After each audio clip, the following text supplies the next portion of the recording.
Thank you. Thank you very much. Did you hear what the cow said to the farmer on a cold winter morning? Thanks for the warm hand. Anyway, it's going to get better, so don't panic on me. I start small.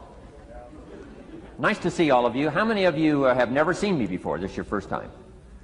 Oh, wow, most of you, okay. I keep thinking for sure I'm more famous than that, but, you know, that is the truth. I'm delighted to be here. Been looking forward to it for a long time. And it's nice to be back. You know, I was here not too long ago. It's nice to be invited back. It says something when you're invited back. It doesn't say everything, but it says something. Maybe it says, let's give him one more chance, right? See if he can get it right this time. But I'm delighted to have all of you here. We're going to spend the day together. I feel two major responsibilities, and I'm sure you can guess what those are. Number one is to make sure you get your money's worth, right? When you shell out your cash, especially these days, you want to make sure you get full value for the money you spent. And I know the tab for the seminar was not that much. Pretty modest fee to get in. Most of you, your tips for the week, right? So it wasn't that much. But I want you to be able to say when you walk out of here today, it was worth my money. But my biggest responsibility is to make sure you get your time's worth. And the reason I say that is because time is more valuable than money. In fact, you might start your notes with that. Time is more valuable than money. You can get more money, but unfortunately you can't get more time. If somebody asks you to spend your money, that's pretty easy, right? We live in America. We're wealthy. So the money's not the problem. But what if somebody asks you to spend a day, right? You got to think that over carefully. And I know you did. I wouldn't waste one of my days, not for anybody, not for anything. Once I understood how valuable they were, I don't waste any. But to make an investment like today of your money and your time, I appreciate that. Today's going to be costly for me. It's going to cost me one of my days to be here, right? And some money, of course. But, you know, I don't need the money. I take the money, but I don't need the money.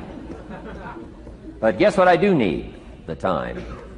So I'm here not to just joke with you. I'm here not to just tell some funny stories and give a performance and walk away. I'm here to give you some value, and I want to make it worth your time. I'm going to invest a day. You're going to invest a day. Let's get the most out of it and see what we can walk away with today. Anyway, for you that have not seen me before, just very briefly, let me just tell you my story. I grew up in Idaho, farm country, southwest corner of Idaho. In fact, my father still lives on the old homestead where I grew up. He'll be 89 his next birthday. He still hasn't retired. I'm proud of my dad. He's never been ill. He's really something. I'm trying to get him to retire this year, 88. I'm telling my father, what a good year to retire when you're 88. And he says, hey, talk to me in 10 years, right? I might be ready. But anyway, I went to high school. I graduated. I went to college 1 year. Halfway through my second year of college, I decided I was smart enough, so I quit. One of my major mistakes. I should have stayed in school. But I thought, heck, you know, I'm smart enough to get a job. That's what life's all about, right? Get a job, pay your bills, work hard, stay out of trouble, keep your fingers crossed, hope for the best. And I figured I was at least prepared to do that. So I quit college and went to work. A little while later, got married, got my little family going, and I'm out there doing what I thought was the best I could.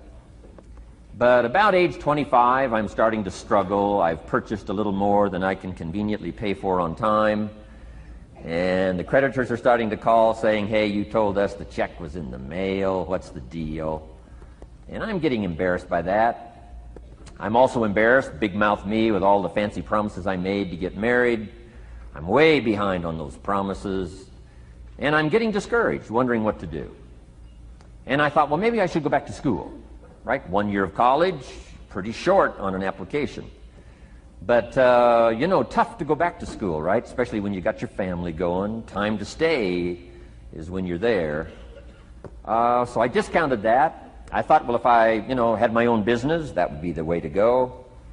But, you know, I'm short on money, too much month at the end of the money. If you've ever been there, that's where I was, age 25. So I had to discount that, and I'm discouraged, wondering, where do I go from here? And then the miracle happened for me. Good fortune came my way. And who can explain good fortune? I don't know. Remarkable things that happen to you at a particular time. Sometimes it's just unexplainable how those things happen. One of my friends says, well, hey, things don't just happen. Things happen just. Another good note for your notes. Things don't just happen. Things happen just. And maybe that's it. I don't know. I'm an amateur on life, I guess like most of us are, trying to figure it out, how to make it valuable. But I was ready. And my good fortune was, at age 25, I met a very wealthy man. His name was Mr. Schoaf, Mr. Earl Schoaf. A friend of mine had gone to work for him, and he started telling me about this man. He said, you got to meet this man I've gone to work for. He's wealthy, but he's easy to talk to. And he's got a unique philosophy of life. And the more he kept talking about this man, I thought, well, I've got to meet this man. So sure enough, shortly after that, I had a chance to meet this remarkable wealthy man, and I was impressed. He was wealthy. Sure enough, he was easy to talk to. I was so intrigued, within a few minutes, I said to myself, if I could be like him, farm boy from Idaho, if I could be like him, I'd give anything. And then I thought, if I could just get around somebody like him, and if he would teach me what to do, I would be willing to learn. I'm coachable. And that was my good fortune. A few months later, this wealthy man that I met, Mr. Schoaf, took a liking to me, hired me, gave me a job. I went to work for him. And I spent the next 5 years in his employ. And then, unfortunately, he died at the end of that period, at age 49. His last 5 years, but the first 5 years of my new life, I got to spend with this remarkable man, and my dream came true. He coached me. He taught me. He taught me the books to read. He taught me the disciplines. He taught me the changes to make in my language and personality. And the things he shared with me during that 5 years literally changed my life, turned my life around, changed my income, changed my bank account, changed my future, changed everything. I've never been the same since that unique experience. And I wish he was still alive today, Mr. Schoaf. I'm sure if he was alive today, especially after this seminar, Idaho Farm Boy makes it to Dallas-Fort Worth, full house, standing room only. Pretty awesome, I'm sure. If he was alive, I'd be calling him today saying, you won't believe what's happening to me. I've had a chance now to share with other people what you shared with me. But anyway, how I got here. 30 plus years ago, I was living in Beverly Hills, California. And one day a friend of mine, businessman friend, said, Jim, I'd like to have you come and share your story with my service club that I belong to, the Rotary Club. He said, I know your story, Idaho Farm Boy makes it to Beverly Hills. But he said, I think my club members would love to hear your story. He said, if I arranged one of our breakfast meetings, would you come tell your story? Just share a few thoughts. I said, okay. So I agreed to go give this breakfast talk. And guess what? They liked it. And my telephone rang. I got another call saying, we heard you've given your story and shared some ideas. Would you come talk to our club? First thing I know, I'm starting to devote a piece of my business time to giving these talks. And then one day, a businessman who'd heard my talk, I think 2 or 3 times, approached me and said, would you come and share that story and some thoughts with my management and salespeople? I said, I got this little company going. And he said, if you'd come tell your story to my organization, he said, I'd be happy to pay you. And I thought, wow, wouldn't that be something? So I agreed to go do it, and I got paid. Little did I know, another fortune was waiting for me to translate my ideas into talks and speeches and seminars. Now I've written some books. It's on cassette tape, and now I get to travel around the world. Last year I was in Japan and Israel, Spain, Mexico, Australia, New Zealand, France, Germany, Canada, and now Dallas-Fort Worth. So. Idaho Farm Boy gets to travel around the world and share his story, and here I am today. Anyway, it's almost too much for me to comprehend. From where I started, raised in obscurity, in a little small farm community, and now to be here today is pretty awesome for me. So anyway, that's just a little bit about my story.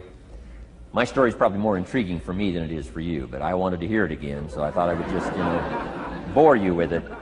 Anyway, I don't ask you to be impressed today. I'm the one that's impressed from where I came from to have a chance. But that's the American dream, right? Come true. Chance to start from scratch, start from obscurity, start with pennies, start with nothing, and have a chance to transform your life, change your life, set your goals, and see what you can accomplish. So anyway, that's how I got here, and I'm just delighted that this day has arrived, and I truly want to make it valuable for you. Let's go to work. Here's what I hope you'll find out of this seminar today for your notes. Here's what I hope you'll find. Number one, sincerity. Above all else today, I hope you'll find me sincere. Best place for people to start to communicate is sincerity on both sides. I'm sure you're sincere or you wouldn't be here today, right? To spend this kind of money, to spend this kind of time, roll up your sleeves today, go to work like I am, and get this message. You've got to be sincere. So I assume you're sincere. Now I want you to see me sincere. But I've got a good note for you to make. Sincerity is not a test of truth. Important note to make. Sincerity is not a test of truth. We must not make the mistake of saying he must be right, he's so sincere. That would be a mistake. And here's why. It's possible to be sincerely wrong. So we don't mistake sincerity for truth, right? Sincerity is only a test of sincerity. Truth has to yet be tested by truth, okay? But hopefully you will find me sincere and truthful. Next, a combination of things I hope you'll find here today. Ideas plus inspiration. Ideas plus inspiration. Ideas, business ideas and social ideas and personal ideas, we all need ideas. Right? How to have a good day ideas, how to have a good year ideas, how to have your best year ever ideas, good health ideas, personal relationship ideas, how to deal with your family ideas, sales management ideas, financial freedom for the future ideas. We all need good ideas. So today I hope you gather up by notes and by what you can remember a lot of ideas. I want to share as many with you as I possibly can in the time constraints we have. Today is going to go very rapidly. I used to think a day like this was a long day. Found out it's a pretty short day. But I'm going to go as fast as I can, share with you as many ideas as I possibly can. And here's why. Ideas can be life-changing. Ideas can be life-changing. And sometimes all you need is just one more in a series of good ideas. It's like dialing the numbers into the lock. Right? You got 5 or 6 numbers dialed into the lock. The lock still won't come open, but you don't need 5 or 6 more numbers. Maybe you just need one more, and maybe a seminar like this could do it. A sermon could do it. The lyrics from a song could do it. The dialogue from a movie could do it. Conversation with a friend might do it. That one last piece you need, number. Dial it into the lock. That's it. The lock comes open. There's the door for you to walk through. And maybe this seminar today could furnish that for you. One more idea. I know you've come with a lot already. Sometimes we get the impression, I used to have that I only had this much going for me and I needed this much. Usually not true. And I'm sure not true of this audience, where I find you today, as well dressed as you look today. As fine as you are sitting here today. It isn't that, you've got this much going for you and you need this much. I would assume you've got this much going for you, and maybe all you need is just a few more thoughts, ideas, to furnish you some ways and means to turn your life into the dream you want it to be. So, ideas. The seminar is going to be loaded with ideas. I want you to take good notes. But here's what else I hope you'll find here today, and that is inspiration. And who knows the mystery of inspiration? Why some people are inspired and some are not? You were inspired to get here. Some were not. Who knows the mystery of that? I don't know. How come you made it? The rest of them didn't make it. We don't know what that mystery is. Some people turned it down. Some people said it costs too much. Some people said it's going to take too much time. Some people are too busy, right? A lot of different excuses why some are inspired to take advantage of something that comes to town. Others pass it up. We don't know the mystery to that. Here's what I call it, mysteries of the mind. And I just leave it at that. Some things I don't try to figure out. I take the simple approach now. right? Some people do and some people don't. I mean, that's about as profound as my philosophy is. Some buy and some don't buy. Some go for it and some don't. Some change and some don't. And if you've been around for a while, you can usually work out the numbers, right? Out of 10, 3 do, 7 don't. Whatever business you're involved in, pretty soon you got this ratio going.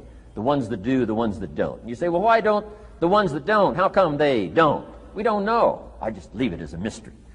I used to try to understand all that. I just take the simple approach now.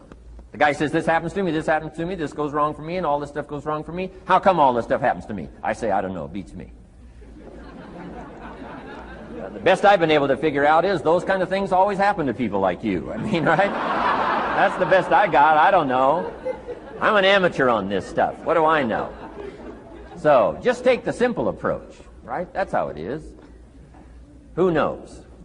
Interesting story says, the day the Christian church was started. Now, I'm an amateur on the Bible, but best account I can remember, the day the Christian church was started, a magnificent sermon was preached. Great presentation. And if you're a student at all of good communication, it was one of the classic presentations of all times. The sermon, the first day the Christian church was started. And it said this sermon, this presentation was given to a multitude, meaning a lot of people. But it was interesting, as the account gives us, the record, it says, when the sermon was finished, there was a variety of reaction to the same sermon. Isn't that fascinating? I find it fascinating. It said some that heard this presentation were perplexed. And I read the presentation, it sounded pretty straightforward to me. Said, why would somebody be perplexed with a good, sincere, straightforward presentation? Best answer I've got. They are the perplexed. I mean, what other explanation is there? It doesn't matter who's preaching. Right? It said some that heard this presentation mocked and laughed, made fun of the presentation. I thought, hey, this looks pretty sincere to me. If you give a sincere, honest presentation, why would somebody mock and laugh? Easy explanation. They are the mockers and the laughers. What else would you expect them to do? Right? I used to try to straighten all that out, say, well, they shouldn't do that. I don't do that anymore. I've got peace of mind now. I can sleep like a baby, not try to straighten all this stuff out. I used to be so naive. I used to say, well, liars shouldn't lie. See, how naive can you be? Of course they're supposed to lie. That's why we call them liars. They lie. They lie. So I don't straighten this stuff out anymore. Anyway, it said some that heard this magnificent presentation didn't know what was going on. And they're usually easy to spot. They're usually saying, what's going on, right? I mean, they don't know what's going on. But interesting, right? A variety of reaction to the same sincere, honest presentation. Now, it also says, in wrapping it up, some that heard the presentation believed. And I think that's who the speaker was looking for, the believers. Interesting. Now, it said the number of believers was about 3,000. So, pretty good first day. 3,000. I've had some first days, but I never had 3,000. But anyway, 3,000 were believers. And the speaker was looking for the believers out of this multitude. And that's about as close as we can come to understanding the mystery. Some believe, and some mock, and some laugh, and some are perplexed, and some don't know what's going on. And you just have to leave it that way. Why? Because that's the way it's going to be. The way to be brilliant is to find out how it's going to be and then say, here's how it should be. I mean, that's how you become brilliant. So, anyway, who knows the mystery? I call it mysteries of the mind. We don't understand. But I don't try to change it anymore. On this particular story, as far as we know, they didn't have classes after the presentation to try to de-perplex the perplexed. I mean, as far as we know, they left them perplexed. They left the mockers mocking. They let the laughers laugh. I mean, they didn't come back and try to straighten all this out. You say, well, how can you build a church? Well, make another presentation, and you'll get some believers and some mockers and some laughers and some who don't know what's going on. So that's about the best we can do. So, but I'm glad I've got the believers here today. You believed enough to shell out your cash and part with your time and some of your effort and energy, and I appreciate that. So, hopefully you'll find some inspiration here today. All right? To get the most out of today, a couple of more notes. Number one, be thankful. That's a good way to capture the most of a day like this. Be thankful for what you already have. That shouldn't be any problem in America, being thankful. Everything we need is available in America. Everybody wants to come here, right? The last time I was here, that little presentation I gave, everybody wants to come here, America. People haven't plotted and schemed the last 40 years saying if I could just get to Poland, everything would be okay. No, everybody wants to come to America. Why? Everything's available here. All the books you need, all the sermons you need, all the churches you need, all the schools you need, all the instruction you need, all the inspiration you need, all the capital you need, all the markets you need, all the challenge you need, all the information you need, all the seminars you need. Everything's available here. This is America. So number one, let's be thankful for what we already have. Thanksgiving does this. Opens up the doors, opens up the windows, opens up the channels. Thanksgiving for what you already have. I did a seminar one weekend up at the ranch, up at Clear Lake. Got a lodge up there. Nice setting, high valley, high serenity ranch. For the weekend, Friday evening, Saturday, Sunday. People drove in from around California. I got there late Friday afternoon. Everybody had pretty well already gotten there. I couldn't believe the parking lot. Continentals and Eldorados and Mercedes and Cadillacs and unbelievable. Ferrari, one Rolls Royce, unbelievable. I walked in, good-looking crowd about like this, sitting there ready for the weekend seminar. My opening remarks were, ladies and gentlemen, I think the rest of the world would find it strange that we have all come here this weekend to try to figure out how to do better. Right? I think the rest of the world would say, I don't understand.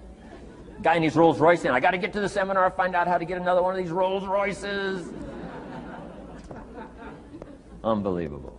Anyway, let's be thankful. Here's what locks up the doors and the channels to receive more: cynicism. That locks you away. That prevents you from learning more. Being a cynic about the past and the future, a cynic about the marketplace, cynical about the people, cynical about the institutions, cynical about the setup, cynical about yourself, cynical about your chances. See, that locks away all the chance for stuff to flow your way. So, good advice, I think, today. Start off, be thankful. Here's number two, listen well. That's going to be a challenge today. I understand that. Seems like most of, our life is still going on outside these four walls, right? Most of our life seems like it's all, continuing out there. Family and business and associates and market and economy and whatever else is happening in the midst of your life. And to sort of, pull your attention from what's going on out there and put it in here for just a few hours, I know is a challenge. But do the best you can, listen well. And here's the last one, take good notes. Be a good student today. Take some good notes. I've not come to entertain you. As you can tell by my opening joke, right? I would not make it in Las Vegas. So we don't have a dog and pony show today, no entertainment. But I do have some ideas. Take some good notes. Somebody showed me the other day notes that they took about 21 years ago, attending one of my seminars out in Los Angeles. He said, I still use these notes I took 21 years ago to help me in my business, relationship with my family. So I'd like to have these notes that you take today become that valuable for you. Then it would be worth me making the investment to come and spend a portion of my life, my time, my energy here. And I want this investment I'm making here today to pay off. And one of the ways it can pay off for me is for you to take good notes and then go away and use whatever makes sense. Because what I feast on coming back around is the stories out of this audience today. Sure enough, 6 weeks from now, 6 months from now, 6 years from now, somebody's going to, by phone, by letter, by personal contact, walk up to me and say, the things you shared that day got me thinking. And I started making some changes, and let me tell you what's happened to my business. Let me tell you what's happened to my sales career. Let me tell you what's happened to my relationship with my family. See, that'll make it worth it for me. Not the money, the return. Something you can't buy with money. If somebody says, thank you for touching my life and taking the time to make the investment. And that's what I'm all about. So if you'll become a good student today. And here's the last note. Don't be a follower, be a student. You'll be happy to know today we haven't come seeking disciples. We've got no movement for you to join. I'm just here to share some of my experiences, good ideas, best I can. But I think that's good advice. Don't be a follower, be a student, right? Take advice but not orders. Take information, but don't let somebody, order your life. Make sure what you do is the product of your own conclusion. Excellent note to make. Make sure what you do is the product of your own conclusion. Not to do what someone else says. Take what someone else says, process it, think about it, ponder it. If it makes you wonder, if it makes you think, then it's valuable. Then when you go take action, make sure that the action is not what somebody told you to do. Make sure the action is the product of your own conclusion. If you'll follow just a little bit of those simple guidelines, I'm telling you, the learning process can be speedy, swift, powerful. Your learning curve can go up, and then applying it to your business, your life, your family, conversations, equities of all kinds. You'll find some progress like I did that first 5 years when I met a teacher willing to share with me, turned my life around. Progress I couldn't believe happened for me. Okay, let's get started. I want to review, I was here last time and we talked about the 5 major pieces to the life puzzle.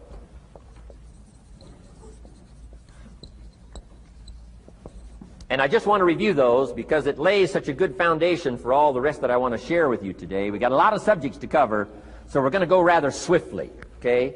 Put on your mental track shoes here and run with me today, because I'm going to deal mostly in concepts. Expect you to, fill in a lot of the details, because I've got a lot to share. I want to get through it all. But let's lay this foundation again of the 5 major pieces. Happens to be the title of my latest book. But I think it is so valuable in laying a foundation. It's some of the things I learned between ages 25 and 30. The teacher who taught me so well. He dealt in these fundamentals, we call these fundamentals. We call these basics. Basics for sports, fundamentals for sports, fundamentals for your business, fundamentals for the way you deal with your family, a few simple things. Few basic things that if you practice every day can make all the difference in the world, how it works out. I boiled it down to 5 major pieces to the life puzzle. Let's just review those. Number 1 is philosophy. Philosophy, as I taught the last time I was here, philosophy, in my personal opinion, is the major determining factor in how your life works out. Philosophy, the major determining factor in how your life works out. Philosophy. To form our philosophy, you got to think. You got to use your mind. You got to process ideas. And this whole process over a lifetime, starting way back here when we were children, schools that we've attended, our parents, our experiences, all this stuff that we've processed by the thinking process helps to develop our philosophy.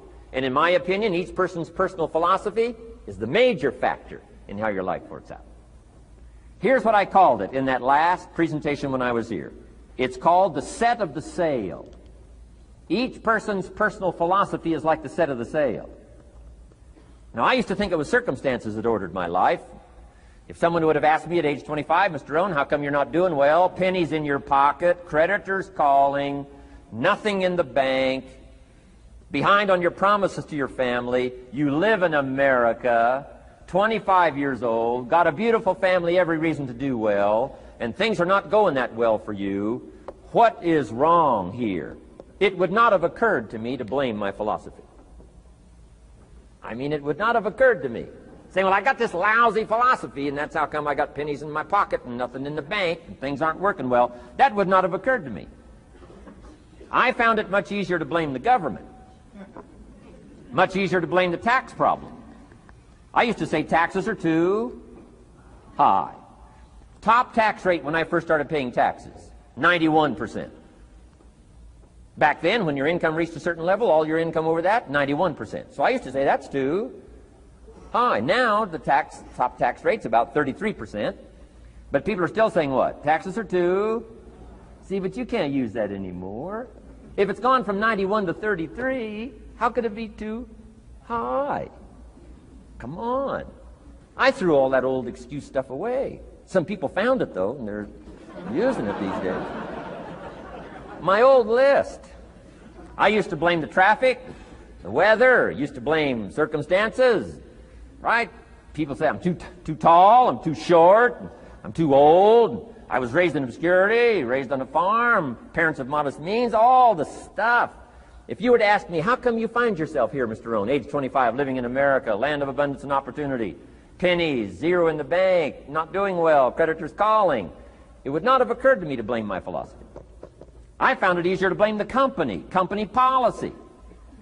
I used to say, if this is all they pay, how do they expect you to do well? So I figured that, my future was going to be tied to what everybody else was arranging, the economy and, right, interest rates. I used to say things cost too much. That was my whole explanation, not my philosophy, until my teacher taught me better that this is where the problem was, my own personal philosophy. Here's what's exciting about each person's personal philosophy. That's what makes us different than dogs and animals and birds and cats and spiders and alligators. That's what makes us different than all other life forms. The ability to think, the ability to use your mind, the ability to process ideas, and not just operate by instinct.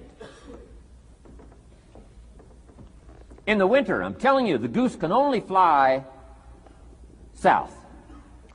What if south doesn't look too good? Tough luck. It can only fly south. But see, human beings are not like a goose, can only fly south. I mean, you can turn around, go north, you can go east, you can go west, you can order the entire process of your own life. And we do that by the way we think. We do that by exercising our mind. We do that by processing ideas and come up with a better philosophy, a better strategy for our life, goals for the future, okay? Plans to achieve those goals. All this comes from developing our philosophy. Philosophy helps us to process what's available. Well, when we get here, we got seed, and we got soil, and we got some rain, and we've got some what? Sunshine, and we've got some seasons, and what? The miracle of life. Now, the key is, what do you do with all this stuff? How do you turn all this stuff that's available here into equity and promise and lifestyle and dreams and future possibilities? All of this that's possible now with human beings, how do you take all this stuff and turn it into this equities and values? Well, it starts with philosophy. What is the seed? What is the soil? What is the sunshine? What is the rain? Is it possible to take some of each of all the stuff that's available and turn it into food and turn it into value and turn it into nourishment and turn it into something spectacular and unique that no other life form can do? And the answer is yes. But you cannot deal with all this stuff and what to do with it unless you start refining your philosophy. Think, use your mind, come up with ideas, and strengthen your philosophy. So the seed and the soil and the rain and the sunshine, this is called, the economy and the banks and the money and the schools and everything that's available out there, processing information, what to do with all that, and turn it into equity and value. That is the major challenge of life, my personal opinion. So each person's personal philosophy now is going to determine what you're going to do with seed and soil and sunshine and rain and miracle, the change of seasons. That's it. My personal opinion. Each person's personal philosophy is like the set of the sail. That's what this seminar is for today. Help you to trim a better sail. You don't need a better economy. You don't need better seed and soil. In fact, when it comes to seed and soil and rain and sunshine and seasons and the miracle of life, that's all you got. Now, what if you blame this stuff? Then you're blaming all you got. If you blame the economy, and you blame the schools, and you blame the teachers, and you blame the sermons and the preachers, and you blame, the marketplace, and you blame the company and company policy, what else is there? When some people get through with their blame list, there isn't nothing else. That's all there is. And if you blame the only thing you've got to work with, I'm telling you, it's called mistake colossal in not understanding that that's all you've got to work with. And if this is all you've got to work with, then you don't change the seed, and you don't change the soil, and you don't change the rain, and you don't change the sunshine, you don't change the seasons. Right? Guy says, I'll take 3 springs, 4 summers, 9 falls, no winters. No, you can't fool with this stuff. You got to take it like it comes. Then what do you change to make your life work well? You got to start with your philosophy.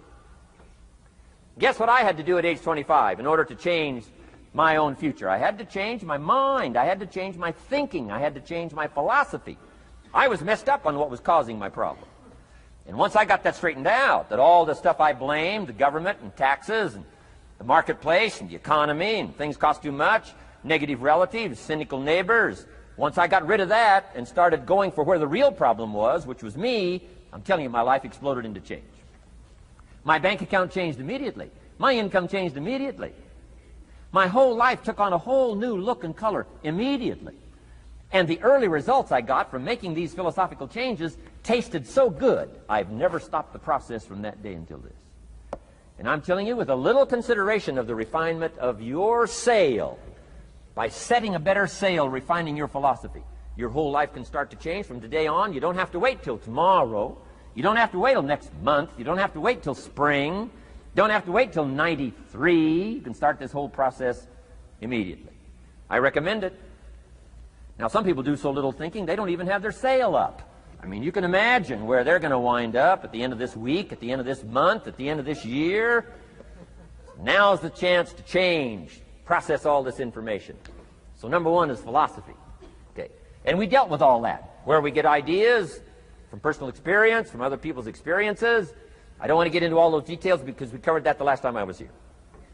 But philosophy, that's number one, my personal opinion. Each person's personal philosophy. Here's the definition of success and failure. Just make this note. Here's failure. A few errors in judgment, repeated every day. Now, you can automatically assume, Mr. Rohn, I say, I can understand that. A few errors in judgment repeated every day. For 6 years?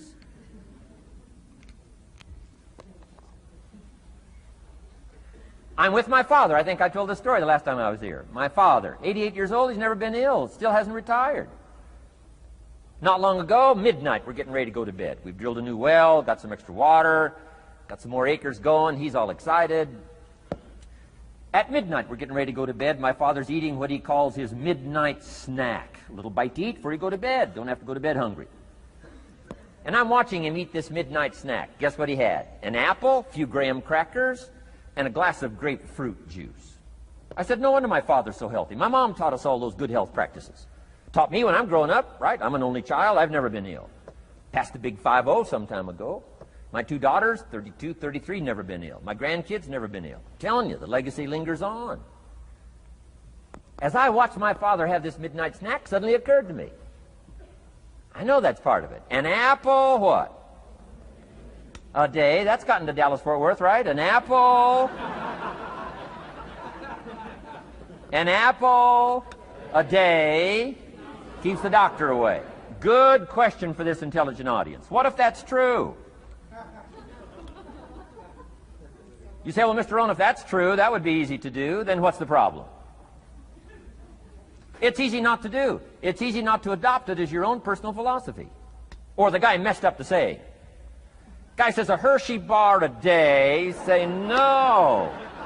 No. You've been watching too much television. It is not Hershey bar. You've got to be smarter in philosophy than to fall for the Hershey bar a day when it's an apple a day. You've got to be smarter than that. And if you make that kind of an error in judgment every day for 6 years, I'm telling you, it'll accumulate into disaster. Sometimes the first year you say, well, you know, I'm so healthy now, what difference is it going to make? You've got to be smarter than that. Just because disaster doesn't fall on us at the end of the first day doesn't mean disaster isn't coming. You've got to be so smart that you look down the road and say, will the errors in my present judgment of philosophy, what's that going to cost me in 1 year, 6 years, 1 month, 6 months? I'm telling you, the money cost and the health cost and the success cost is too gigantic if you'll look down the road a little ways and say, are there errors in my current judgment like an apple versus a Hershey bar? Is that just a good illustration of some of the rest of my errors in judgment? If it is, that's where I found myself at age 25. I started working when I was 19. I met my teacher who helped turn my life around when I was 25. That's 6 years. At the end of the first 6 years of my economic life, I've got pennies in my pocket. I've got nothing in the bank. The creditors are calling saying, hey, you told us the check was in the mail. I'm embarrassed. I'm behind on my promises. I live in America. I'm 25-year-old American male. I got a nice family, every reason to do well. And I'm messed up. Now, what's messed up? I used to think it was the community that was messed up, and the country was messed up, and the government was messed up. If those Democrats ever get in the White House, that'll really mess things up. If the Republicans stay in power, that'll really mess things up. The economy was messed up. Interest rates are messed up. I thought all this stuff was messed up. Then I found out that's not what was messed up. I was criticizing the only thing I had to work with. What was really messed up was my own personal philosophy.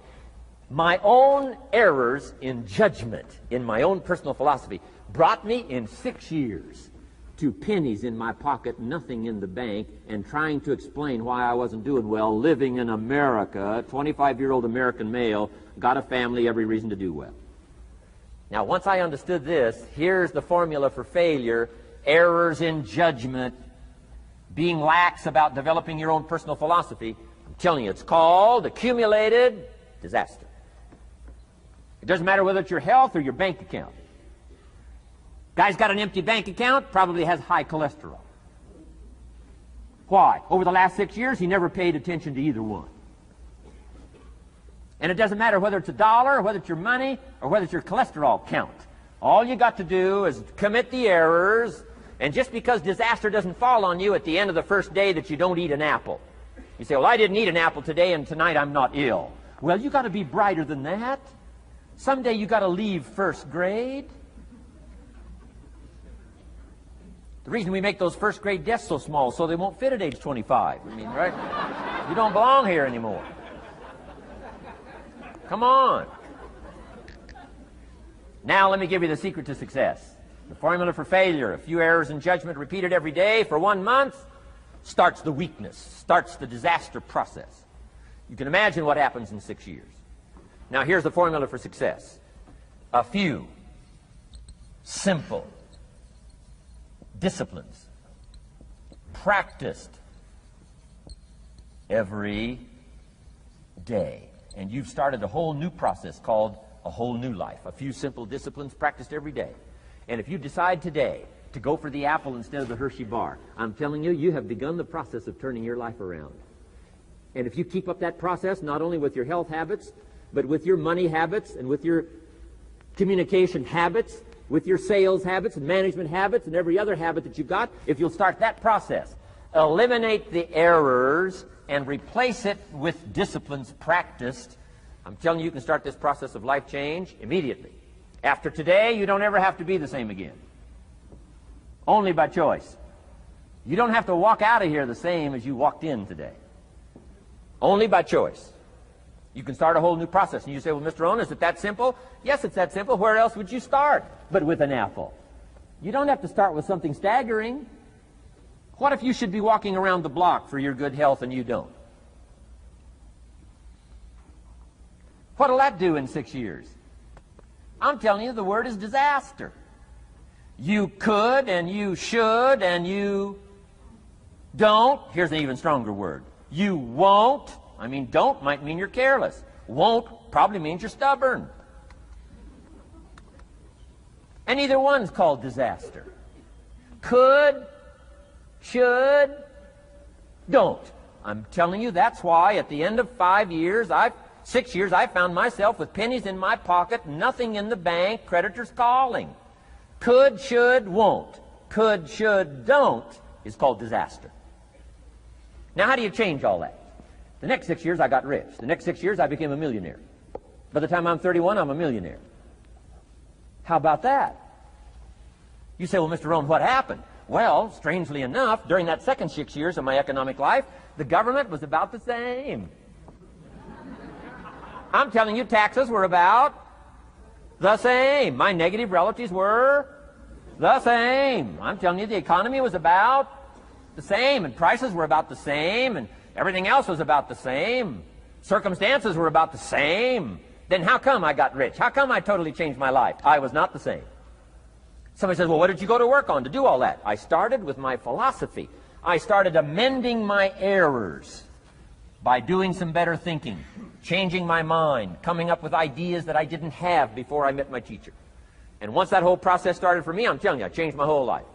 Within a 6-year period, I was never the same. And I've kept up that process all these years. One of the reasons why I'm here is to continue my craft. I don't want the day to come someday somebody says, you should have heard Jim Rohn 10 years ago when he was really terrific. Guess what I want people to say? I heard him 10 years ago, but you should hear him now. I'm telling you the man works on his craft. I'm telling you the man's done some extra reading. I'm telling you the man doesn't miss a trick. I'm telling you he's worked hard on himself. That's why he's able to deliver like he does. The same thing can happen for you as a teenager. It can happen to you as a mother, as a father, as a business person, as a salesperson, running a business. Doesn't matter. Management, wherever you find yourself. This is the process called personal change. And what I say to start with is start with your own philosophy. Your philosophy is going to determine whether or not you go for the disciplines or continue the errors that's called potential disaster.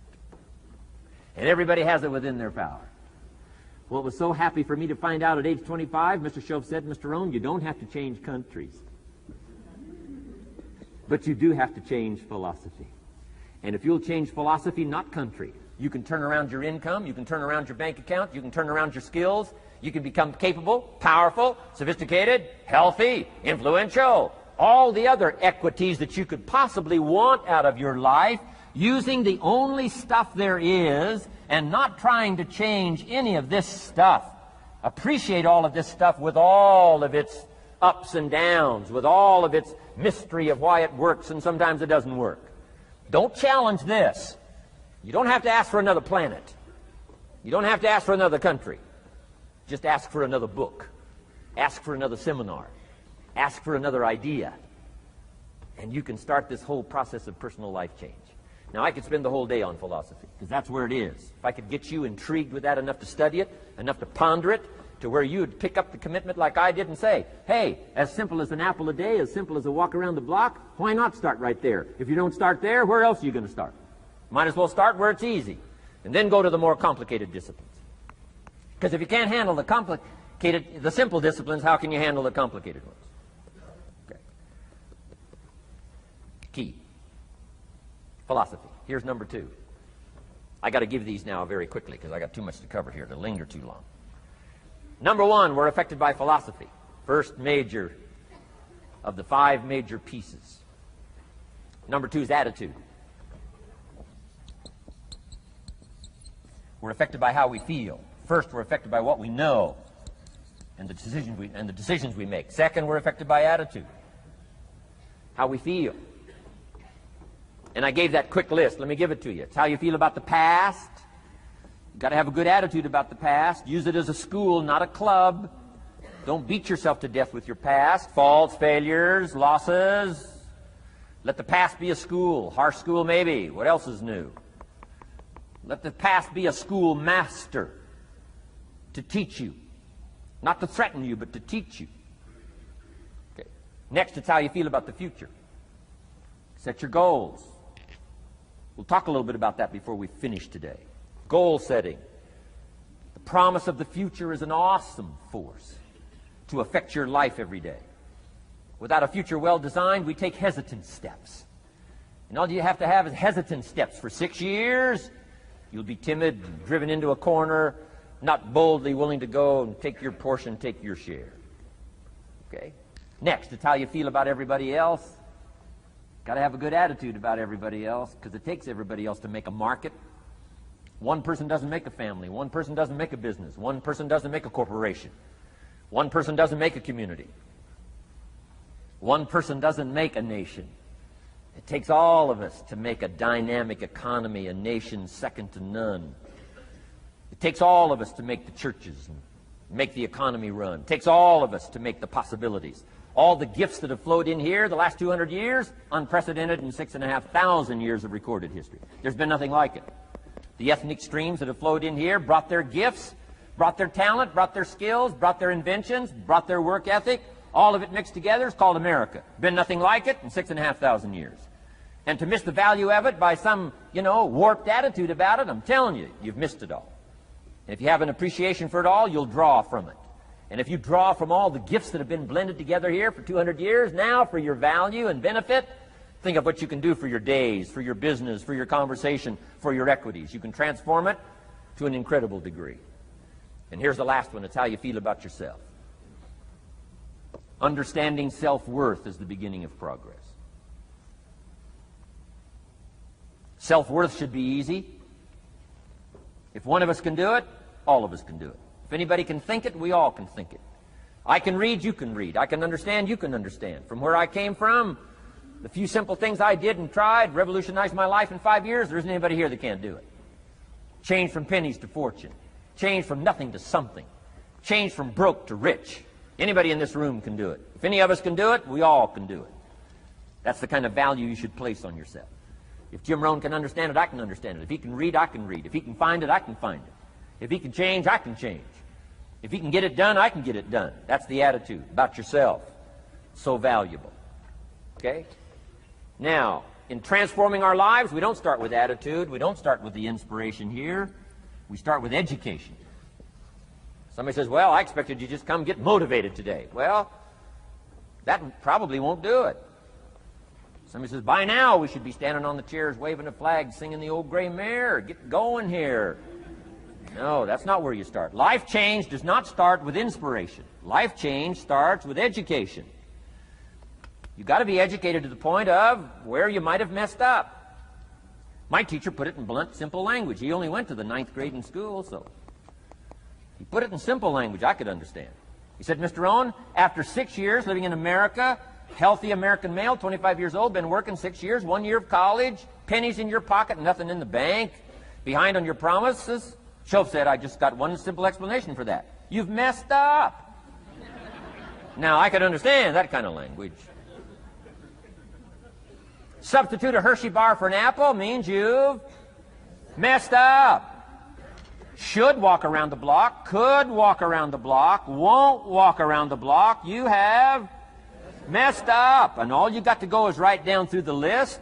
Don't need some teacher to come by and tell you. Be your own best teacher saying, hey, let me make a list of some places I've messed up. Because if I let this down, that probably affects the rest. And the answer is, that's true. So we don't start with inspiration. We start with education. Somebody says, well, just motivate this guy. He'll be all right. Just motivate him. Get him turned on. Probably not. If a guy's an idiot, you motivate him. Now you got a motivated idiot. No, he won't be all right. So we start with education. What's the first education? If it isn't going well and you live in America, you have messed up. You don't need to change countries. You say, well, the country's messed up. That's like cursing the soil and cursing the seed and the sunshine and the rain, which is all you got. Don't curse all you got. When you get your own planet, you can rearrange this whole deal. But this one, you got to take like it comes.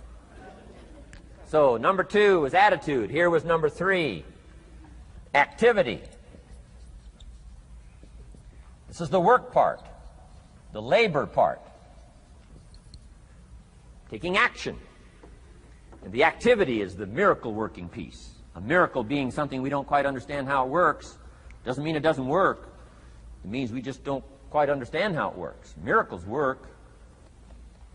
God says. Now, I'm an amateur on God, but here's my best analysis. God says, if you'll plant the seed, I'll make the tree. Now, that's a good arrangement. Number 1, gives God the tough end of the deal. What if you had to make the tree? That'd keep you up late at night trying to figure out, how do you make a tree? Say, no. I'm telling you, the mystery and the miracle of this stuff has already been set up. God says, I got the miracle going, I got the seasons going, I got some sunshine and some rain, and I'm God. But the way I've arranged that, I just need somebody to plant the seed, not chant. In California, they're trying to chant to get this stuff done. Forget this California stuff. You don't have to rub a crystal and sleep under a pyramid. This stuff's too easy. Getting rich is too easy. Changing your life is too easy. Forget all that.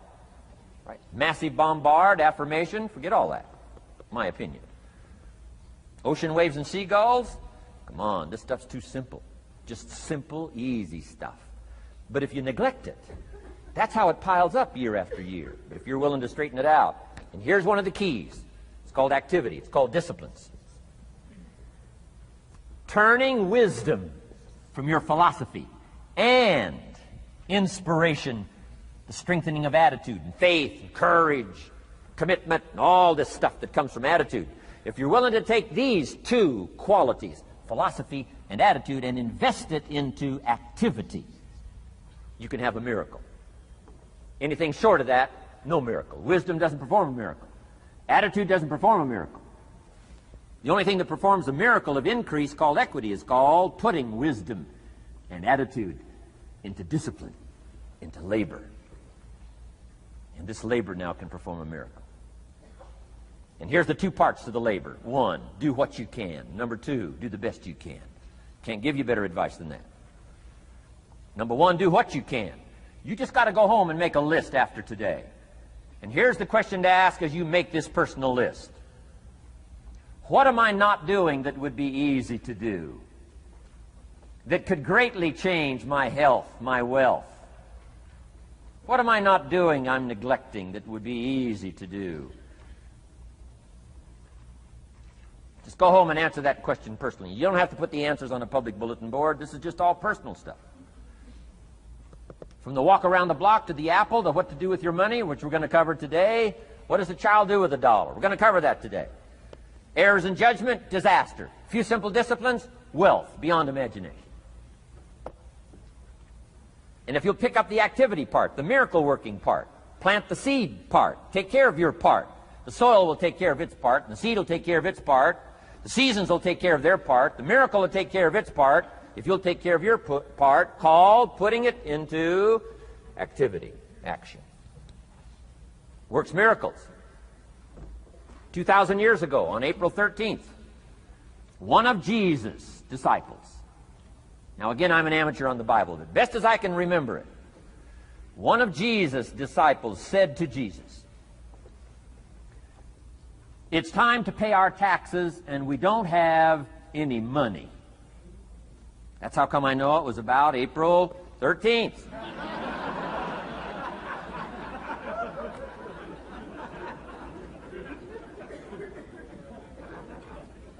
To this statement by his disciple, Jesus said, best as I can read the record, Jesus said, "No problem."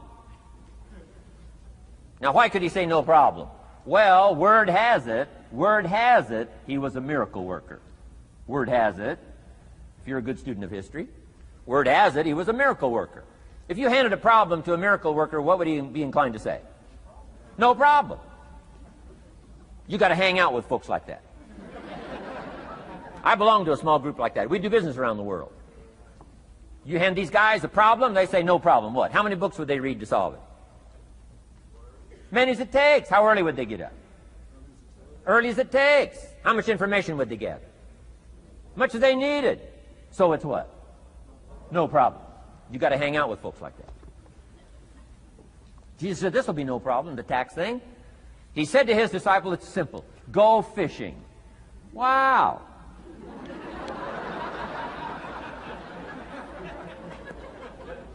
Now that was easy for this particular disciple. His name was Peter. And Peter was a fisherman. How clever. How clever. But here's the real problem. If you should fish, and you could fish, and you don't fish, you got no miracle. You could change, you should change, you won't change. That's called accumulated disaster. In 6 years, you'll be explaining instead of celebrating. Having some ragged list like I had, reasons for not doing well, pennies in my pocket. Could, should, don't, disaster. And if you'll just start the process of change, could, should, and will, you can start this whole process. And if you will, then put it into action. The miracle belongs to you. Jesus said to his disciple, it'll be simple. Go fishing, and the first fish you catch, look in his mouth. Peter said, okay. He was used to strange things happening in this relationship. Peter goes fishing, catches the first fish, looks in his mouth. Guess what's in the fish's mouth? Coins. Peter says, wow, coins. Starts counting the value of these coins, and when he adds it up, guess how much it added up to? Exactly enough money to pay his taxes and Jesus' taxes. Which gives you Jesus' position on taxes.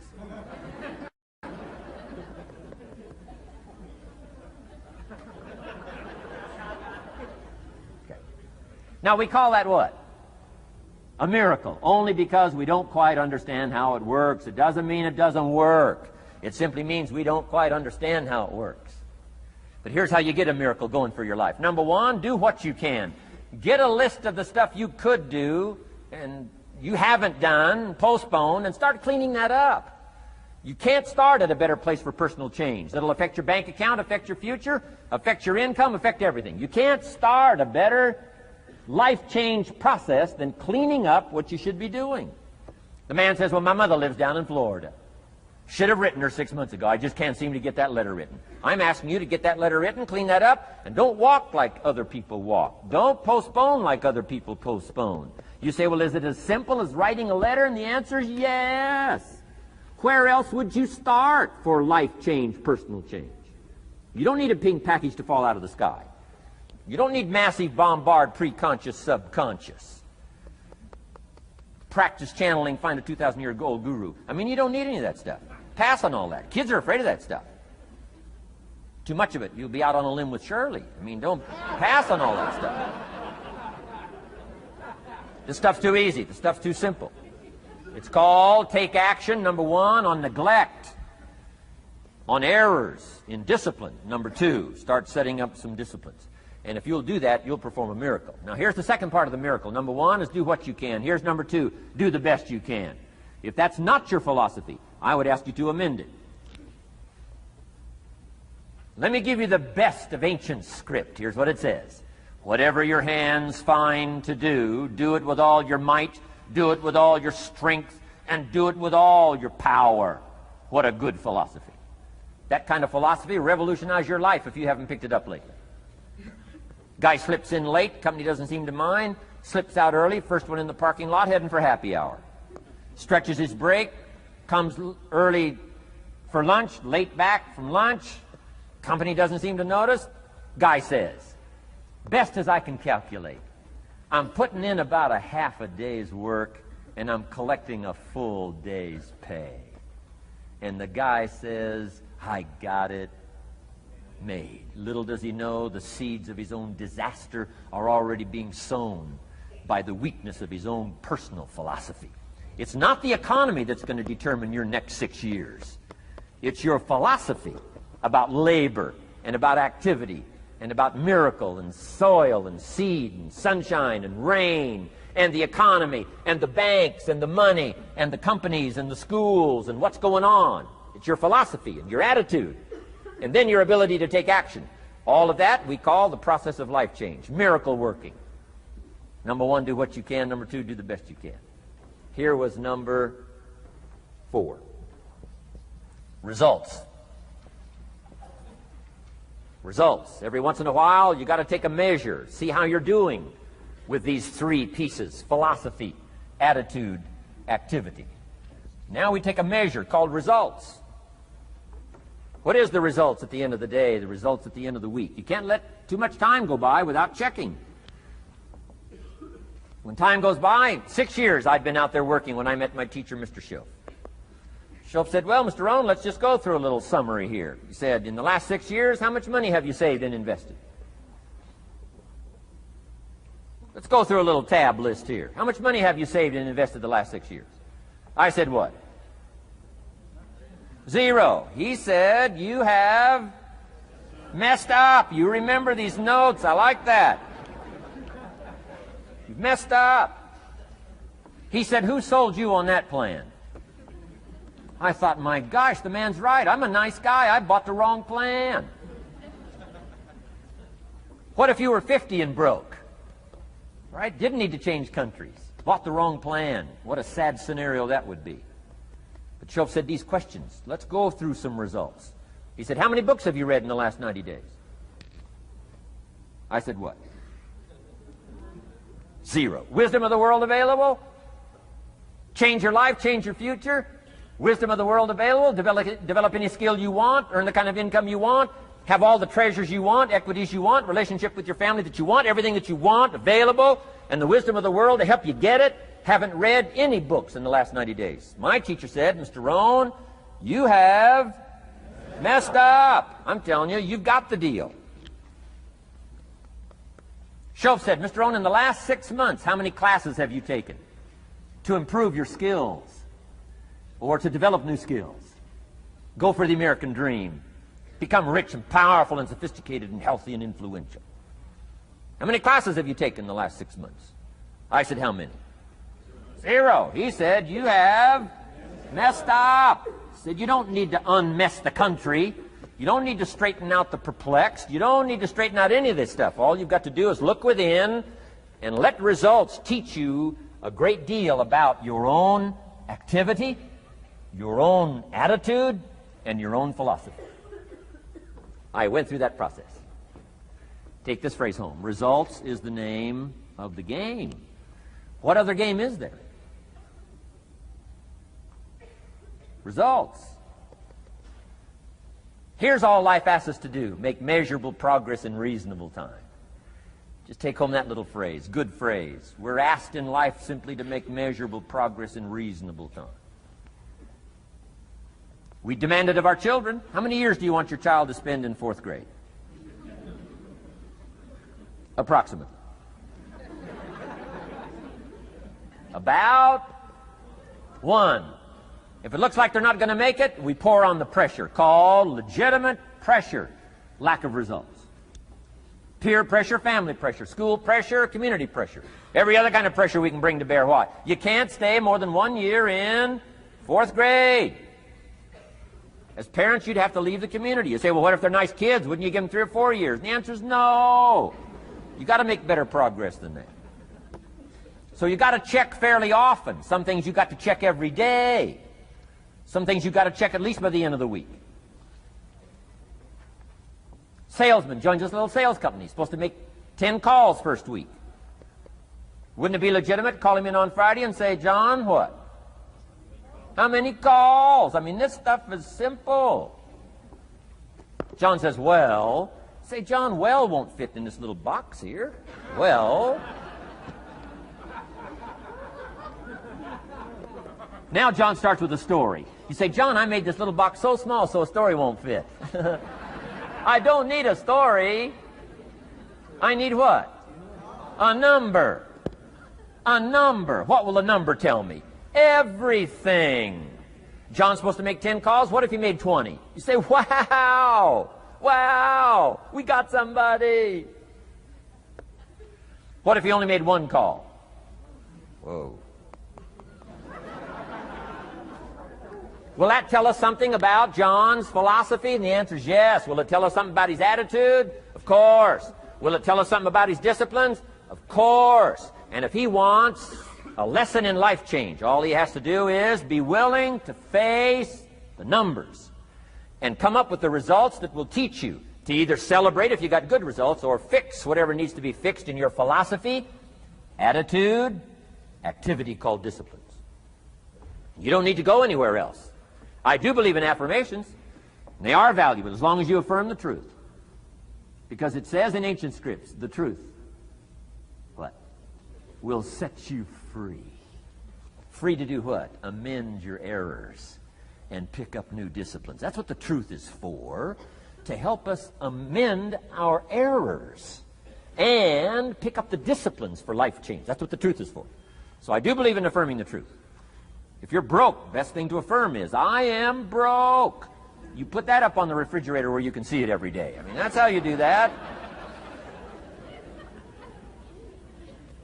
Now, if you need a little additional affirmation, you just put up there, I'm 40 and broke. I mean, you know, that ought to do it. And if you need just a little more, put up there, I live in America and I'm 40 and broke.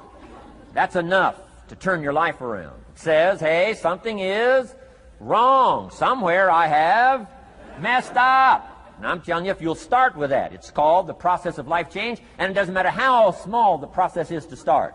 One discipline starts it, and then one discipline feeds another, and the first thing you know, you've got this whole cycle in an upward positive motion. And it's called life change. It's called income change. It's called health change. Relationship with your family change.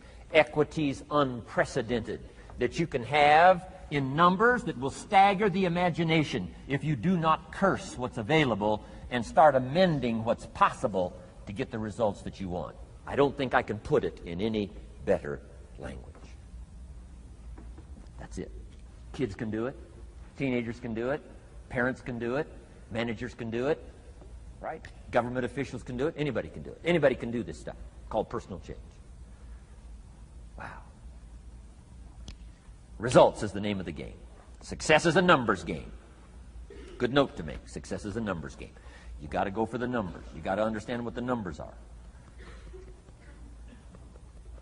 How many pounds overweight should you be at age 50? Approximately.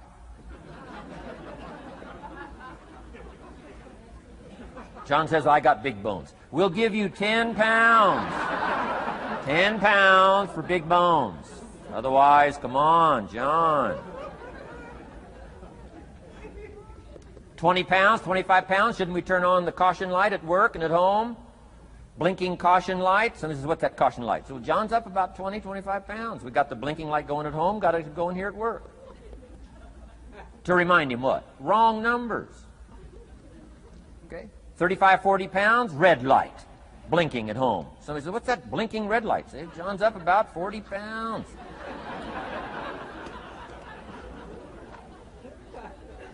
50 pounds, we got the siren. What's that siren at home and at work? John's up about 50 pounds. Cholesterol, almost out of control. Come on. Success is a numbers game. I'm asking you to be mature enough to start checking your own numbers. How many books have you read in the last 90 days? Transform your life. Become cultured, powerful, sophisticated, healthy, influential, all the rest of the stuff you want. How many books? How many classes? How committed are you to taking what's available and turning it into equities unprecedented, since we live in a country that there's been no such country in the last 6,500 years? If you'll pick up that process, ladies and gentlemen, I'm telling you, it's called life change of the best order. Now, here's the last one. Number 5 is called lifestyle. Lifestyle is simply learning how to live well. The last of the 5 major pieces. Here's the ultimate challenge of life. I've worked on this, you cannot believe how hard, since age 25. And that is, after applying better philosophy, attitude, and activity, and picking now up results. What are results for? Here's my ultimate challenge on results. To fashion, good word to jot down, fashion. Fashion for yourself lifestyle, or what we call the good life. That's the ultimate challenge. To take your results, take your money, take your results, take the return, take the equities you've gathered, and now fashion for yourself a good life, like weaving a tapestry. And Mr. Schoaf gave me all kinds of examples on lifestyle. He gave me 2 phrases that helped change my life. In case you have to leave early, let me give you these 2 phrases. It'll be worth the price of coming and being here today. Just take these 2 phrases home, in case you have to leave early. Here's number 1. Schoaf said, Mr. Rohn, if you wish to be wealthy, study wealth.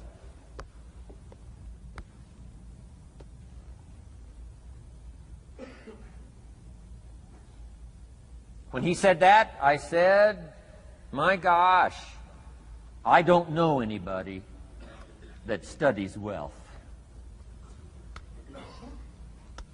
Where am I going to learn it?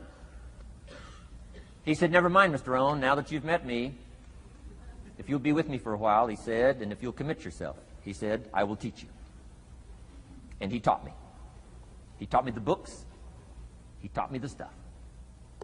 Changed my life. By the time I was 31, I was a millionaire. The man taught me well.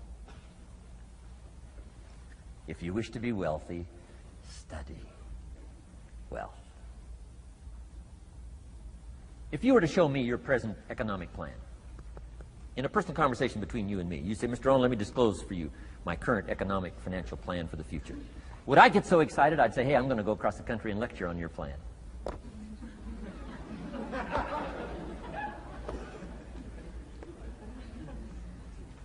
And if the answer is no, Mr. Rohn, you probably wouldn't want to go across the country and lecture on my plan. Here's my question to you.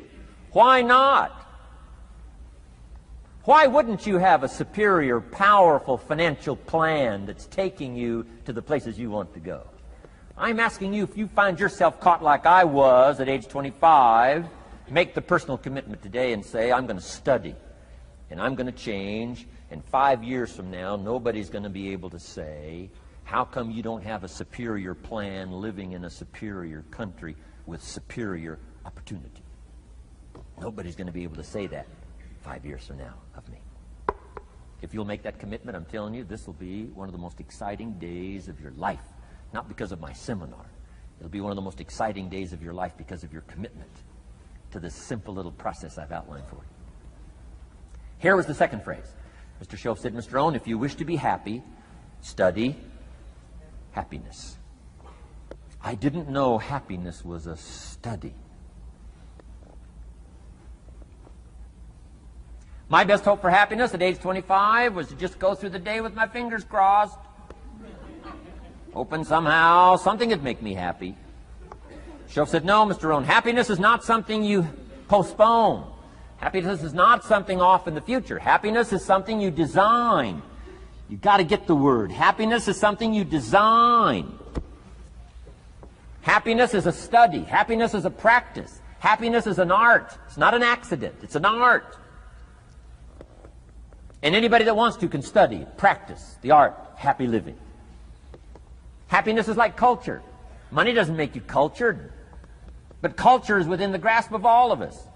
How much is a book on sophistication in the marketplace?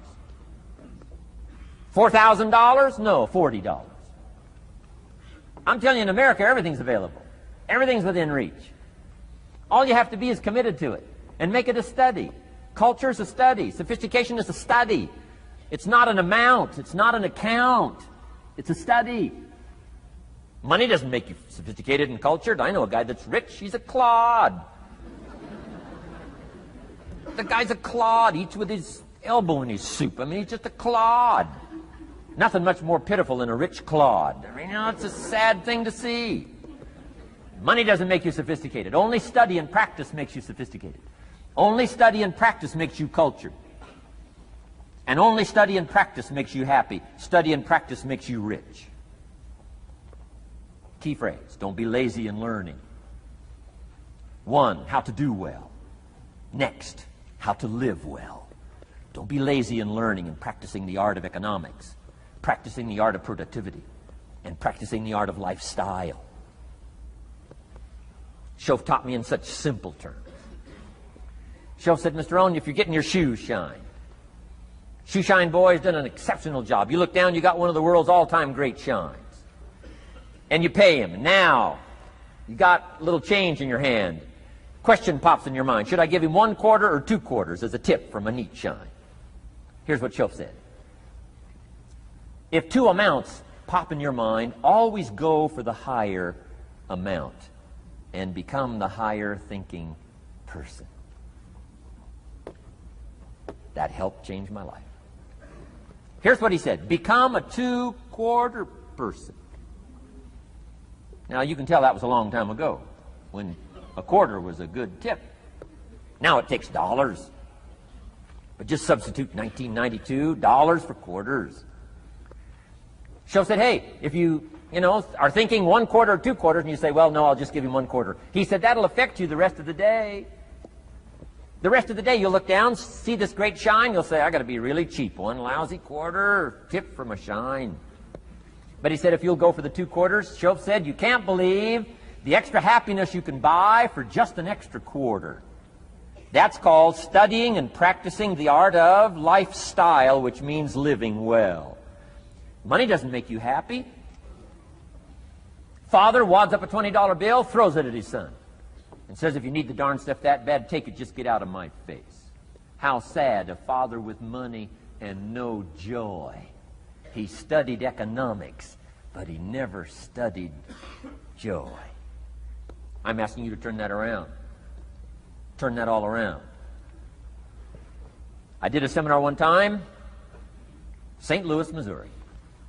When I finished a seminar like this, a man walked up and said, Mr. Rohn, you've really gotten to me. He said, I'm going to change my philosophy, I'm going to change my attitude, I'm going to change my life, I'm going to change everything. He said, you've touched me today. And he said, you'll hear about me. You'll hear my story someday. I said, okay. Right? A lot of people, right, say things. Sure enough, a few months later, I come back to St. Louis, did another seminar. When I finished my seminar, I saw this man come walking up. I didn't remember his name, but he said, I'm sure you'll remember me as the man who said, I'm going to go make some changes. You've touched me today. I said, I do remember you. He said, I'm telling you, things are already happening for me. I cannot believe in just a matter of months. He said, one of the things I decided to change was my relationship with my family. He said, my wife and I have 2 lovely teenage daughters. Parents couldn't ask for any more beautiful, lovely daughters. And he said, I'm the only one that's given them trouble. He said, these daughters of ours have never given us any trouble. He said, I've usually been the one all these years giving all the trouble and all the static. He said, my daughters love to go to the rock concerts, and I'm always giving them trouble. They have to beg me for the money. He said, I don't want you to go. You stay out too late. The music's too loud. You're going to ruin your hearing. You won't be able to hear the rest of your life. And he said, I just get on their case. And he said, they keep begging, keep begging. Finally, when they beg long enough, I say, all right, here's the money. If you have to go that bad, just go. He said, that's how I've been up until now. But he said, after I left your seminar, I decided to change all that, called lifestyle, living well. He said, you won't believe it. Not long ago, I picked up the newspaper, and I saw an advertisement, and I knew my 2 daughters, it was one of their favorite performers, was coming to town. He said, guess what I did? He said, I went down and bought the tickets myself and brought them home, put them in an envelope. And when I saw my daughters later that day, he said, I handed them this envelope, and I said to my 2 lovely daughters, you may not believe it, but inside this envelope are 2 tickets for the upcoming concert. They could not believe. And he also added, you'll be happy to know begging days are over. Now they cannot. He said, now don't open the envelope till you get to the concert. They said, okay. So they go to the concert, come concert time, open up the envelope, hand the tickets to the usher. He says, follow me. And he starts down front. The girls say, hey, hold it, hold it. Something must be wrong. He takes another look, says, no, nothing's wrong, follow me. 10th row, center.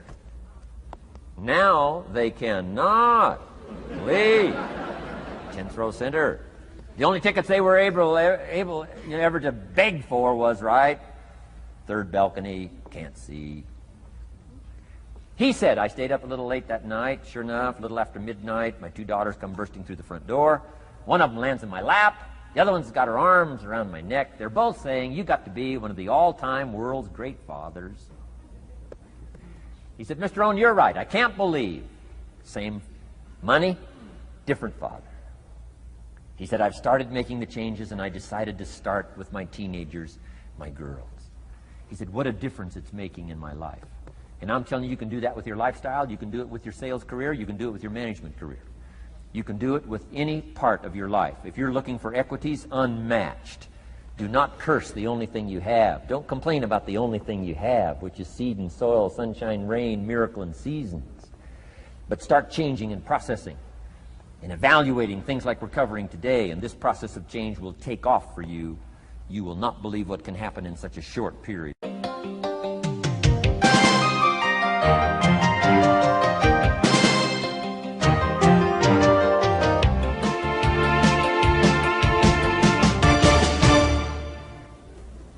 Next subject, personal development.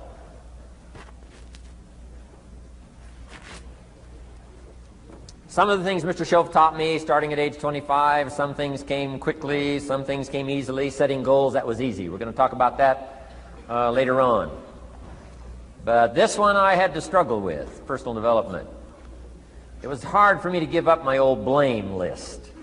It was so comfortable blaming the government and blaming my negative relatives and the company policy, unions, wage scale, economy, interest rates, prices and circumstances and all that. That was difficult for me to give up. That was quite a transition for me to make, and blaming myself. But Mr. Shoaff started out with something very, very important. Let me give that to you.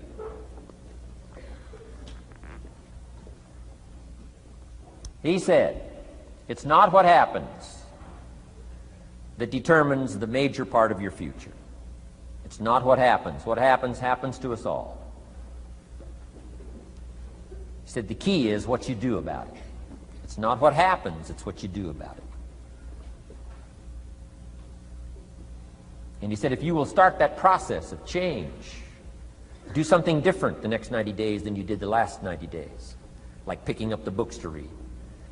Do something different like the new health disciplines, relationship with your family, whatever it is, doesn't matter how small it is. If you'll start doing different things with the same circumstances, since we cannot change the circumstances, but we can change ourselves. We can change what we do.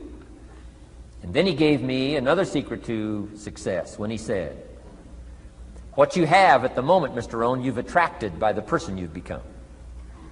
What you have at the moment, you've attracted by the person you've become. Few little simple principles here. Once you understand these, it starts to explain so much.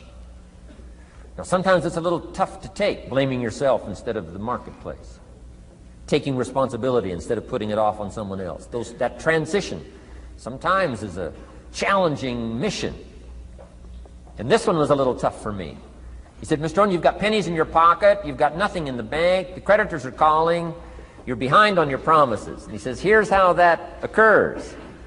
You've attracted, up until now, you've attracted the things to you because of the person you've become. Now I said, well, how can I change all that? He said, very simple.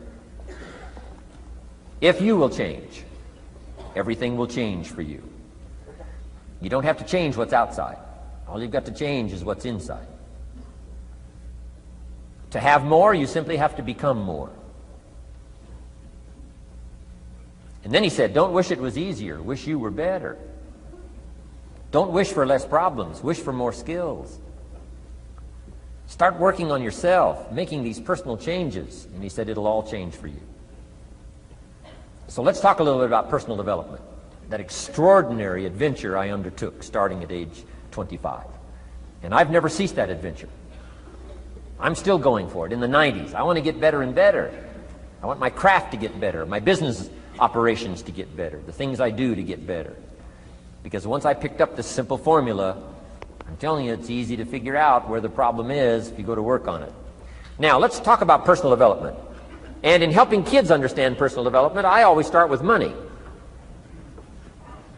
Now, money's not the only place to start. Money certainly isn't the only value, but we've all got to start somewhere, and money's something you can count, right? Kids are interested in money, okay? A lot of things are a little tougher to measure, but economics is pretty easy, right? Because you can count. Okay, somebody says, how are you doing? You say, I don't know. Let's count. Now, this is not the only count. I understand that. There's a lot of other things to count. But to see if there may be some errors in your judgment and lack of disciplines in your life, we might as well start with money, because it's so easy to count. So let's just start there and see whether or not maybe we have messed up. Okay. So here's how I explain it to kids. We get paid for bringing value to the marketplace. Key to understanding economics. We get paid for bringing value to the marketplace. Marketplace is also described as reality. Reality, the marketplace. Now, it takes time. It takes time to bring value to the marketplace, but we don't get paid for time. It's very important for kids to understand, as well as adults. We don't get paid for time. Mistakenly, the man says, well, I'm making about $20 for an hour. Not true. Not true. If that was true, you could just stay home, have them send your money. No, it's not true. You don't get paid for the hour. You get paid for the value you put in the time. So we don't get paid for time, we get paid for value. Now, since that's true, here's one of the key questions of the afternoon.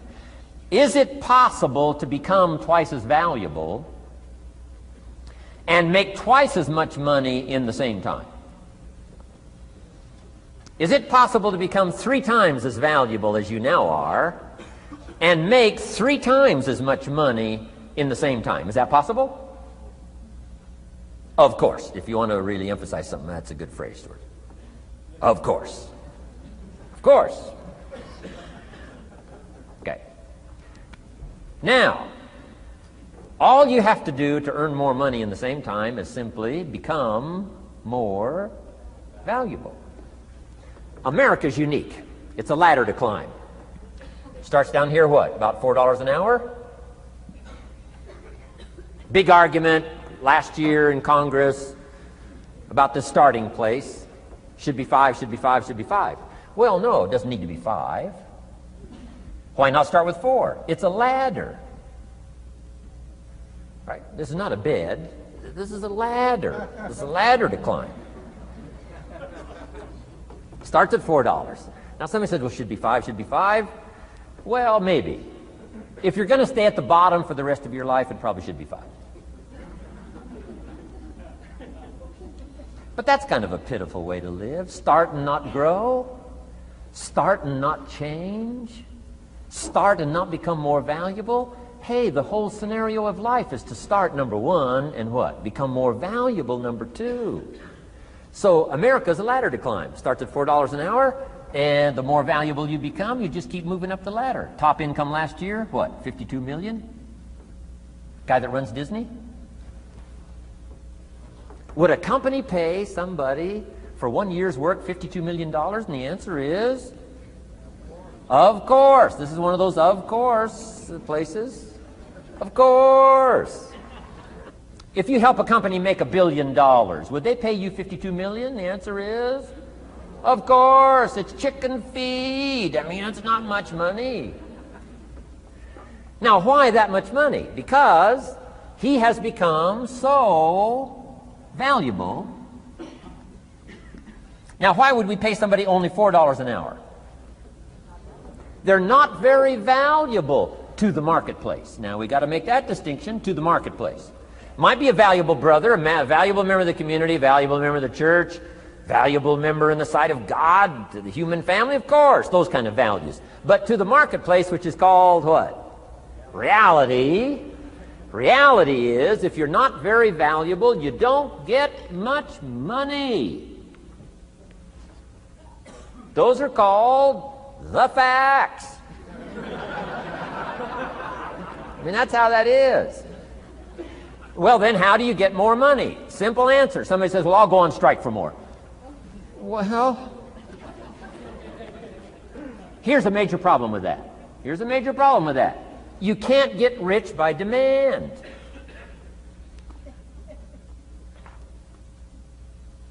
Somebody says, well, I'm waiting for a raise. I'm telling you, it's easier to climb than to wait for a raise. Why not just become more valuable rather than wait? I'm telling you, that's the key to all good things. Becoming more valuable. Why would we pay somebody $400 an hour? They've become more valuable to the marketplace. See how this works? I'm telling you, this stuff is so easy. This is America. This is a ladder. How far is it from 4 to 5? I'm telling you, it's not far. $4 to $5 an hour? If you work for McDonald's, haul out the trash, they'll pay you $5 an hour. If you whistle while you haul out the trash, they'll pay you $5 an hour. I'm telling you. You'll get an extra $1 just for a good attitude. Yay, McDonald's. Wear the hat. It's incredible.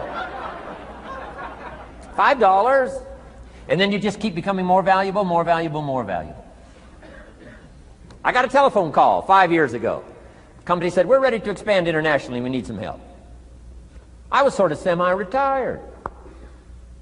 Right? Looking for the next exotic beach. They said, no, Mr. Rohn, we got a project for you. right? We're going to expand internationally. We could use your help. Next little while, we'll add some millions to your fortune, make it worth your while. I said, okay. I thought later, isn't that interesting that they called me? My second thought was, of course they'd call me. Who else would they call? I mean, I can get the job done. Now, how come I got a telephone call worth millions? I had become valuable. Now, I'm a farm boy from Idaho. I was raised in obscurity. 1 year of college, and I thought I was thoroughly educated. Made all kinds of mistakes galore. At age 25, the creditors are calling me saying, hey, you told us the check was in the mail. I got pennies in my pocket. I got nothing in the bank. I'm behind on my promises. How come I get a telephone call 5 years ago and it's worth millions? I changed. I turned my life around. Is it possible to become worth millions? Speaking economically, now there's a lot of values to become, but let's just talk economics. Is it possible to become that valuable? And the answer is, of course, of course. Now let me give you the secret. Shoaff said, here's the secret, Mr. Rohn. Learn to work harder on yourself than you do on your job. Once I got that, it turned my life around. Learn to work harder on yourself than you do on your job.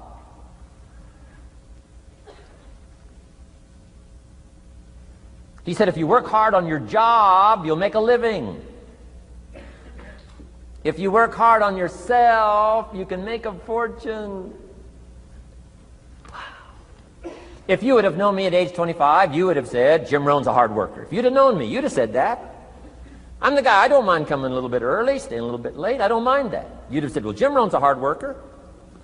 You say, well, how come he's got pennies in his pocket and nothing in the bank and behind on his promises? Well, I was a hard worker, but I was working hard on my job, not on myself.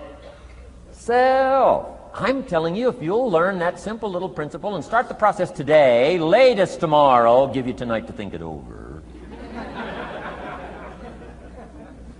And start this whole process of personal development, work on yourself, make yourself more valuable to the marketplace. I'm telling you, you can so dynamically change your income, and economics is the least of the values that you can start earning in terms of equity if you'll start working harder on yourself than you do on your job.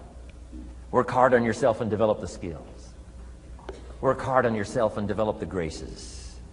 All of the stuff necessary to become more valuable to the marketplace. I'm telling you, your whole life can explode into change. Promotions, no problem. Becoming more valuable to the company, I'm telling you, no problem. Money, no problem. Economics, no problem. Future, no problem. If you just go to work on the right thing. Not get things out there to change. Don't try to change the seed. Don't change the soil. Don't change the sunshine. Don't change the rain. Don't change the mix of seasons. Let the miracle of everything that's available work for you, and start working on the inside. Work on your philosophy. Work on your attitude. Work on your personality. Work on your language. Work on the gift of communication.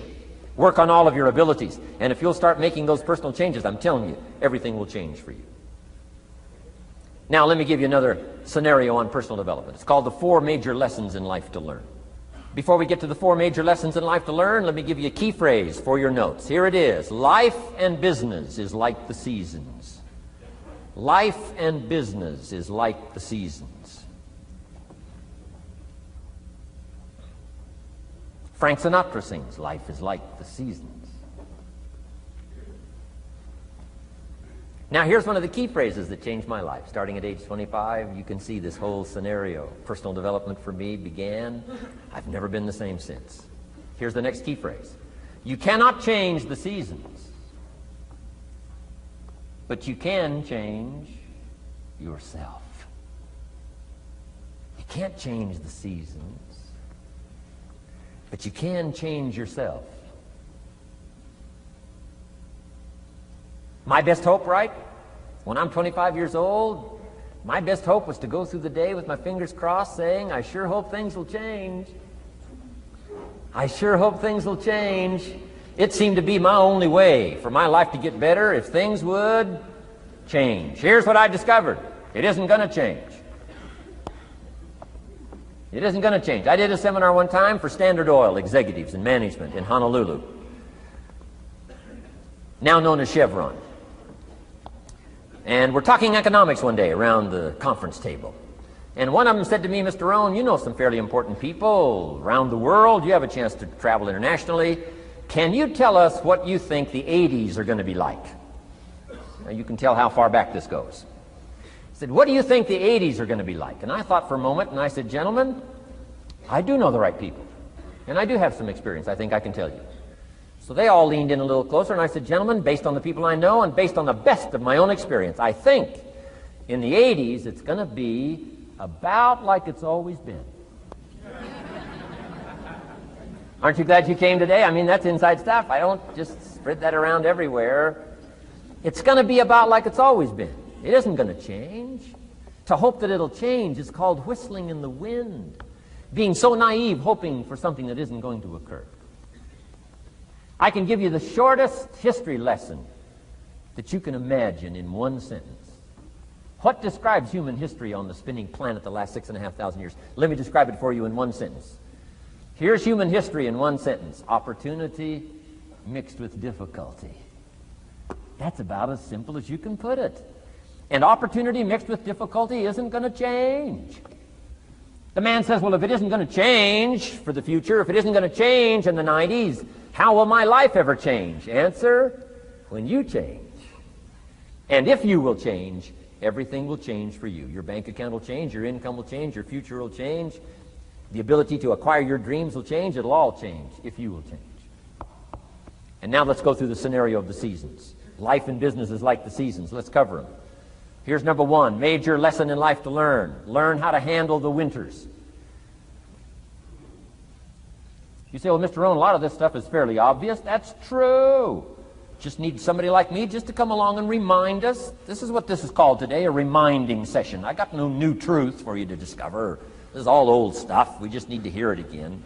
Somebody get on our case a little bit, right? We all need that. Here's number one lesson, learn how to handle the winters. That's obvious. The winters come right after falls. And pray tell how often? Every year, according to written history, for the last 6,500. To cross your fingers and say, I hope it doesn't come. I'm telling you, we call that naive. Now, there's all kinds of winters. Not just the winter of the season, but there's all kinds of winters. Winter time, the down time, the discouraging time. One writer called it the winter of discontent. The winter when you can't figure it out, the winter when it all goes wrong. Economic winters, social winters, political winters, and personal winters. When your heart is smashed in 1,000 pieces, the nights are unusually long. It's called winter time. Barbara Streisand sings, it used to be so natural to talk about forever, but used to be's don't count anymore. They just lay on the floor till we sweep them away. You don't sing me love songs.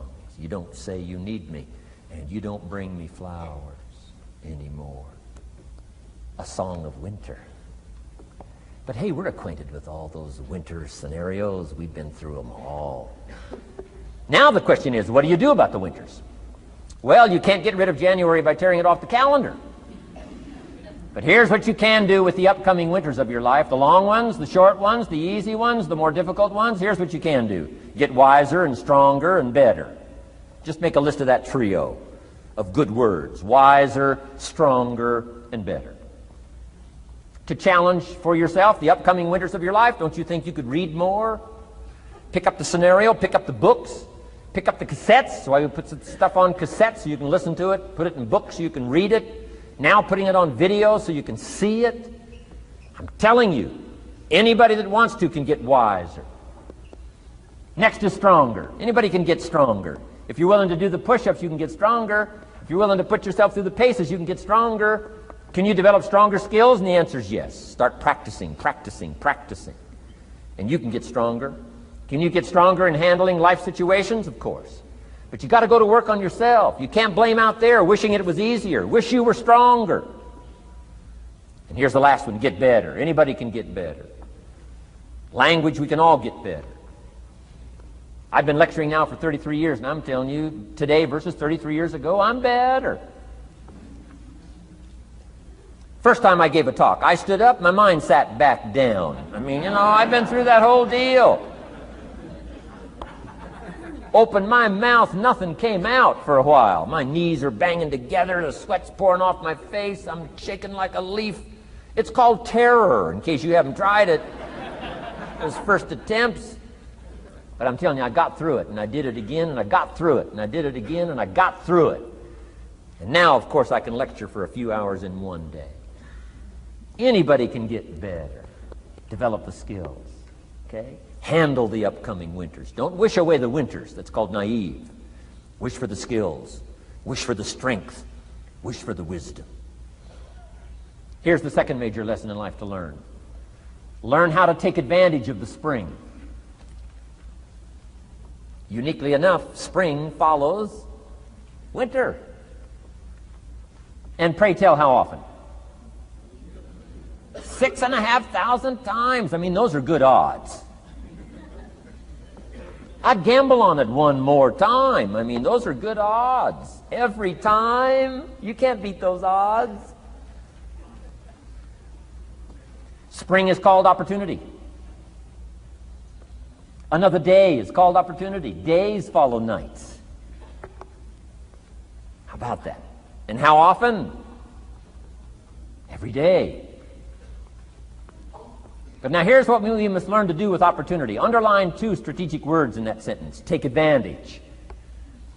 Just because spring comes is no sign you're going to look good in the fall. You've got to take advantage of it. You've got to do something with it. Read every book you can on what to do with your springs, what to do with your opportunities, what to do with your days, what to do with your chances. Don't miss the educational process. Don't miss the process of learning. To understand, opportunity keeps coming, but the key is taking advantage, taking advantage. Everybody in this room's got to learn to do one of two things: plant in the spring or beg in the fall. And it doesn't mean you can't become a sophisticated beggar, but you don't need the reputation. Learn to plant in the spring, take advantage. And there's an urgency here on springtime because there's just a few springs, handful of springs offered to each of us.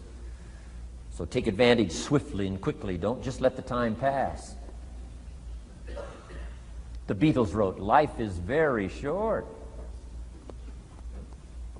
And for John Lennon, it was extra short. For Michael Landon, it was extra short. But life is short. At the longest, it's short. So don't just let the springs pass.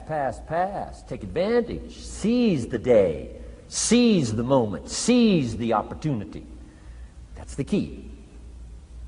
Springtime. Life is fragile. Life is brief. Elton John sings, "She lived her life like a candle in the wind." It's fragile. It's brief. Whatever you're going to do, you got to get at it. Don't just let it pass away. Here's major lesson number 3. In the summer, learn how to nourish and protect. We've got 2 challenges in the summer in the personal development part of our life. And that is become capable and powerful enough in the summer and wise enough in the summer to nourish what's good and defend yourself against what's bad. Nourish and defend.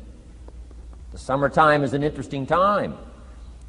It holds the possibility of the promise of harvest time, but it also has the possibility of the threat. Sure enough, as soon as you've planted your garden, the busy bugs and the noxious weeds are out to take it. And let me give you another word of advice. They will take it unless you prevent it. Summertime is an interesting time. Best as I can describe summertime, you got to nourish your values like a mother.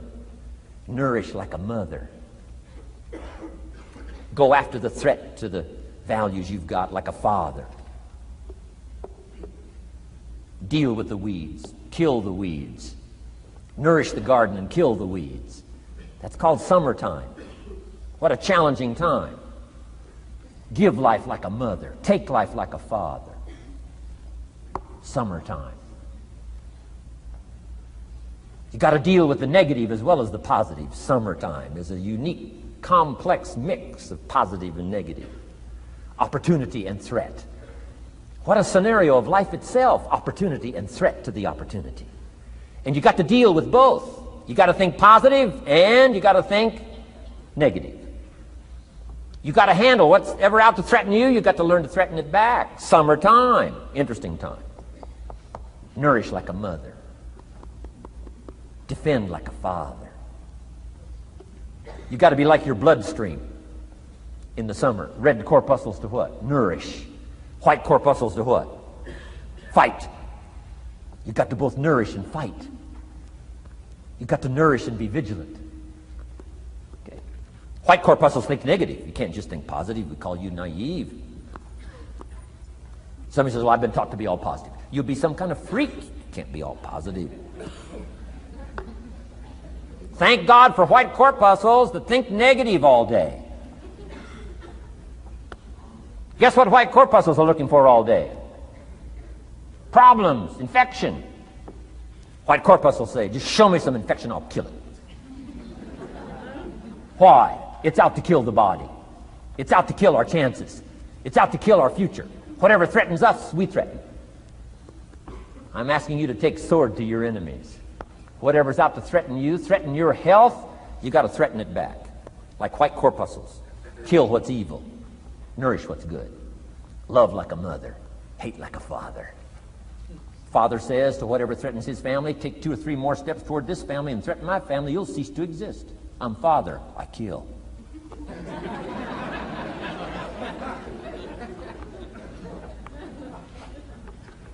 Don't let the weeds take your garden. Wreck your chances for a good harvest.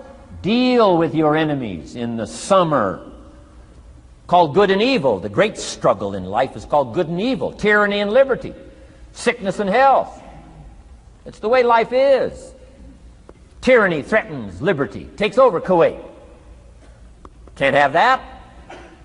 If tyranny takes Kuwait, it'll take Saudi Arabia. If it takes Saudi Arabia, it'll take something else. Where are we going to stop tyranny? As soon as possible, lest it take the whole world value.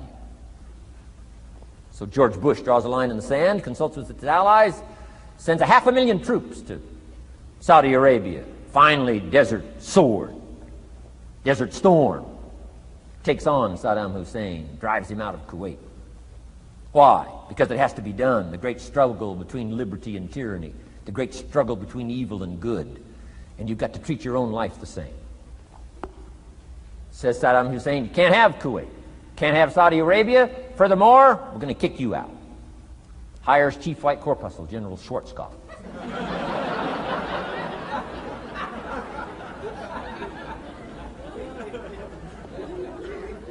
Takes care of the matter. I'm asking you in the summer, nourish like a mother. Threaten whatever threatens you like a father. Now you can also turn around the scenario, that's true. Love like a father, hate like a mother.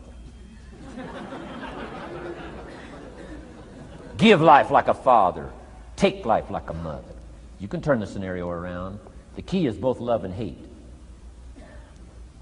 Single parents have got the greatest challenge. Love like a mother, hate like a father. Love like a father, hate like a mother.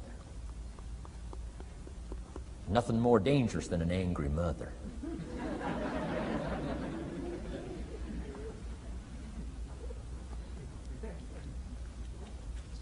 Beware the female species of the animal.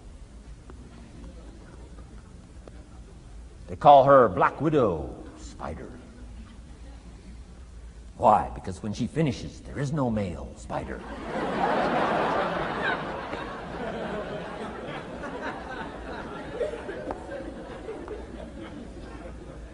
I saw this article. I was flying on an airplane up in Canada. I saw this article in one of the airplane magazines. Showed a picture of this guy with his shirt off. These claw marks down his back, teeth marks in his neck. The guy almost got killed. He was out in the woods, saw a mama bear with her little cub. Said, oh, this looks cute. Had his flash camera, went flash, flash, took a picture. Mama bear treats it unkindly, promptly chases him. Caught him, almost killed him before they got to him. Beware mama bear. So, love like a father, hate like a mother. However you want to treat this scenario. It's very important. It's called summertime. Part of the personal development challenge. is to be challenged to learn to nourish all of your values, from a garden to a family relationship, to a love affair, to a marriage, to a business, anything that's valuable to you called equity. You've got to nourish it, you've got to feed it, you've got to take care of it, but you've also got to defend it. It's called the way things are. Key. In the summer. Now here's number 4. Fourth major lesson in life to learn. In the fall, in the harvest, learn to reap in the harvest without complaint. Important part of personal development. Reap in the harvest without complaint. Take full responsibility. Once you've learned this scenario, it's not the seed, it's not the soil, it's not the sunshine, it's not the rain, it's not the miracle of the giving of life, it's not the seasons that's to be criticized. We must take personal responsibility. So in the harvest, take personal responsibility. It's your crop. Whatever you've reaped, it's your crop. Take responsibility. No complaint. And here's the next one. No apology. The best of human maturity is no apology if you've done well, and no complaint if you haven't. Knowing that that's where the answers lie, within, and then without, in the miracle of the possibilities that we have to work with. Those are the 4 major lessons in life to learn. Let's talk about some more parts of personal development. Here's the first one. Physical.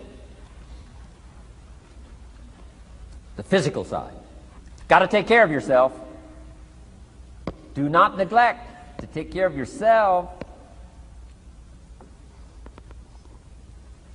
Good phraseology used in the Bible, in my amateur way, but let me put it to you best I can. Here's what it says. Treat your body like a temple.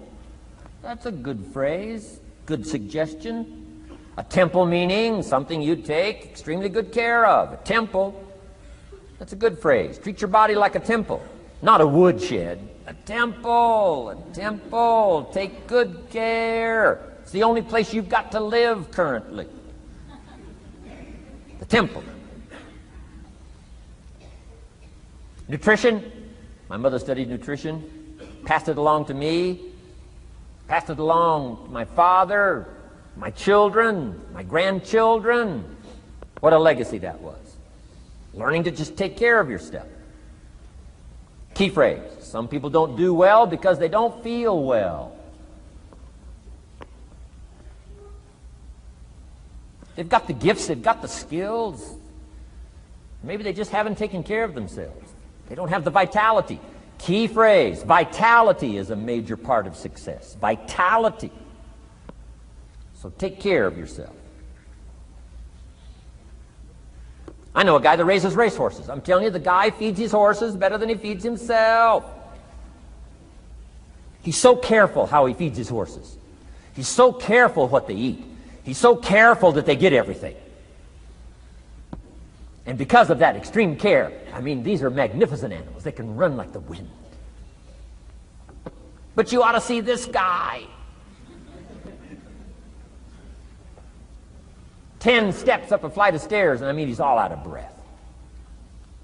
His horses can run like the wind, and he can hardly make it up the steps. The guy takes care of his animals better than he takes care of himself. Some people feed their dogs better than they feed their kids. Physical. Now, there's all kinds of parts to physical. Here's one. Appearance is part of the physical. Never have a second chance to make a first impression. The physical side. And here's some of the best advice on appearance I can give you. It comes from ancient script again. It says, God looks on the inside, people look on the outside. Isn't that good information? Now you say, well, people shouldn't judge you by how you look. Well, let me give you a clue. They do. They do. You can't deal in these shoulds and shouldn'ts. You'll be tipped over the rest of your life. Now, of course, when people get to know you, they'll judge you by more than what they see. But at first, they're going to take a look.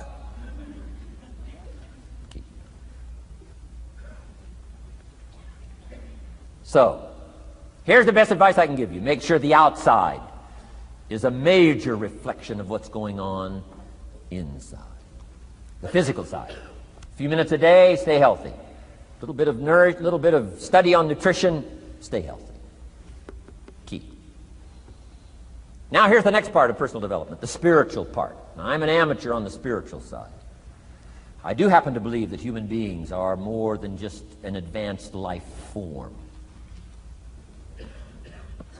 an advanced species of the animal kingdom. I do believe humans are a special creation. That's just my personal belief, and I don't ask you to buy it. But here's what I do ask you to buy. If you do believe in spirituality in any manner, here's my best advice. Study it and practice it. Do not neglect your values. Do not neglect your virtues. If you do believe in spirituality, my advice is study it and practice it. Don't let it go unstudied. Don't let it go unnourished, if you do believe. That's my best advice on the spiritual side. Now here's the third part. The mental side. Part of this personal development challenge is to develop mentally. Learn, study, grow, change. It's what schooling is all about. And the human development takes time, incredible amounts of time. That's why we've taken the time for this seminar. It just takes time. Some things you can't cover in a 20-minute speech. You can't cover in a little 5-minute talk. It takes time. For humans, it seems like more time than any other life form, human beings. The little wildebeest in Africa. Guess how much time it's got as soon as it's born to be able to run with the pack so it doesn't get eaten by the lions? Guess how much time it's got? A few minutes. As soon as the little wildebeest is born, tries to stand up, falls down. Its mother nudges it, gets it to stand back up, falls back down. Finally, on little shaky legs, it tries to nurse. Mother pushes it away. She moves away, so it can't nurse. Why? You can't nurse now. You've got to develop some strength now. The lions. Falls down, gets back up, tries to nurse. Mother pushes it away. No. You got to get these legs strong. How much time have we got? Not much time. Mama wildebeest says, not much time. Not hours, not days, minutes. Wow. But the human baby, wow. After 16 years, we're not sure. Right? Unbelievable amount of time it takes.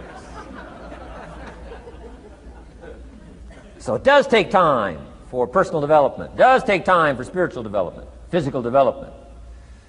But here's also what takes time, and that's your mental development. Feeding the mind. Nourishing the mind. Some people read so little, they got rickets of the mind. They couldn't give you a good, strong argument as to their own personal beliefs. Here's one of the challenges we've got as parents, and that is to get our kids ready to debate the major life issues of the 90s. They've got to get ready to debate. We've spent this last couple of decades debating communism. Communism taught capital belongs in the hands of the state. We've been teaching, no, capital belongs in the hands of the people. Communism taught people are too dumb and stupid to know what to do with capital. You've got to take capital away from all the dumb, stupid people and give it to the all-knowing, all-wise state. And let the state run everything and let the people meekly show up for their work assignment. All glory to the state, communism taught. Kid says, well, is that right? No, all glory to the people. Let the state be the servant of its people, not the people be the servant of the state. I'm telling you, you've got to be able to pick up those ideologies. You've got to be able to pick up the philosophy. And here's the next part. You've got to be able to defend it. If you can't defend your virtues and if you can't defend your values, I'm telling you, even in the 90s, you'll fall prey to philosophies that are not in your best interest. And we've got to help our teenagers, we've got to help our kids especially to be able to debate the major life issues, the political issues and the social issues. and the religious issues and the spiritual issues and the nutritional issues and the economic issues and all of the rest of the issues that are valuable for us to build the kind of equities we want. You got to get yourself ready. And one of the ways you got to get ready is not just physical and not just spiritual. You got to get ready mentally. And this is where Shoaff went to work on me, to be ready mentally, to develop the philosophy and also be able to defend your virtues and your values. Let's go through it. You need a good library. Shoaff got me started on my library. Here's one of the books he recommended. Think and Grow Rich by Napoleon Hill. Think and Grow Rich. Shoaff said to me, doesn't that book and title intrigue you? Think and Grow Rich. Don't you have to read that book? Think and Grow Rich. I said, yes, sir. By Napoleon Hill. I went and found that book in a used bookstore. That's where I had to start. In a used bookstore. I paid less than 50 cents for it. I've still got it. It's one of the rare hardback covers. Think and Grow Rich by Napoleon Hill. Wow, Shoaff was right. Get a library started. It'll change your life. Any home over $200,000 has got a library. Why do you suppose that is? Wouldn't that make you curious? How come every home over $200,000 has got a library? Does that tell you something? Does that educate you at all? You say, well, I can't afford a $200,000 home. It doesn't matter what size home. Take your present apartment, clean out a closet, call it your library, and start acting intelligent. And start this process like I did. Start developing a library. Here's what your library needs to show, that you're a serious student of health and life, spirituality, culture, uniqueness, sophistication, economics, prosperity, productivity, sales, management, skills, values of all kinds. Let your library show you're a serious student. Don't be casual in learning. Don't be lazy in learning. Information is the key. Okay. Learning is the beginning of wealth. Learning is the beginning of health. Learning is the beginning of prosperity. Learning is the beginning of democracy, the beginning of freedom. All values, all virtues start with the learning process. So don't be lazy in learning. Don't be lazy in gathering the library that'll teach you and instruct you. And I got that book, Think and Grow Rich. Some of the ideas in that book inspired me no end, helped me to change my life.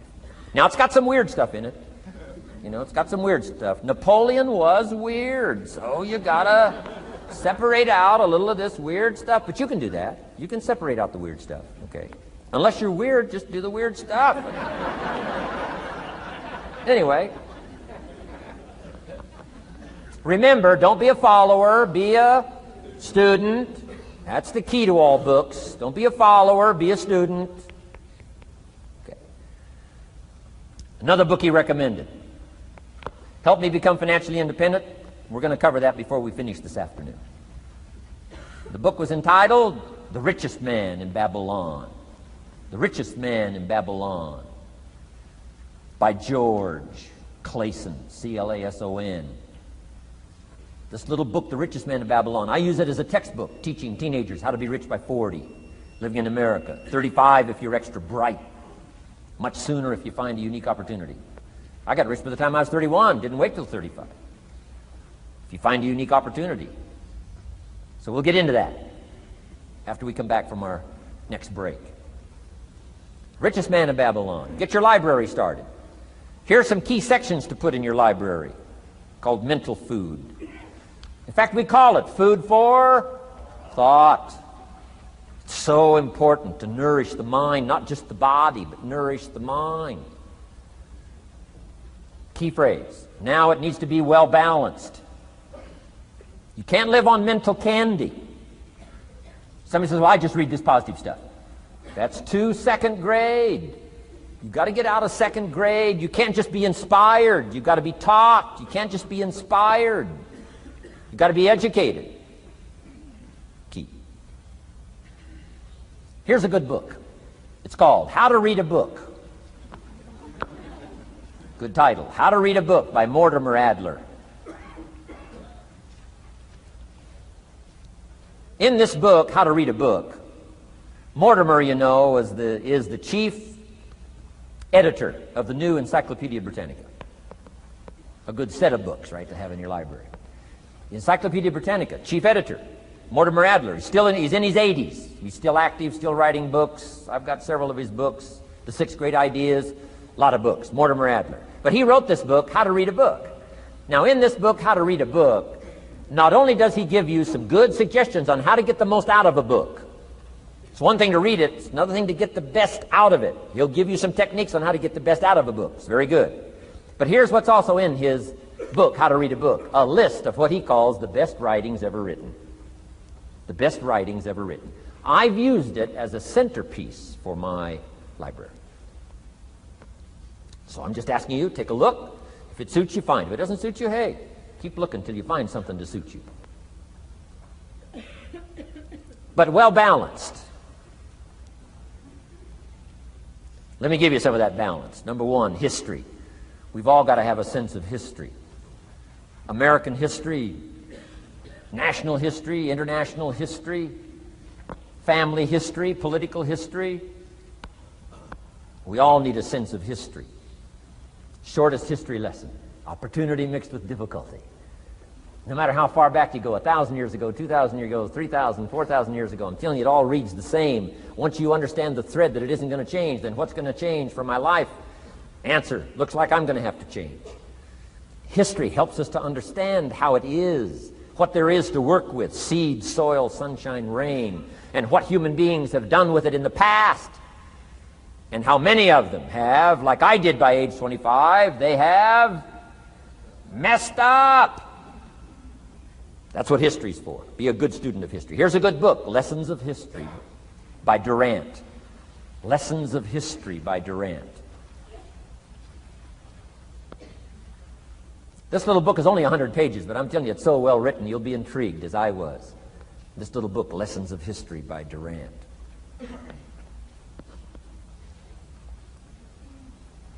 Next is philosophy. Durant also wrote a good book on philosophy. The Story of Philosophy. It's got a good rundown of the key philosophers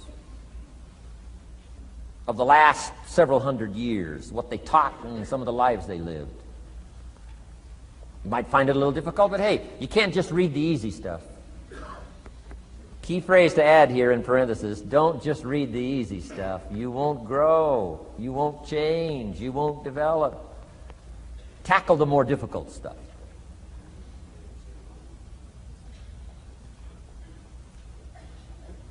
Next, novels. Novels are good. Sometimes an intriguing story keeps our attention so that the author can weave in the philosophy he or she is trying to get across. Ayn Rand was probably better at that than anybody else I could possibly think of. Atlas Shrugged, some of those towering novels.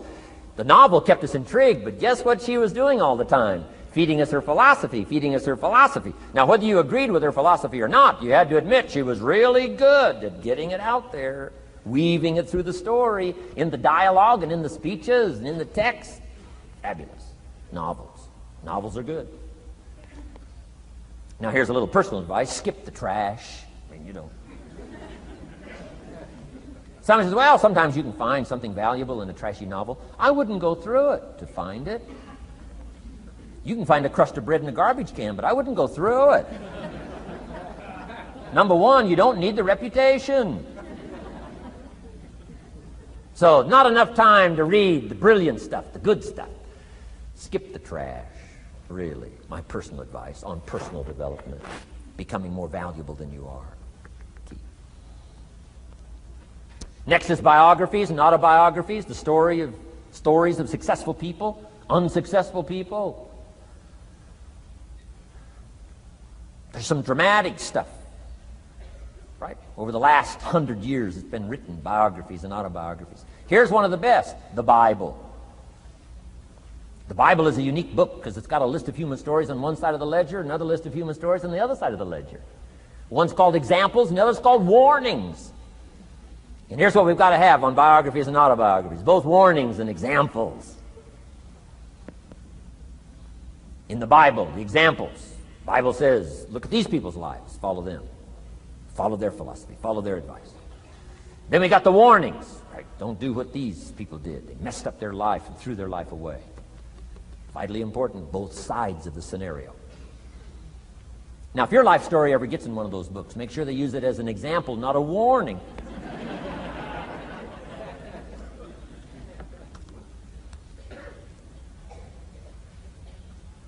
Also, we need balance, both sides, balance, good and evil, biographies, autobiographies.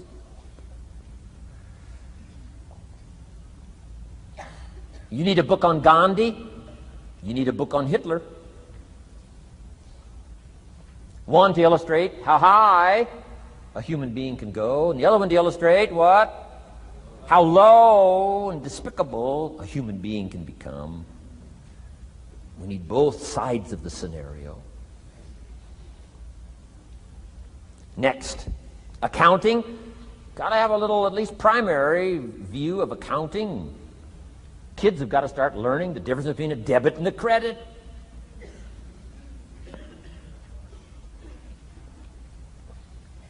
Next is law. We all need, right, a little bit. You don't have to be a lawyer, but you got to know contracts, what to sign, what not to sign, backups, good advice, how to be safe rather than sorry. All of us need a little law, not a lawyer, but a little law, especially these complicated days. Everything's in court these days. I learned this the hard way. Company wanted to borrow money a long time ago, up in Canada. Company wanted to borrow some money. The bank said, well, yes, we will loan the company the money if Mr. Rohn will sign personally. And I wanted to play hero, and I knew the company could pay it back. $250,000. So I signed. No problem. Sure enough, within less than a year, they paid it all back. $250,000. I am now a hero. Well, about a year later, this company gets in financial trouble. They go back to the bank and borrow this $250,000 again. I said, I hope my phone doesn't ring because I won't sign the note this time. Because I knew they were in trouble. I knew they were probably going to go bankrupt. My phone never rang. I'm off the hook. Sure enough, within less than a year, the company goes bankrupt. Can't pay. But I get this letter from the bank saying, Dear Mr. Rohn, since the company cannot perform its obligation and pay this $250,000, and since we have here your personal guarantee, would you please send us your check for $250,000? I said, hey, hold it. There must be some mistake here. I signed that first note, and they paid it all back. I wouldn't have signed the second note. I didn't sign the second note. Well, what I didn't know I had originally signed was a continuing guarantee. So now I know what the word continuing means.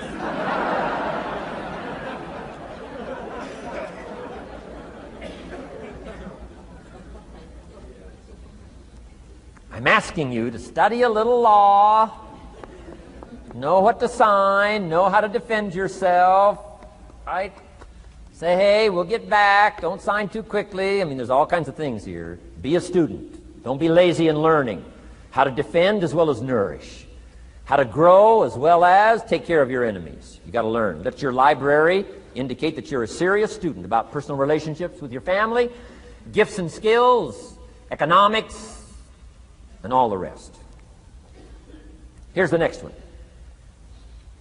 Economics. We're going to study that when we come back from our break. Economics. We're going to cover, especially for the kids today, how to become financially independent. We're going to let the adults listen. I've been teaching kids for the last 18, 19 years how to be rich by 40, 35 if you're extra bright. Most kids think they're extra bright. They go for 35. Or much sooner if you find a unique opportunity. We're going to get into that. Be a student of economics. Next, culture, sophistication. Don't leave that out of your life. culture, sophistication. Culture is part of the fabric of the nation. Culture is what makes us different than dogs and animals. Culture is what makes us different from the barbarians. Culture, sophistication. Be a student of the dance and the art and the music and all the rest of those extraordinary human values that are possible for us all to participate in as well as to enjoy. Be a student of culture. And the last one is spirituality. Study it from the Bible and all the related books about spirituality. If you're a believer, study and practice. Let your library show you're a serious student. Next, keep a journal. Shoaff said, Mr. Rohn, not only be a student, but the good ideas that you develop from the books. Keep a separate journal. Write all this stuff down. Here's what he said. Don't trust your memory. If you're serious about becoming wealthy and powerful and sophisticated and healthy, influential, cultured, unique, keep a journal. Don't trust your memory. If you listen to something valuable, write it down. If you come across something important, write it down. Write it down. Now, I used to take notes on pieces of paper and torn off corners and backs of old envelopes and restaurant placemats and long sheets and narrow sheets and little sheets and pieces and thrown in a drawer. Found out, best way, keep a journal. I've been keeping these journals now since age 25. It makes up a valuable part of my own learning, and it's a valuable part of my library. My own journals now form a good portion of my own library. The stuff. I'm trying to get kids to do like I do, be a buyer of empty books. Kids find it interesting I'd buy an empty book. Especially at my status in life. What did I pay for this one? $26. Kids say, $26 for an empty book? Why would you do that? Well, the reason I paid $26 is to press me, to see if I can't find something worth $26 to put in here. And I'm telling you, all my journals are private. But if you got a hold of one of my journals, you wouldn't have to look very far until you would say, this is worth more than $26. I must admit, if you got a glimpse of Mr. Rohn's journals, you'd have to say he is a serious student.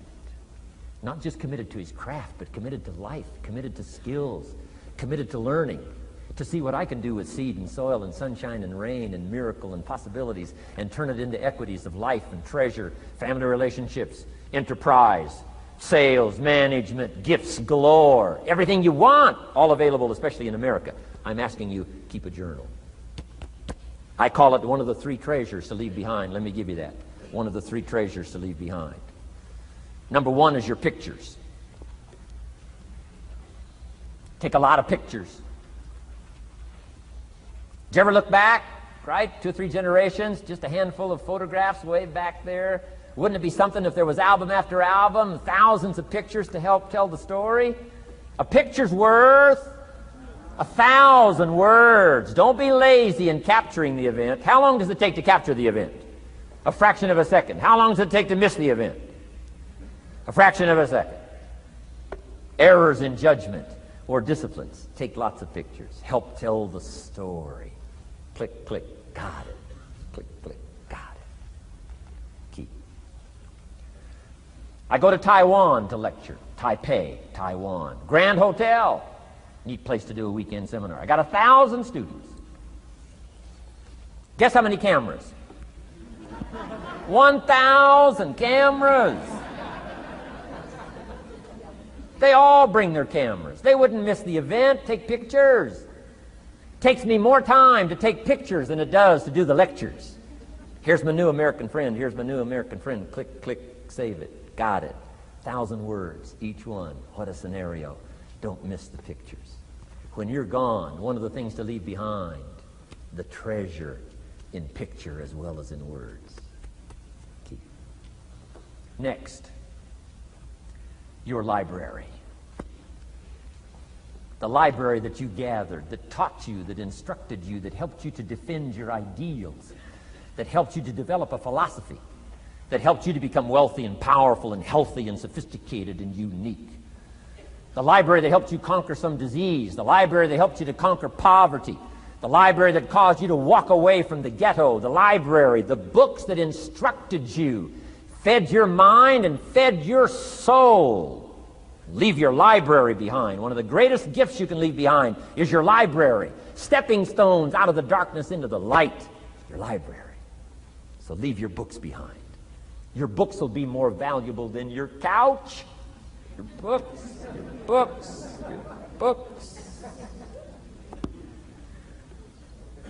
And third is your journals. The ideas that you picked up. The notes you took at seminars like this. Wherever you found an occasion to gather something valuable and put it in here so you could go back over it and go back over it. Repetition is the mother of skill. Read it one more time. Learn it one more time. See if you can digest it one more time. Let it coach you one more time. Let it teach you one more time. Let it inspire you one more time. Words are inspirational. The lyrics of a song. And not just read it once. That's why we put our stuff on cassettes so you can go through it again and again and again. If you hear a beautiful song that does something to you, you don't say, well, that's enough. Don't need to hear that again. No. Wouldn't you want to hear it again, hear it again, hear it again? Let it instruct you. Let it feed you. Let it teach you. Take you on wings of emotional journeys. Wouldn't you want to do that again? The answer is yes. That's what's so important. And here's what's important. One of the things to leave behind, that's your journals. All the stuff you took the meticulous time to gather. One of the greatest proofs that you're a serious student. Taking pictures, that's pretty easy. Buying a book at a bookstore, that's pretty easy. Here's one that's a little more challenging. Be student enough of your own life and your own future and your own destiny. Be student enough to take the time to keep the notes and keep the journal. You'll be so glad you did. What a treasure to leave behind when you go. Your journals. Wow. I wouldn't be without mine now. I'm in Carmel, California, one of my favorite places. It's where I wrote my first book called Seasons of Life. I went to this little church one Sunday morning. First time I'd been there. Little small church, I don't know, 150 people. Classic sermon that morning. Classic sermon. One of the best I've ever heard in all of my life. I happened to be there. And I had my journal. While this sermon is going on, I can't believe it was so precise, it was so unique, it was so powerful. And I've got my journal, and I'm taking notes. Taking notes of this classic sermon. Guess how many other people were taking notes? Approximately, guess. How many do you suppose? It looked like, best as I could tell, I'm the only one taking notes of this classic sermon. Now, since I'm a stranger there, and it's the first time I've been there, and I'm taking these notes, people started looking, who is he and what's he doing? I started feeling just a little bit uncomfortable. But I'm still writing. Now I'm feeling kind of like a spy. Right? I could hear some of them say, he's going to get out of here with some of this stuff. And I did. I'm the guy that walked away with the stuff. I'm asking you to be no less sincere and be no less committed to the advancement of your philosophy, the set of the sail. Talk about have your best year ever this year, and then get ready for next year, your very best year ever, and they'll start being the best, the best, the best year after year. If you'll commit yourself to some of this simple stuff called personal development, start with a walk around the block. Start with the refinement of your philosophy. Start with the teaching of your own fabulous mind, where all the answers are. I can only give you a few answers from my own experience. The rest of all the magical answers are within the confines of your own mind. But it takes the books, it takes the cassettes, it takes the videos, personal conversation, sermons, lyrics from songs, dialogue from the movie. Let your heart be stirred by words. Find ways to capture. Part of your personal development quest. Now here's the last subject on personal development just before we take our break. Isn't this good stuff? I'm telling you, this stuff changed my life. Turned me every way but loose. I've never been the same since my teacher gave me some of this simple instruction. How to go from where you are to where you want to go. How to go from what you are to what you want to become. How to go from pennies to treasure. How to go from nothing to fortune. It's all within the confines of this stuff that I've been trying to share with you. Laboring best I can. Words are clumsy when you try to in your experience. But I'm doing my best today, and I'm excited about it. Appreciate you taking all these good notes. And good students today. I appreciate that.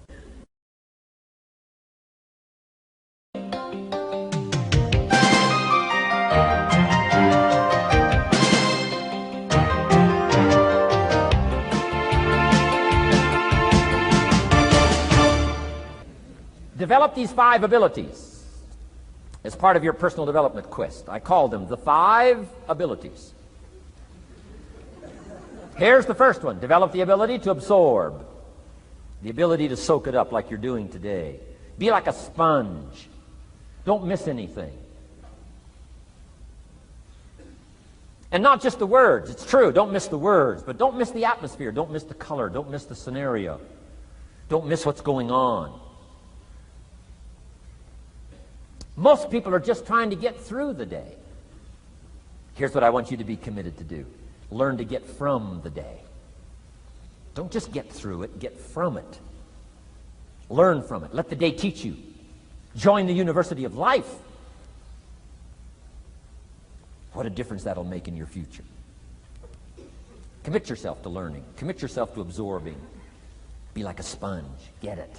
Don't miss it. I've got a personal friend of mine who's so gifted in this area. I think he has soaked up and remembers everything that's ever happened to him. He can tell you as a teenager where he was and what he did and what he said and what she said and how they felt and the color of the sky and what was going on that day. And the reason is because he gets it. He gets it. He gets it. I'm telling you, it's more exciting to have him go to Acapulco, come back and tell you about it, than it is to go yourself. He's unbelievable. He's got this extraordinary gift. And why is it? When he's there, he doesn't miss anything. Here's a good phrase for you to jot down. Wherever you are, be there. Be there to absorb it up. Be there to soak it up. Take a picture if you can. But take pictures of your mind. Let your soul and heart take pictures.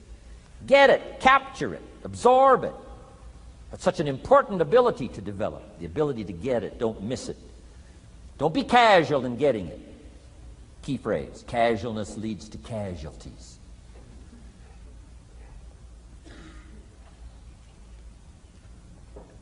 Second, learn to respond. The ability to respond means let life touch you. Don't let it kill you, but let it touch you. Let sad things make you sad. Let happy things make you happy. I'm telling you, give in to the emotion. Let the emotion strike you, not just the words, not just the image. Let the feeling strike you. Let the emotion strike you. Here's what's important. Our emotions need to be as educated as our intellect. Our emotions need to be educated as well as our intellect. It's important to know how to feel. It's important to know how to respond. It's important to let life in. Let it touch you.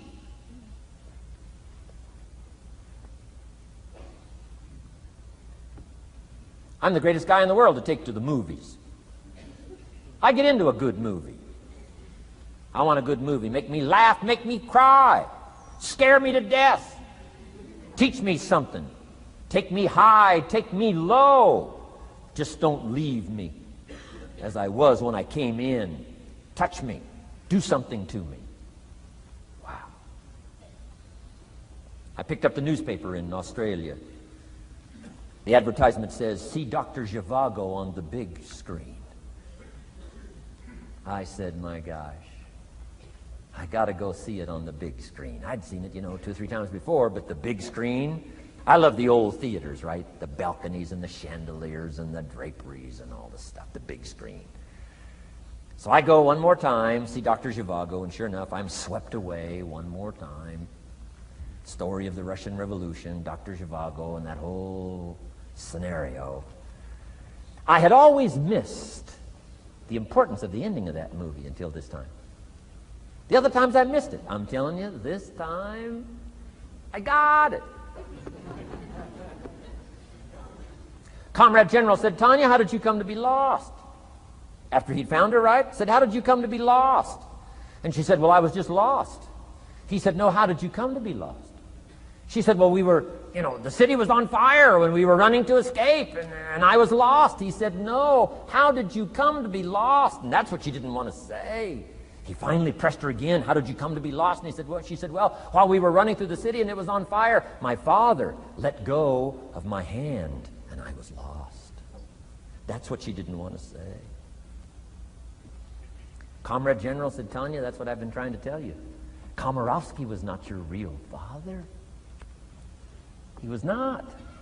I'm telling you, I've been looking all over for you, and I think I found you. This man, my relative, Dr. Zhivago, the poet. I'm telling you, he was your father. And Comrade General said, Tanya, I promise you this. If this man, your real father, had been there, I promise you, he would never have let go of your hand. And I got it. This time I got it. The other times I'm eating popcorn waiting for the movie to finish. This time I got it. I got it. I got it. I'm asking you to get it. Absorb and respond. Maybe you heard the story about the evangelist here in Texas way back in the horse and buggy days. Used to put up his tent in these various Texas towns and hold tent revivals. And he put up his tent. One of these towns expected a big crowd to come and hear him preach. And he got there first night of the tent revival, and he walked inside the tent. It was empty. And he thought, something must be wrong.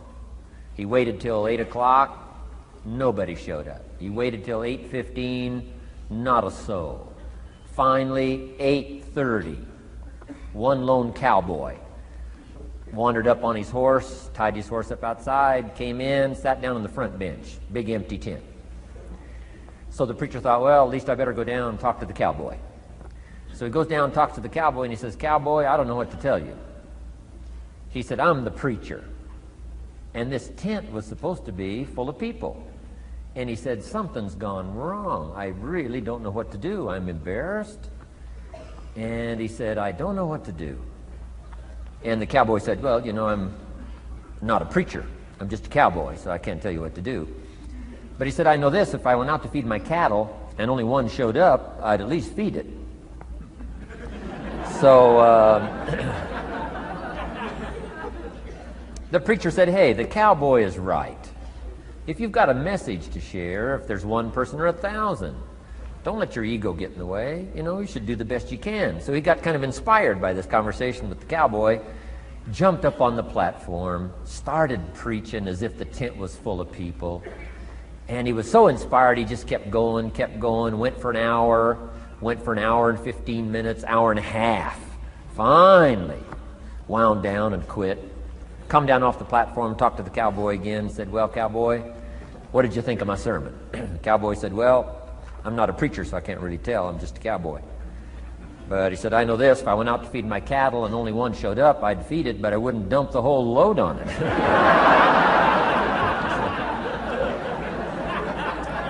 So, if it seems like we're dumping the whole load here today, I guess we really are. But you guys are working hard. Does anybody have 4 pages of notes? Oh, wonderful, wonderful. My job, I'm getting it done. Wonderful. We should give a prize one of these days for the most notes. Fantastic. I congratulate you. You're working as hard as I am. I appreciate that. Okay, we got some more work to do, so let's go to work. Everybody's okay? Say, I'm okay. All right. I'd love to take you with me as my traveling audience. Wow. We've covered the first 2 abilities in the personal development quest. One is the ability to absorb, don't miss anything, pay attention. Good watchword for the 90s, pay attention. Things are moving so fast these days, you got to pay attention, pick it up, soak up the colors, soak up the sounds, soak up what's going on. Second, respond, let life touch you. Let the emotions affect you as well as the sights. Now here's the third ability. Develop the ability to reflect. Reflect means go back over. Study it again. Go back over these notes that you're taking today. Go back through the cassettes one more time. Read the text one more time. But there's more to it than that. Go back over your day. I call it run the tapes again, so that the day locks in firmly. Here's some good times to reflect. One, at the end of the day. Take a few minutes at the end of the day. Go back over the day. Who'd you see and what'd they say and what happened? How'd you feel? What went on? So that you capture that day. A day is a piece of the mosaic of your life. Number one, don't treat it casual.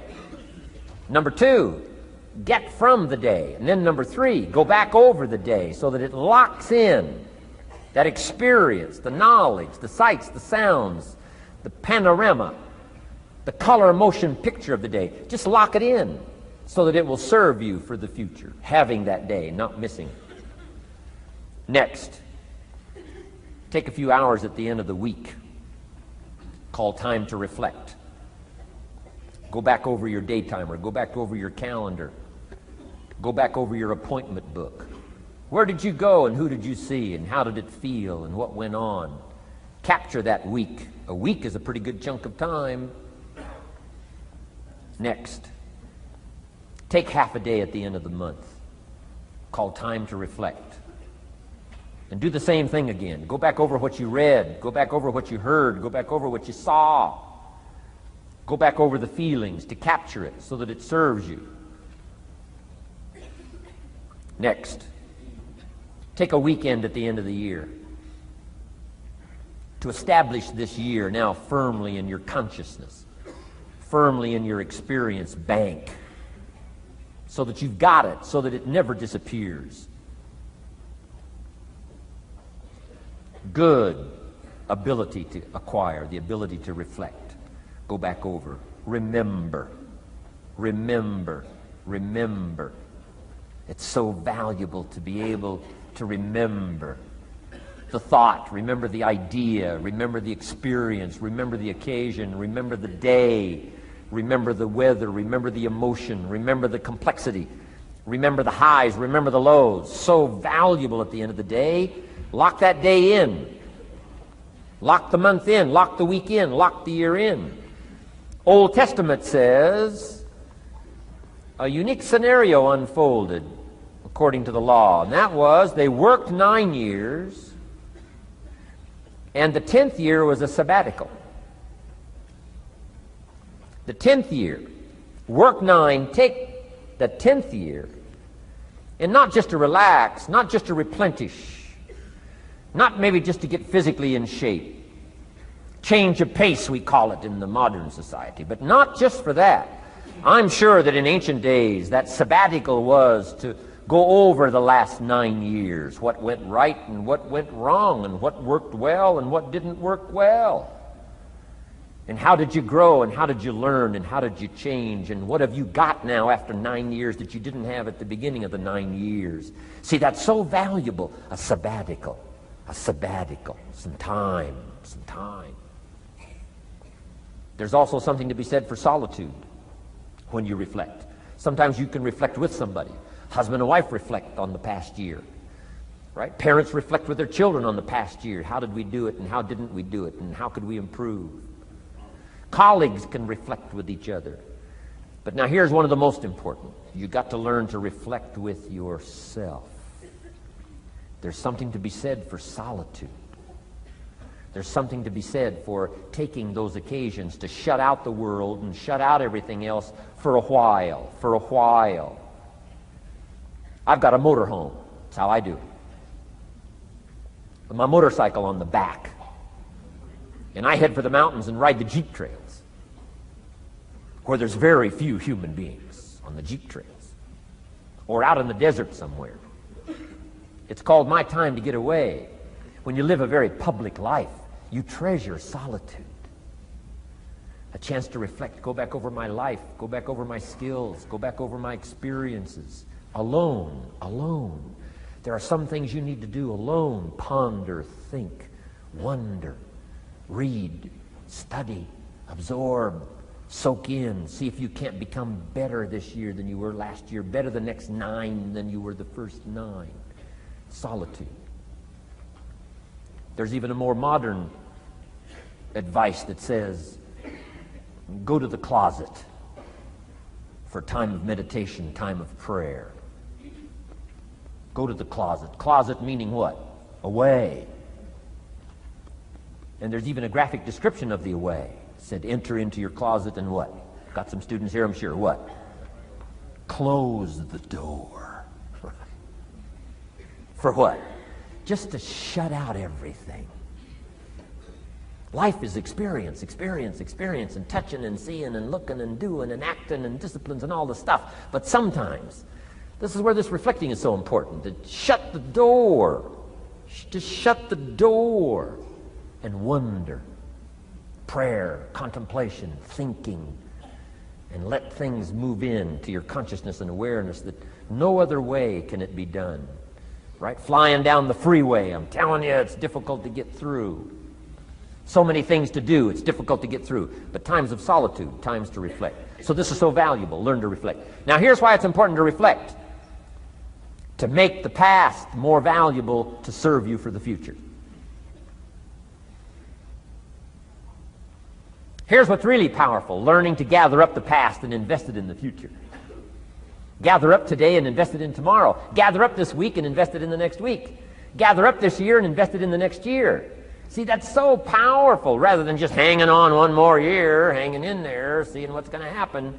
Learn, study. This is part of the personal development quest. Becoming better than you are, more valuable than you are, not just in terms of economics, in terms of motherhood, in terms of fatherhood, in terms of being a better brother, a better colleague, making a better contribution to the family, to society, to the community, to the church, to the office, to the commitment, to the partnership. Doesn't matter what it is that has value. Work on yourself, then you bring more value to the partnership, to the marriage, to the franchise, to the corporation, to the enterprise, to the community, to the nation. Self-development, personal development.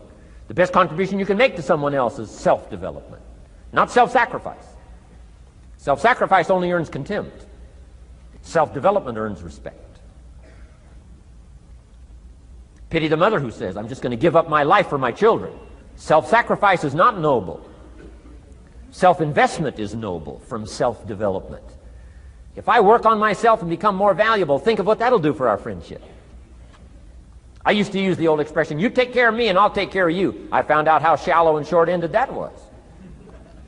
And I changed it to read like this, I'll take care of me for you, if you will please take care of you for me. And this is part of it, the personal development, that we work harder on ourselves than we do on our job. Now we bring that to the friendship. Now we bring that to the marriage. Now we bring that to the family relationship as a father, as a mother. And we develop the strength and we develop the power. That's key.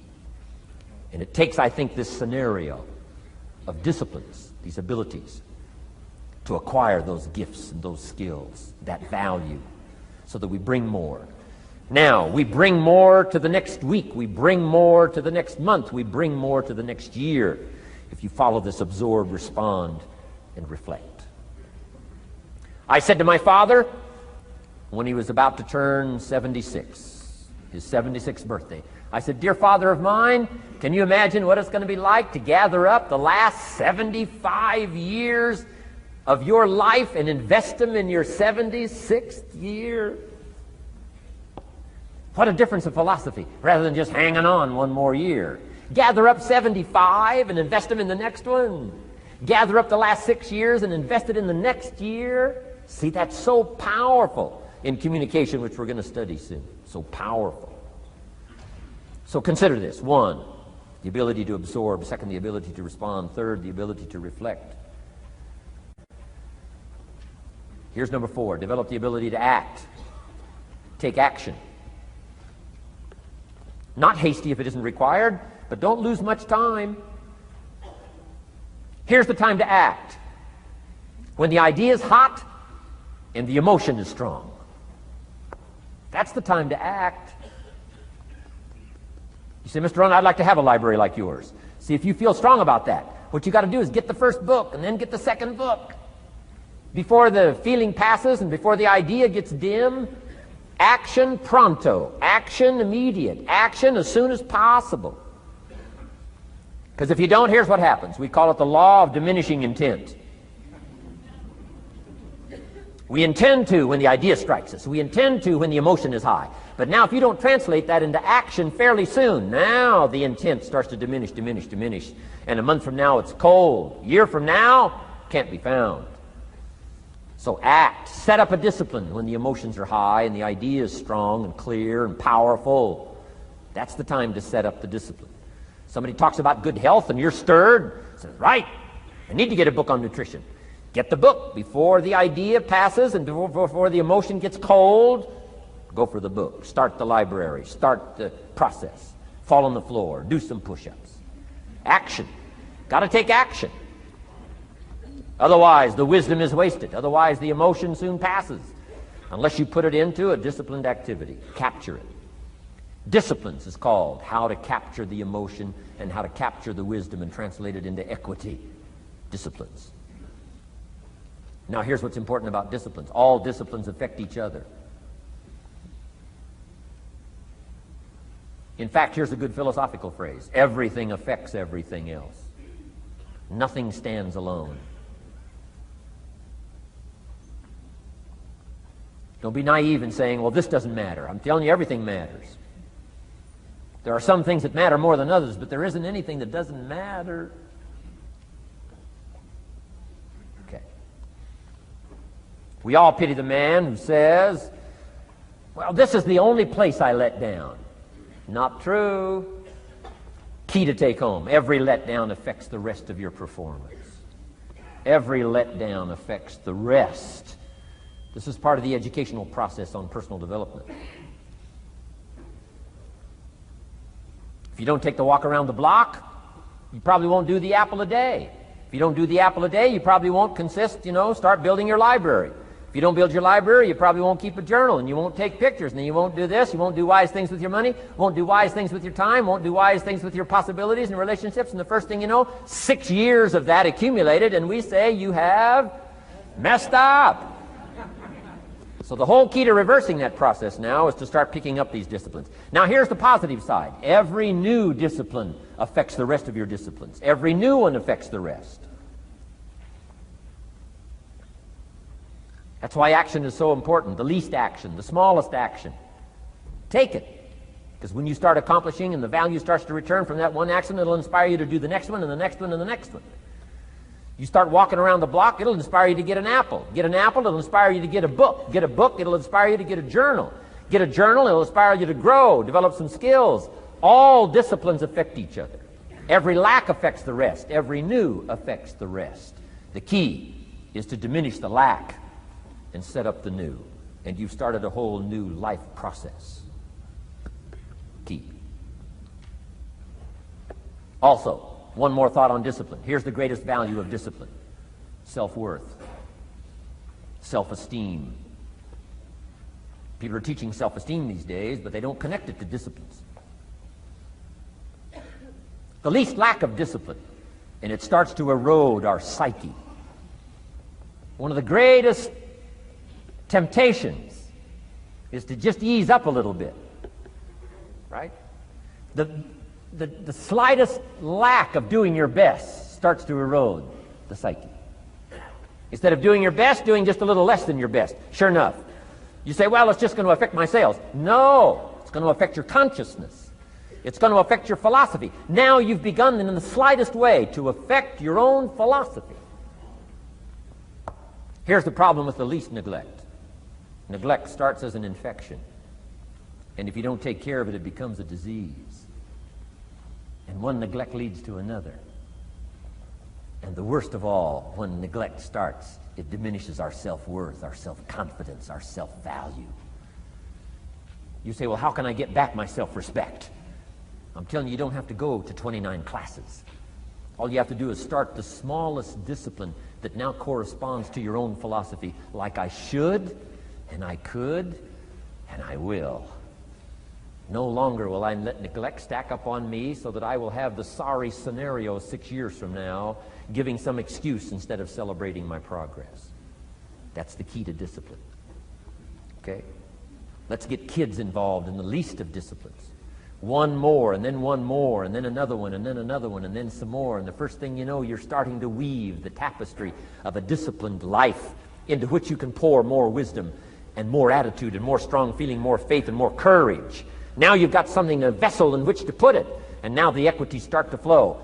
And the early return, I'm telling you, if you'll start this process, the early return will have you so excited. You'll commit yourself to this strategy for the rest of your life. You'll never go back to the old ways. Join a new crowd. Join a new group. The disciplines to do it. Take action. I recommended the last time I was here the little book, Richest Man in Babylon, and I said I've lectured now to over 3 million people in the last 33 years, and I've recommended this little book to almost all of them, I think. Guess how many have actually gone and got this little book? Answer, very few. My best guess is 10%. Such an easy thing to do. In that last seminar, right, I suggested this little book, number one, is easy to find. Number two, it's easy to buy. The most you can pay for it, $6, $7, $8. You can borrow that from your kids. And number three, it's easy to read. It's in story form. That's why I use it for teenagers, teaching them how to be rich by 40, 35 if you're extra bright, much sooner if you find a unique opportunity. But if it's easy to find and easy to buy, and if it's easy to read, why wouldn't everybody go get it? We don't know. What do you know? You don't know. I don't know. Nobody knows. Here's how profound it is. Some do and some don't. Now here's the numbers. About 10% do. 90% don't or won't. And we don't know the mystery of that. And I'm telling you, 10 years from now, those numbers will still be the same. 10% will, 90% won't. The numbers don't change. Only the faces change. You're looking at one of the faces. I used to belong to the 90% who couldn't be bothered even if it was easy. Guess how many people have a library card? Wisdom of the world available. Transform your life in any value amount you want. By the way, how much is a library card in Texas? Free. Here's what free is. Easy. I mean, it can't be any easier than free. Somebody says, well, would you bring it by? Well, no. At least you got to go get it. No.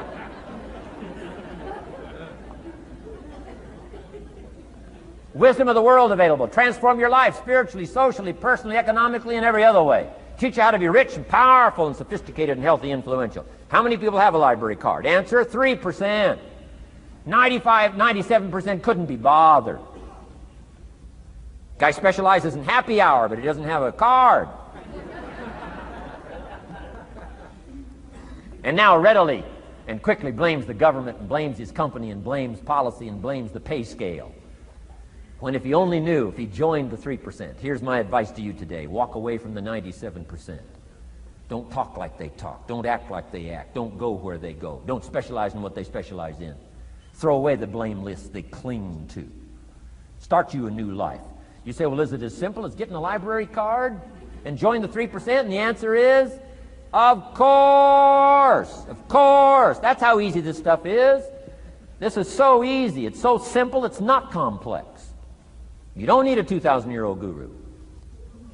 You don't need multi-track affirmations. I'm telling you, don't. Affirmation without discipline is the beginning of delusion. Key. Don't let somebody sweep you into some contrary way to nature itself says, unless you labor. The miracle of the seed and the soil and the seasons and God and all the other stuff that's available, sunshine and rain, that's not available to you by affirmation. It is only available to you by labor. So labor well. Okay. Learn well.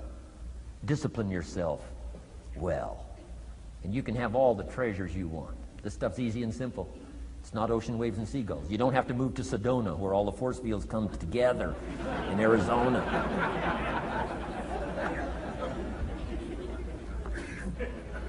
Let's teach our kids the simple ways to transform their health, number one. Their economics, number two. Their ability to communicate, number three. Their life and treasure and lifestyle, number 4. Spirituality, number 5. And the list goes on and on. Let's not leave out any of the least of disciplines that encourage us to do the next one, to do the next one, to do the next one. First thing you know, this whole scenario for you is spinning up instead of out of control on the negative side. This is all you got to do. It's as simple as this. It's as simple as a start, committing yourself to life change. And once you start down this road, I promise you, you'll join the 10% and the 3%. We're going to talk financial independence in just a little while. Guess how many people can retire from the income of their own personal resources when it comes time to retire? Answer, 5%. In the most independent country in the world, 95% are dependent, 5% are independent. Take charge of your own retirement. I'm telling you, if you take charge of your own retirement through personal development and all these skills we've taught today, plus what's coming up, financial independence, I'm telling you, take charge of your own retirement, you can multiply it at least by 5, maybe by 10, maybe by 20, maybe by 100.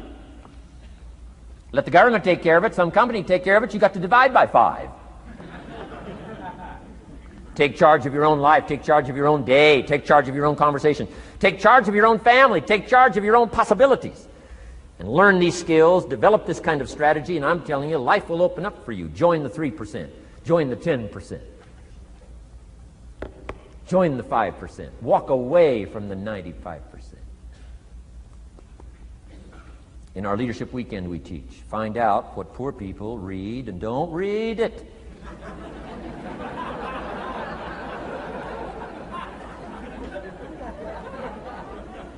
I'm telling you, don't talk like they talk.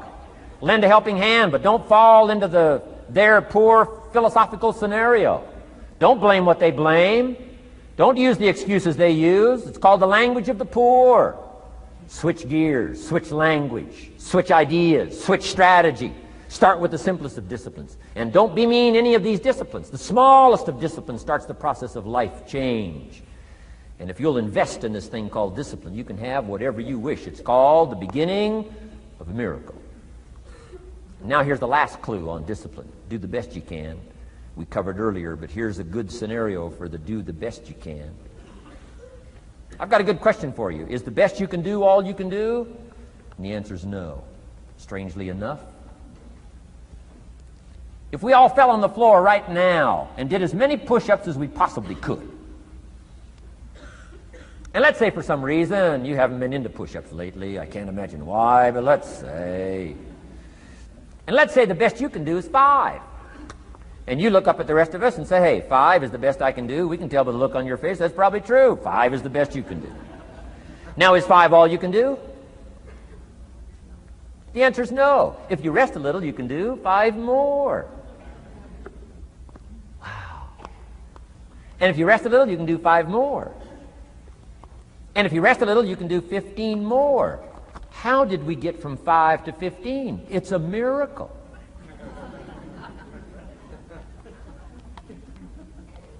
And if you rest a little, you can do 15, rest a little, you can do 15, rest a little, you can do 20. How did you get from 5 to 20? It's a miracle. Did you know you can keep doing that? Do a little more, rest a little, do a little more, rest a little, and finally get up to 50 push-ups? Is it possible to get up to 50 push-ups? Of course. How do you go from 5 to 50? It's a miracle. How do you get a miracle going? Number 1, do what you can. Don't leave out what you can, from writing a letter to your mother in Florida.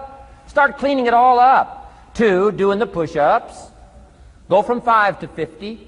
It's a miracle. Number 1, do what you can. Number 2, do the best you can. Here's number 3, rest very little.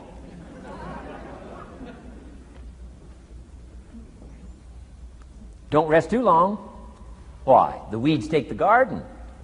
Kids have got that figured out. You can't rest too long. Here's the clue. Make rest a necessity, not an objective. The objective of life is not to rest. The objective of life is to act. Think of more disciplines. Think of more ways and means in which to use your own wisdom and your own philosophy, and use your own attitude, your own faith, your own courage, your own commitment, your own desires, your own excitement. Invest it, invest it, invest it, invest it in discipline so that it's not wasted. The smallest of discipline. Thereby transform your life. Join the 5%, join the 10%, join the 3%. Guess when I went and got this little book, Richest Man in Babylon? The same day I heard about it. I went and got it. Somebody says, well, Mr. Rohn, does that make you different than most other people? And the answer is yes. Somebody says, well, why is that? We don't know. We don't know. What do you know? You don't know. I don't know. None of us knows. Some do and some don't. The numbers don't change. Only the faces change. From those who get in on a seminar like this, listen to a dynamic sermon, read a book, listen to some cassettes, take seriously the next conversation of a friend who wants to level with you, and do something about it. And you can walk away from the 97% and not live there anymore. Because if you don't, the next 6 years of your life will be like the last 6. Mr. Shove said to me, Mr. Rohn, 6 years now you've been working. I'm telling you, the next 6 years of your life is going to be like the last 6 unless you take advantage and start making these personal changes. I made the changes, totally revolutionized my life. So take a look at the next 5 years of your life. It's going to be like the last 5 unless you change. And if you will change, everything will change. Join the 5%. 10 years from now, the numbers are going to be the same. But I'm telling you, some faces in this audience can change and start showing up in the 3% crowd, in the 5% crowd, in the 10% crowd, and thereby dynamically affect your life and your future. Develop these strengths. Now here's the last ability. Develop the ability to share. Pass along to someone else. If you've picked up a good idea today, pass it along. Don't let it stay. Pass it along. A book, if you take one of these little books I've suggested home and it affects you, pass along. Say, hey, I found a book, really helped me. I found a book, got me thinking. I found a book, changed my health. I found a book, got me inspired. Pass it along, pass it along, pass it along. Here's what's exciting about sharing. If you share with 10 different people, they get to hear it once, you get to hear it 10 times. So it's probably going to do more for you than it is for them. But it's called what? Everybody wins. When somebody shares, everybody wins. Wow. Share your ideas, share your experiences, share your knowledge. You can have just as much pleasure as I do. I said, giving this seminar, this is one of my joys in life. Give a seminar like this, make the best investment I can of words and spirit and heart and soul and time, energy. I don't have to work this hard. But I gladly work this hard. Why? I want the return. Your words touch my life. See, that's heavyweight stuff. You can't buy it with money. But I'm telling you, you can get the same thing started by recommending a book. Somebody will read that book, and then they'll read another one, and they'll read another one, and they'll come to you someday and say, you got me started. That book you recommended turned my lights on, turned my mind around, got me thinking, got me pondering, and I've been on track ever since. You can get just as much praise as I do if you'll share. Share with your children. Share with your colleagues. Share with everybody that comes within your grasp. Share. Now here's what sharing does. It not only helps you, helps the person you share with. Here's what else it does. It makes you bigger than you are. If I had a glass of water up here and it was full, question, can that glass hold any more water? If it's full, if the glass is full, can it hold any more water? The answer is yes. But for it to hold more, you got to pour out what's already in. That's what I'm asking you to do. If you're full of ideas, if you're full of good things, I'm asking you to pour it out, pour it out, pour it out. Why? I'm telling you, more will be poured in, poured in, poured in. Next, when you do pour out, you become bigger. It's not like a glass that stays the same. Human beings have the ability to grow in consciousness and awareness and capacity. It's unlimited capacity. I found out kids don't lack capacity. In Europe, the kids speak what? 2, 3, 4, 5, 6 languages. When I grew up, my father spoke German, never taught me. My mother spoke French, never taught me. They were trying to get away from all the old world languages back then. Had no concept how valuable languages were going to be in the future. Just didn't know. So they abandoned the German, abandoned the French. I could have learned all 3 languages instead of just English. My girls went to school in Beverly Hills. They've turned that around. In first grade now in Beverly Hills school system, they offer 3 languages besides English. French and German, Spanish. Why? Because kids can learn 2 languages just as easy as 1. Question, how many languages can a child learn? Here's how many. As many as you'll take the time to teach them. They do not lack capacity. They only lack teachers. Wow. And I'm telling you the same thing is with you. You don't lack capacity.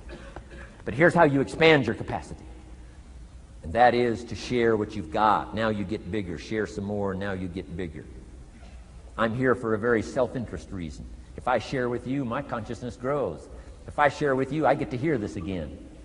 Somebody asked me not long ago, said, Mr. Rohn, how are you doing with all this stuff? You get on everybody's case pretty hard. How are you doing with all this stuff you teach? I said, well, best I can share with you is this. Listen to me very carefully, but don't watch me too close. This stuff's easier to lecture on than it is to do. I understand that. I'm working on it just like you. But hey, pour out what you've got so that your capacity grows. Now, why should you want your capacity to grow? Very self-interest reason. Here it is. To hold more of the next experience.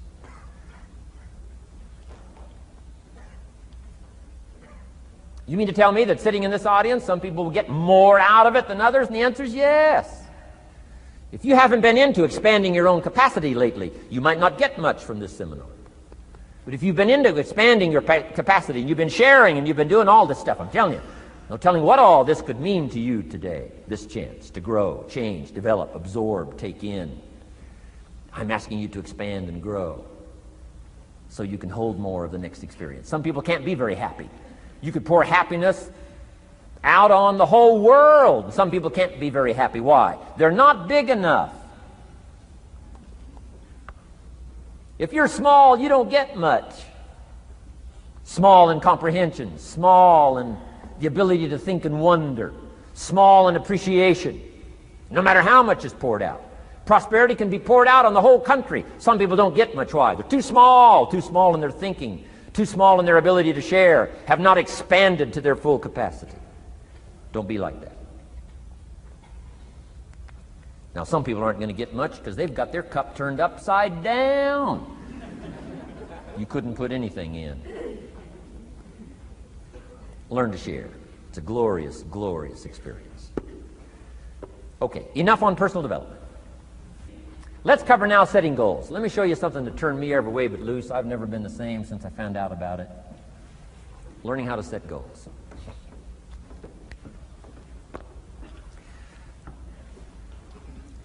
Not long after I met Mr. Schoaf, we're having breakfast one morning. Mr. Schoaf said, Mr. Rohn, now that we've gotten acquainted, we know each other fairly well, he said, maybe one of the best ways I can help you, he said, let me see your current list of goals. Let's go over them and talk about it. And I said, what? I don't have a list. He said, well, Mr. Rohn, if you don't have a list of your goals, he said, I can guess your bank balance within a few $100s. Which he did. And that got my attention. I said, you mean my bank balance would change if I had a list of goals? He said, drastically. So that day I became a student of setting goals. And I've used it to dynamically affect my life. I've taught it to some of my business colleagues. We use it to do business around the world. Setting goals. It can turn out to be a drama for your life. Here's what goals are. Your vision of the future. Your vision of the future. Now, there's 2 ways to face the future. 1, with apprehension. Number 2, with anticipation. Guess how most people face the future? With apprehension. Why? Major reason why. They don't have it well designed.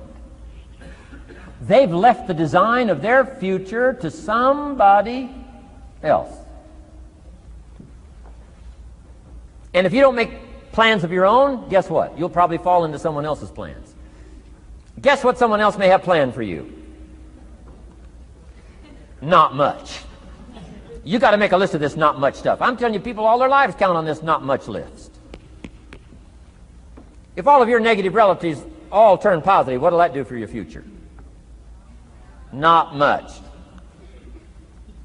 If prices come down a little, what'll that do for your future? Not much. If the economy gets a little better, what'll that do for your future? Not much. If circumstances get a little better, what'll that do? Not much. If the weather gets a little better over the next few years, that'll do. Not much. I mean, you could go right down this whole scenario list. Most people all their lives, with their fingers crossed, count on this not much list.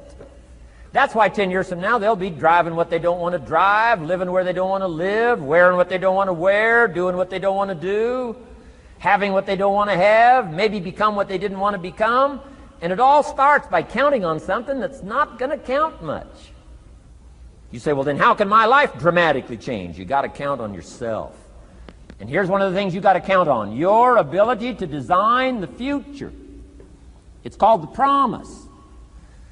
And the promise of the future, if you'll design it well, can have an awesome effect on your life. But if you face the future with apprehension, you'll take hesitant steps all day, uncertain steps all day. And if you take uncertain steps all day for 6 years, you can imagine how empty your life can be. We've got to help our kids with the promise of the future. Now here's what's connected to the promise: the price. The price to pay. But I'm telling you, the price is easy if the promise is clear. One of the better notes to make for today. The price is easy if the promise is clear and powerful. But the price seems almost too much to pay, too much to get over, too much to accomplish if the promise isn't clear, if the promise isn't powerful. I'm telling you, kids will pay the disciplines if they can see the promise. One of our biggest challenges as parents in the 90s is to help our kids see the promise of the future. That's why I'm teaching financial independence, how to become wealthy and powerful and sophisticated and healthy and unique. All of the stuff kids would hope to go for. It's all possible. This is America. That's the promise of the future. The price: a few simple disciplines practiced every day. And I'm telling you, the kids will pay the price of the simple disciplines if they can see the promise of the future. But if they can't see, they don't want to pay. And the same is true of all of us. We will pay the most extraordinary disciplines if we can see the promise of the future, called setting goals. So I'm asking you to get a handle on the future. I'm asking you not to leave it to anyone else. Don't leave it to the company. Company's got their own goals. I'm asking you to set your own goals, your personal goals. Income goals and financial goals and health goals and spiritual goals, and where do you want to go and what do you want to do and what do you want to see and what do you want to be. That's it. Promise of the future. Design your own future. It's within your hands and your capacity to do so. Here's how simple now goal setting is. It's not mysterious. You don't have to anchor, you don't have to focus, you don't have to visualize, none of that stuff. Here's how simple goal setting is. Changed my life. Decide what you want and write it down. I mean, that's how profound this stuff is. Decide what you want and write it down. Make a list. Where do you want to go? What do you want to do? What do you want to see? What do you want to be? What do you want to have? What do you want to share? What projects would you like to support? What would you like to be known for? What skills would you like to learn?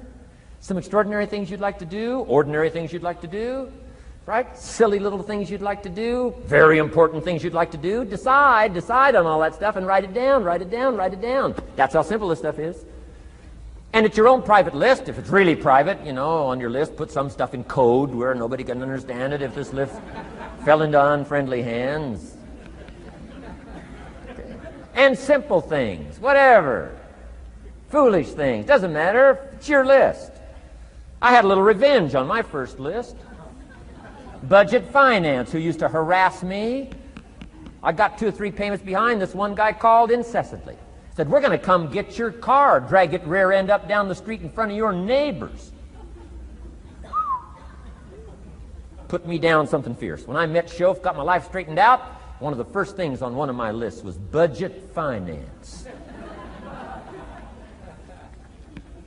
And when I finally got the money, I needed a little drama in my life.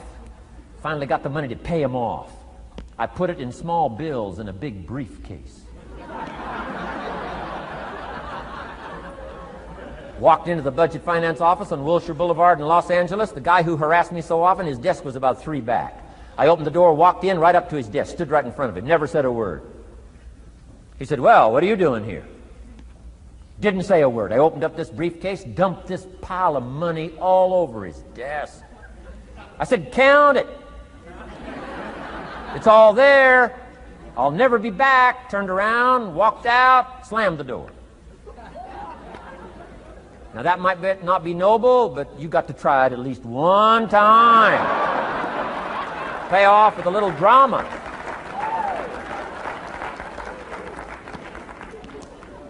Got to check them off my list. Keep your list with you. I keep my list in my journal so that I can go back. 5 years ago, here was my list. And I'm a little embarrassed. Here's what I thought was so important now. How my philosophy has changed. From 10 years ago, 5 years ago, 3 years ago. Here's my old list. Here's my new list. Here's what's valuable to me now. Here's what I want my life to be now. Here's where I want to go, what I want to do, what I want to see. Keep your lists of goals so that it shows your growth, shows your ability to change and grow. Your philosophy grows and expands what's valuable. Setting goals. Doesn't matter how small, foolish it is. Put it on your list. My Japanese friend, Toro Ikeda, put on his first list, a Caucasian gardener. He wanted. Thought that was good.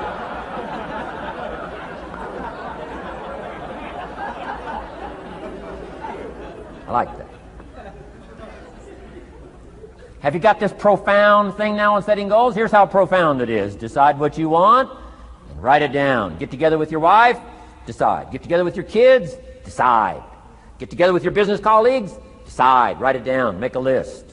Okay, that's how easy it is. Now let me give you one more scenario on setting goals. When I started making my first list, Mr. Shoaff said, Mr. Rohn, looks like we're going to be together for a while. He said, I've got a suggestion for you. He said, I think one of the first goals you ought to set, you're a 25-year-old American male. Sure, you've made some mistakes, but now you're on the road to better things. You got a family, worth it. Reasons makes the difference.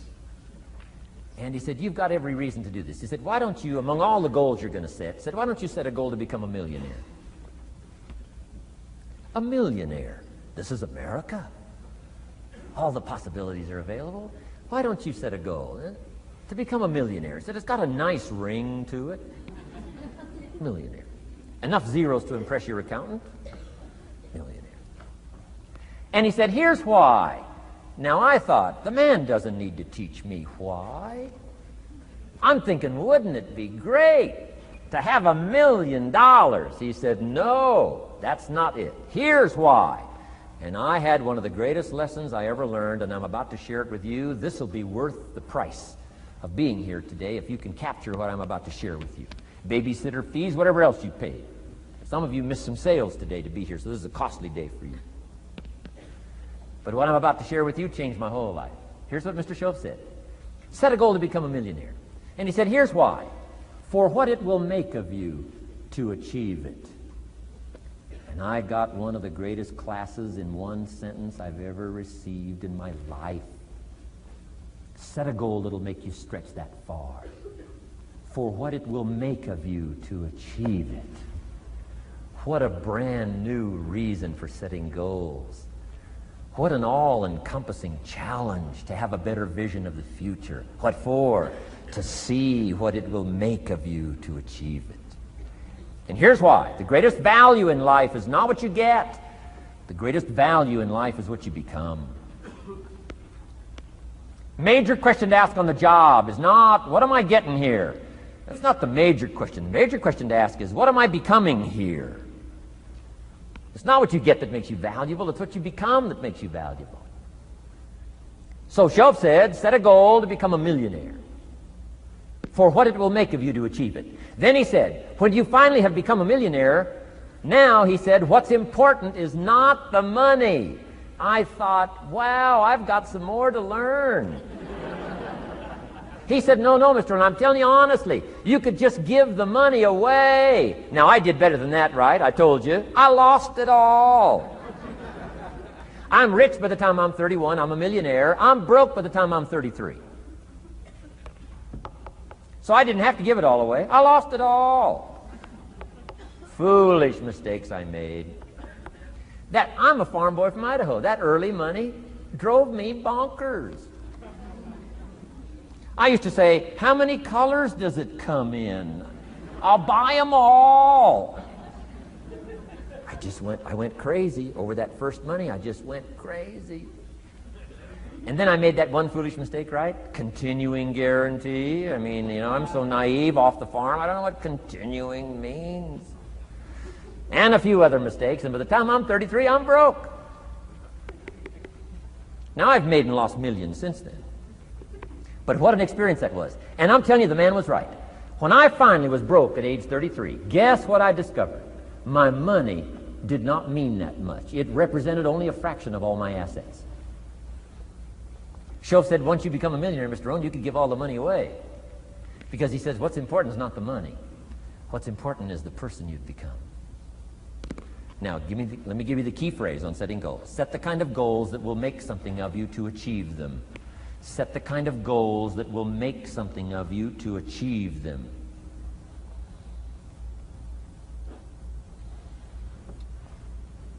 Always keep that in mind. What will this make of me? If I set this goal and go for it, not only will I achieve it, but what will it make of me in the process? What a whole new concept on setting goals. Now, there's two parts to this, and then we're wrapping up goals. Here's the first part now on this goal setting for what you become. Number one, don't set your goals too low.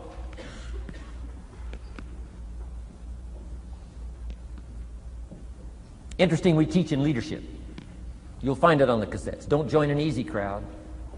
You won't grow. Go where the expectations are high. Go where the demands are high. Go where the pressure's on to perform, to grow, to change, to develop, to read, to study, to develop skills. I belong to a small group. We do business around the world. You cannot believe the expectations at that level. What we expect of each other in terms of excellence. Far beyond average. Why? So that we can each grow, so that we can receive from the group, we can contribute to the group. Something unprecedented. It's called living at the summit. Go where the demands are high. Go where the expectations are strong, so that it'll provoke you, push you, urgently insist that you not remain the same for the next couple of years, the next 5 years, that you'll grow and change. So don't set your goals too low. The guy says, well, I don't need much. Well, then you don't need to become much.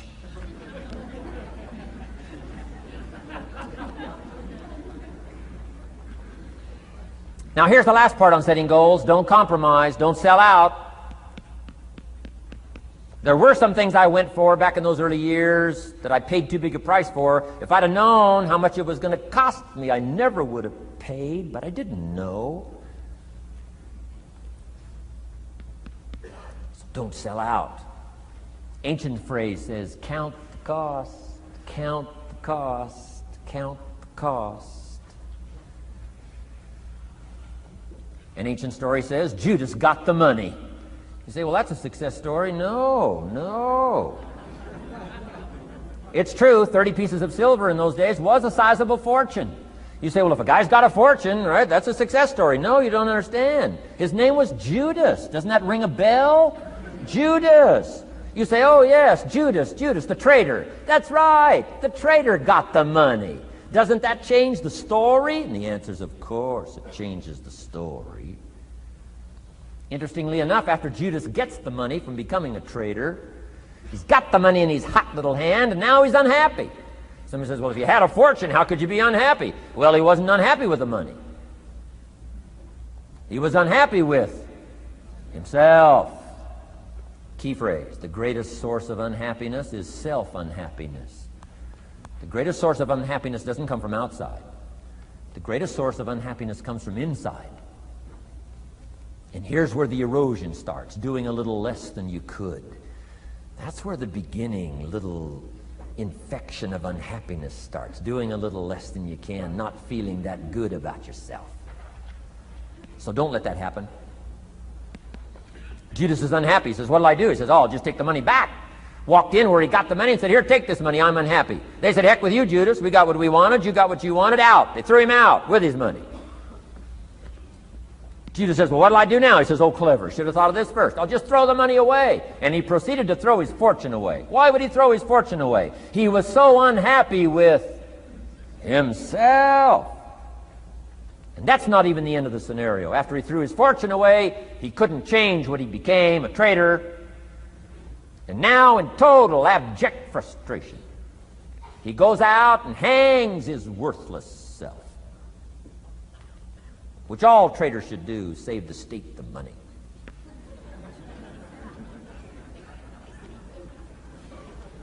Why such a tragic end? Because he was so unhappy with himself. He sold out. He sold out. He paid too big a price. Ancient script sums it all up and said, what if you gained the whole world and it cost you your soul? Too big a price to pay if you got the whole world. Don't sell out. Don't compromise your values. Don't compromise your virtues. Don't compromise your philosophy. Key. Here's the key word, beware. If Judas could speak back, he'd probably say beware. Two good words from ancient script. One, behold, the positive word. Behold the possibilities, behold the opportunity. Behold the drama, behold the awesomeness, behold the uniqueness. Behold the majesty, behold, behold. What a good word. But here's the other word, beware, beware, beware.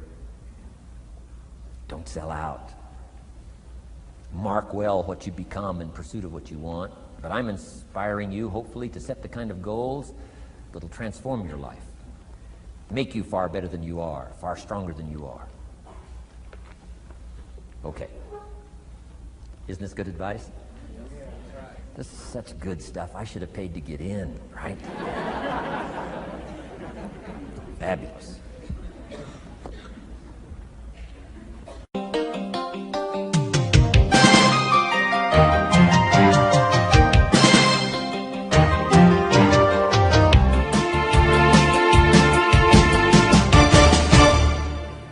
What should a child do with $1? Let me give you the best advice I've got. And this is called sort of middle of the road scenario, and I'll show you how these numbers may change, but here's what I teach. Kids, never spend more than 70 cents.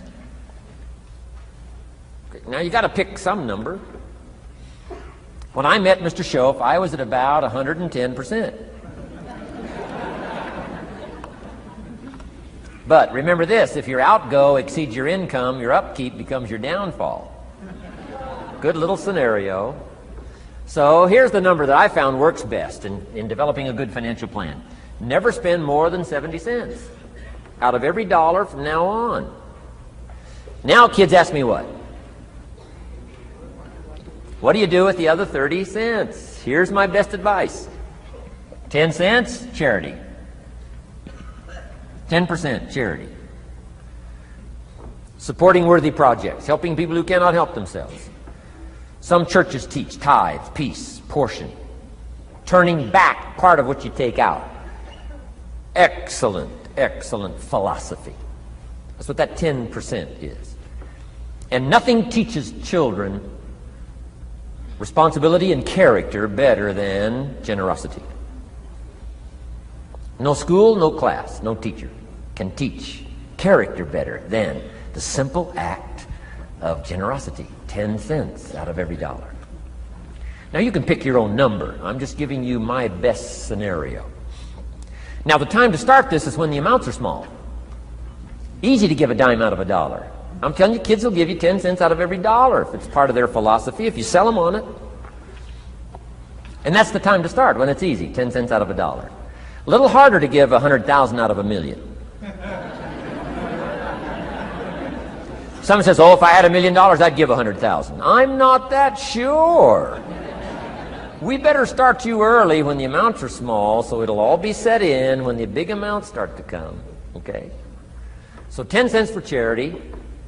The next 10 cents I call active capital. Capital meaning try to make a profit yourself. We live in a capitalistic society. Right? Everybody now wants to join capitalism. That's why the walls are coming down. Capital belongs in the hands of the people. That's where the genius is. So the genius is to try to show a profit. Buy and sell. Render service. Show a profit. Now here's what I teach kids. Profits are better than wages. Wages are okay, but wages help you make a living. Profits help you make a fortune. The key is to just understand philosophically a little simple economic scenario. And there's all kinds of ways to make a profit. I'm working on a new book. Here's what it's called. I think it's going to be called, Of Course Kids Should Pay Taxes. It's going to be an interesting book. In California, where I live, kids do pay taxes. If an 8-year-old walks into 7-Eleven, buys something that costs $1, the proprietor makes him cough up 7 more pennies. 8-year-old says, "What's these 7 pennies?" Proprietor says, "That's taxes. That's taxes." Kid says, "Well, I'm only 8. Proprietor says, "Congratulations, you're my youngest taxpayer." So in California, kids do pay taxes. Now the question is, should they? Now the title of my book is, Of Course Kids Should Pay Taxes. You got it. Right? The disciple went and caught a fish, found the miracle coins, and paid his taxes and Jesus' taxes. So way back then, Jesus did pay taxes. Now the question is, should he? And the answer in my little book says, of course Jesus and kids should pay taxes. Of course. Of course. If an 8-year-old wants to ride his bicycle on the sidewalk instead of in the mud, you have to pay taxes. Things cost money. You've got to pay taxes. Aircraft carriers keep tyranny over there instead of over here. Aircraft carriers cost money. It's expensive to run this whole show. We can't use used missiles. I mean, it's expensive to run the whole deal. Of course, everybody has to pay. Now, active capital means try your best to show a profit. Now, there's many ways to show a profit, not just money. Touch something, leave it better than you found it. That's a profit. Some profits are intangible, some profits are tangible. Long before Earth Day, for all sophisticated people, it was very proper when you left your hotel room to turn out the lights. All educated people. Why? Leave a profit. It's so easy to flip the switch and leave a profit. Some say, well, the hotel gets the profit. What do you care? All you need to become is a person who leaves a profit. Wow. I talked to a man who runs a whole string of apartments. He said, guess what? Most people, when they rent an apartment, leave it, what? Trashed, worse than they found it. What kind of a reputation would that be? Whatever you touch turns to trash. Whatever you touch gets dirty. Nothing you touch gets better. See, that's a poor philosophy. No wonder it leads to poverty, small lives. As one writer said, living lives of quiet desperation. This is where it all begins. Failure to leave a profit when you can, turn out the lights, doesn't matter what it is. Become profit-minded. Profits are better than wages because profit has the potential to make a fortune. Wages has the potential to make a living. So I teach kids, take part of your wages. If you earn the money, take part of it for charity and part of it to see if you can't make a profit. And there's all kinds of ways. My book's going to be full of all kinds of ways kids can make money. I teach kids how to have 2 bicycles, one to ride and one to rent. I mean, it doesn't take long to get into business. You don't have to be a genius. Halfway bright, you can start showing a profit. Now, here's the next 10 cents called passive capital. Meaning, let somebody else use the capital, you provide it, you're passive, they're active. And let them pay you interest. Profits and interest. Unique way to make a fortune. In fact, there's a Bible philosophy. I teach teenagers this Bible philosophy. Here's what it teaches. The borrower is servant to the lender. Wow. So where is the power position? Not a spender, a lender. And if I've taught teenagers well, if you ask them, among some of the things you want to be, when you grow up, as years pile on, what would you like to be? I'm telling you, among some of the things that they would like to be, if they've sat in on my classes or gotten some of my material, they would say, I want to be one of them lenders. Powerful position. Let somebody else use your capital. Some projects require more capital than any one person has. So we've got capital pools, whether you put it in a financial institution or whatever, right? Earn an interest, earn a profit, right? Buy a car and sell it for more than you paid for it. Why? Because you leave it better than you found it. Touch something and leave a profit.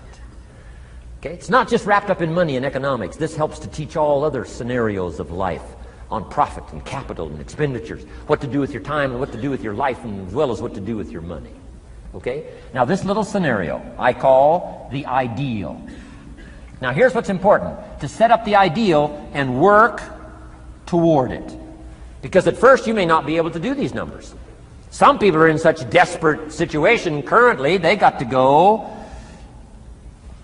97, 1, 1, and 1. I mean, you know, I had to start there. Start with pennies. And remember, it's not the amount that counts. Mr. Schoaf gave me the clear situation. Here it is. It's not the amount that counts, it's the plan that counts.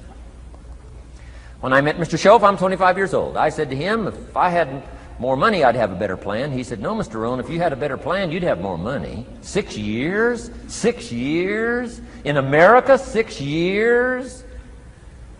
Come on, it's not the money, it's not the amount, it's the plan that counts. So set up an ideal plan like this. Now you can rearrange this and modify it to suit yourself. I'm just giving you here as an example. So set up the ideal and then start making progress toward it. Because finally, these numbers are going to change if you move on up into the higher area, right? The people I work with around the world couldn't spend 70 cents out of every dollar. It would be obscene. That'd be too much. So these numbers are bound to change. I don't know what mine are. Probably 20% up here. A lot larger numbers down here. Okay? So these numbers can change. I'm just offering you a good sample philosophy. Remember, philosophy is the set of the sail. The economy is not the set of the sail for you. For you, the set of the sail is your own philosophy, your own thinking, your own plan, your own concept. Don't borrow somebody else's plan. Don't borrow somebody else's concept. Don't borrow the concept, spend all you can, cross your fingers and hope for the best. Don't borrow that. Develop your own philosophy, and I'm telling you, it'll lead you to unique places. Now, the rest of a lot of this is on the cassette tapes, but let me just give you 2 or 3 more pieces of the scenario here. Then I want to talk about communications, and then we're going to wrap it up. Okay. Here's 2 or 3 more parts to financial independence. Number 1, keep strict accounts. This is the best of disciplines. Keep strict accounts.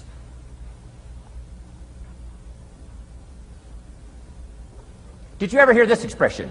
I don't know where it all goes. Did you ever hear that? I don't know where it all goes. Oh, we'd love to have you run our company. You don't know where it all goes. Whoa. Did you ever hear this? It just gets away from me. It just seems it just gets away from me. Oh, we'd love to turn the world over you. It just gets away from you. Come on, you got to have better disciplines than that. Let that be the 90%. Let that be the scenario of the 97%, but don't let it be your scenario. Don't let it become your philosophy. Keep strict accounts. Next, a new attitude. I had to develop a new attitude as well as new concepts. Here's what I used to say. I hate to pay my taxes. Schoaf said, well, that's one way to live. I thought, well, doesn't everybody hate to pay their taxes? He said, no. No, a few of us have gotten way past that. He says, once you understand what taxes are, here's what taxes are in our governmental system in our society. Taxes is how you care and feed the goose that lays the golden eggs. Democracy and liberty and freedom. Free enterprise. Wouldn't you want to feed the goose that lays the golden eggs? Somebody says, well, the goose eats too much. That's probably true. I understand that. Of course that's true. But see, better a fat goose than no goose. And here's the truth be known. We all eat too much. Let not one appetite accuse another. Of course the government needs to go on a diet. So do most of us. But hey, you still have to care and feed the goose that lays the golden eggs. Once you understand that that's what it's for. See, it is so important, the right attitude. Here's what I used to say. I hate to pay my bills. You open up the mails, nothing but these window envelopes, bills. I hate to pay my bills. Shoaff said, well, that's one way to live. I said, well, doesn't everybody hate to pay their bills? He said, no, some of us are way beyond that. I said, is it possible to love to pay your bills? He said, yes. Reduce your liabilities? Increase your assets? Wouldn't you love to do that? So start a whole new attitude here. Next time you pay $100 on an account, put a little note in there and say, with great delight, I send you this $100. I mean, they don't get many letters like that. Reduce my liabilities, increase my assets. My picture's changing. My picture's improving. I love to pay my bills. Keep the money in circulation. Pay my taxes. Feed the goose that lays the golden eggs. It's a matter of attitude. And here's the last on attitude. Everybody must pay. Of course, life is called opportunity, but life is called price. But we must all pay. We must all share. One of the classic stories of all time from ancient Bible script says, Jesus one day and his disciples were standing by the church treasury, synagogue treasury, watching people as they came by and put their offering in the treasury.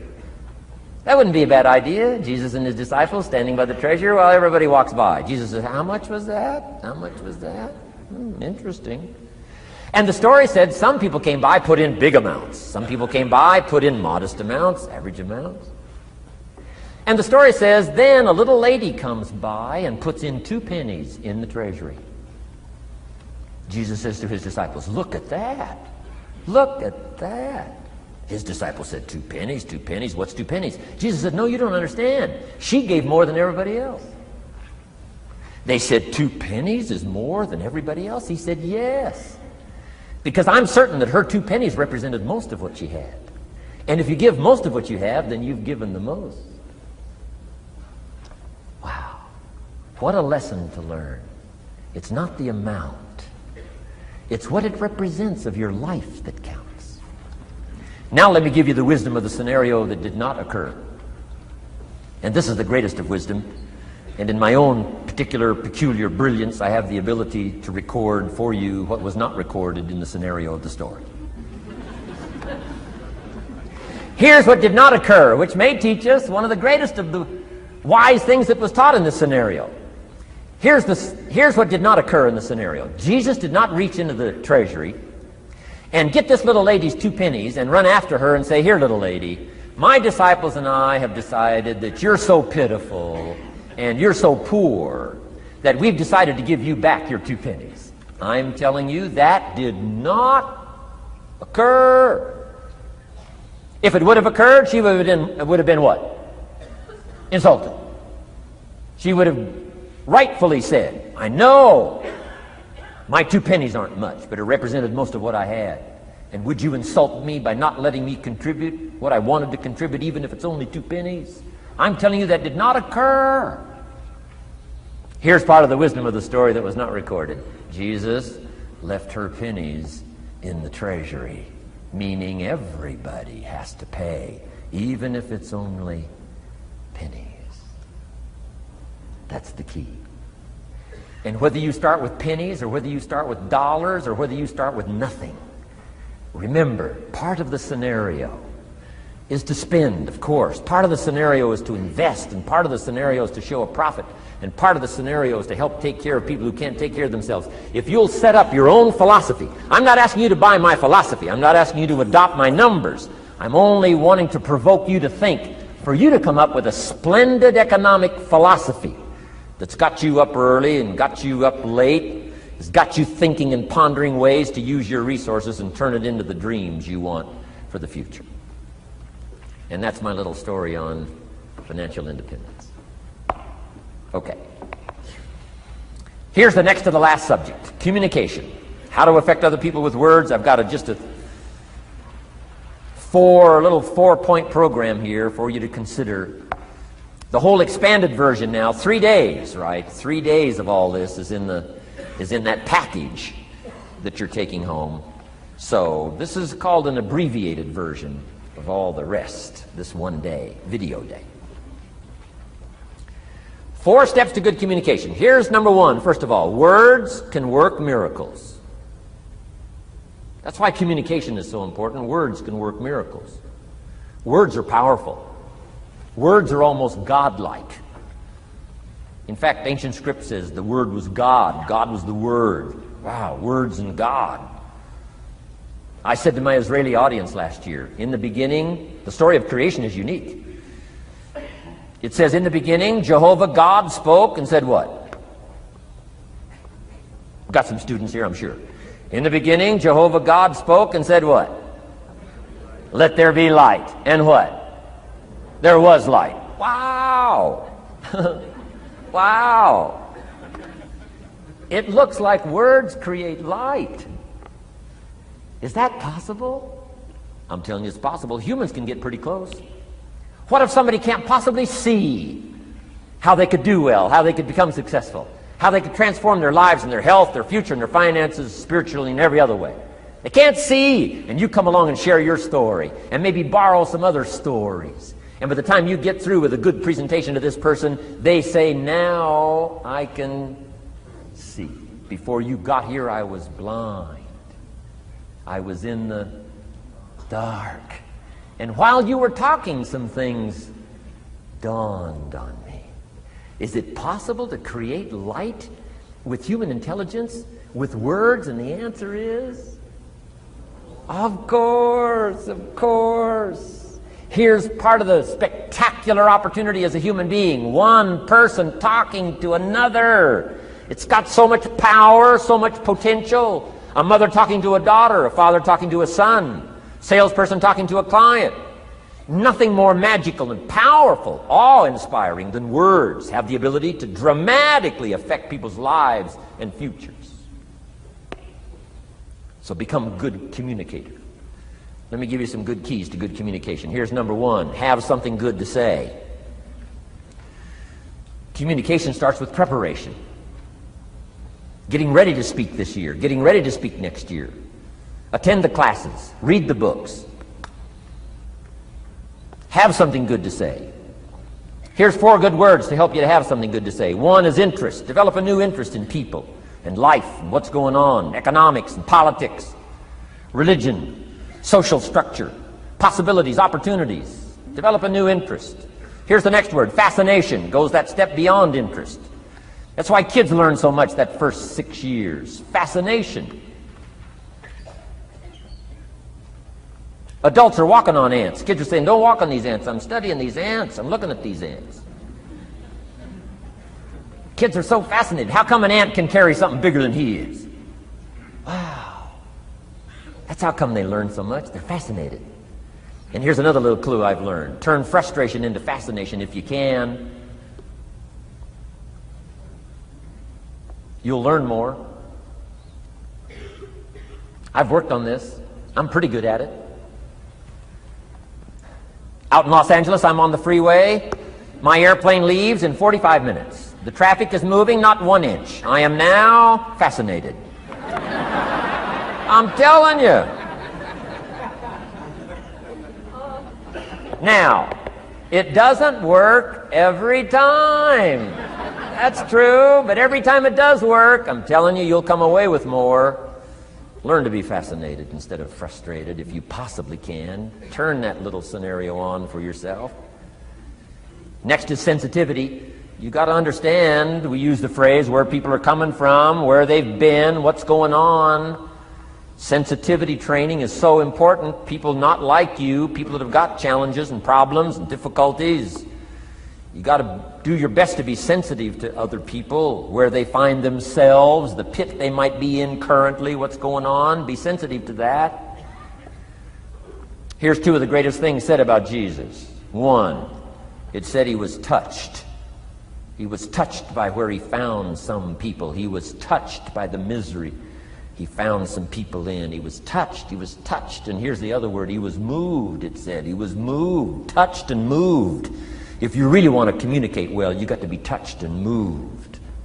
Not just by your own drama of life, but by the drama you know is going on in other people's lives. Sensitivity.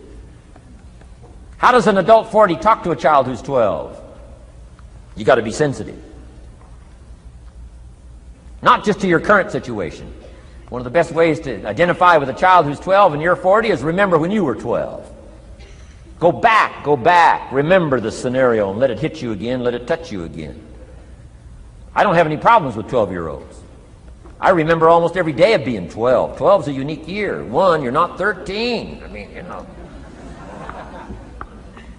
If I heard it once, I heard it 100 times. Of course you can't go, you're not a teenager.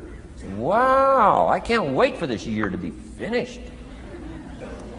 Remember, that's part of sensitivity. Remember. Apostle. One who became an apostle, leader of the Christians, was once Saul from Tarsus, hater and killer of the Christians. After he was converted, became a leader, became Paul apostle, revered. Why was he so effective in his language, in his ability to touch people with his words and with his presence? If you read part of the scenario of his history, he gave an account of his own life and said, here's why I think I'm so effective. I remember the pit I came from.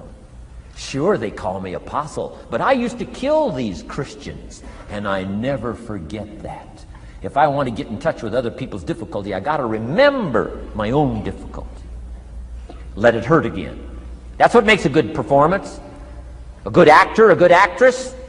The emotion close to the surface from the remembrance of things past. And then well-chosen words delivered with emotion. Powerful. The last word is knowledge. You just got to go through exercises like this. Take the notes. Work hard. Roll up your sleeves. Go to work.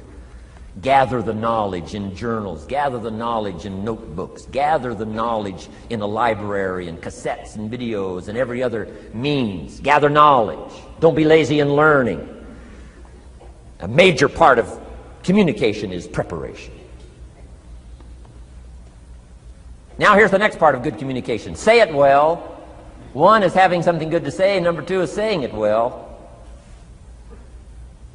Let me give you a quick list on saying it well. Number one, sincerity.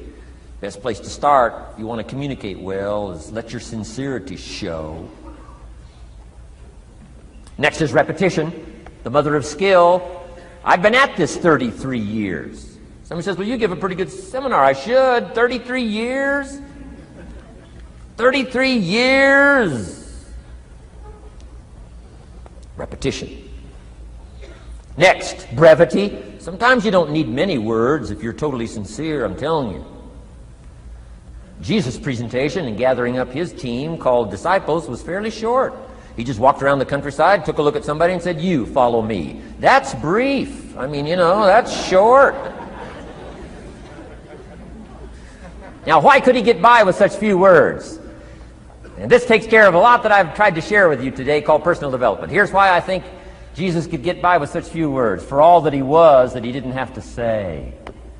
Take that scenario home. For all that I am, that I don't have to say.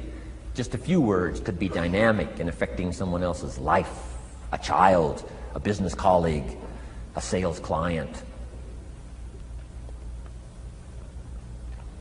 Next, vocabulary. Got to work on your vocabulary.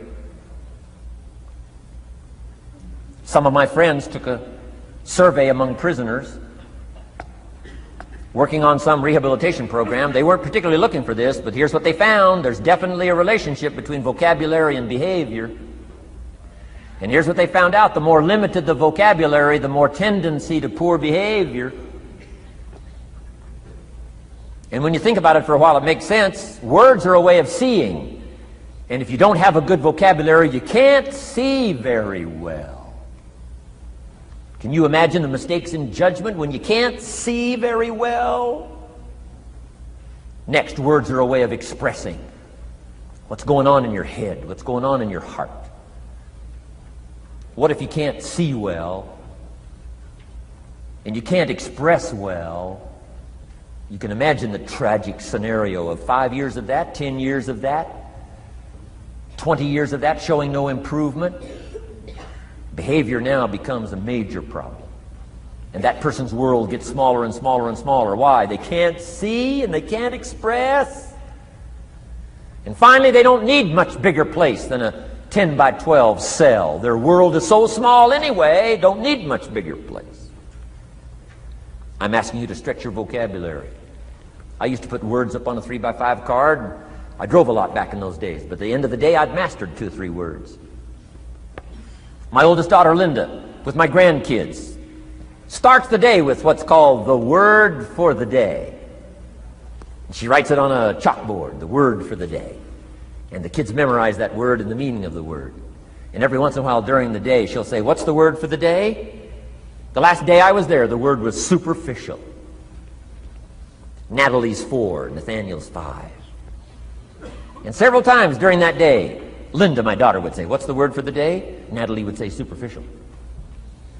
And she would say, "Nathaniel, what does that mean?" "On the surface."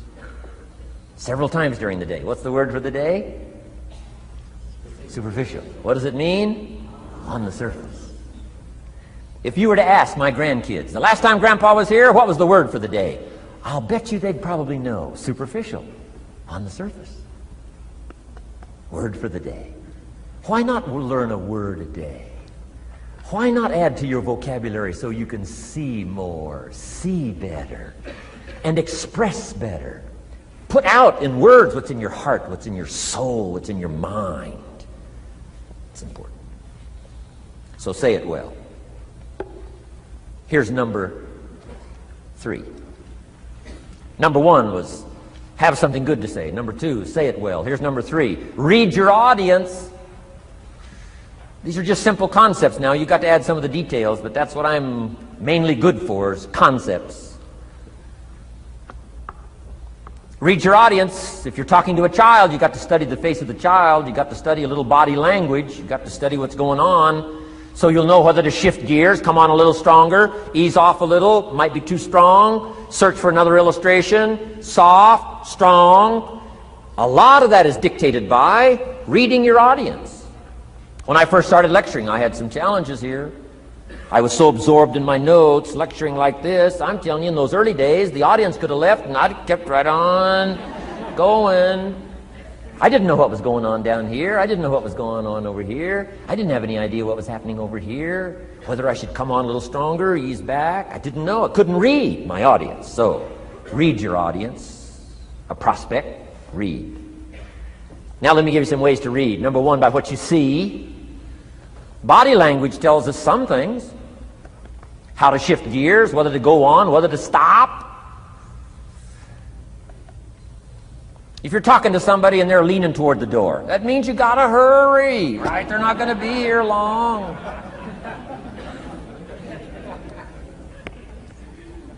Body language. Guy's got his arms folded, chin tucked down. You got your work cut out for you. You're gonna have to reach deep in your bag. Find some extraordinary stories. This one's not gonna be easy. What tells you that? Reading what you see. Here's the next one. Read what you hear. You've got to read a child's impatience. Kids don't mind telling you whether they're bored or impatient. Kids' attention span is short. Doesn't last long. You've got to get it said. You start talking to a child, 30 seconds they say, "How long is this going to take?" Whoa. Read. Listen. Listen for the response. Now you'll know whether to shift gears, change your language, find a new illustration, soften, stronger. Read your audience. Read what you see, read what you hear. And here's one of the most important. Read what you feel.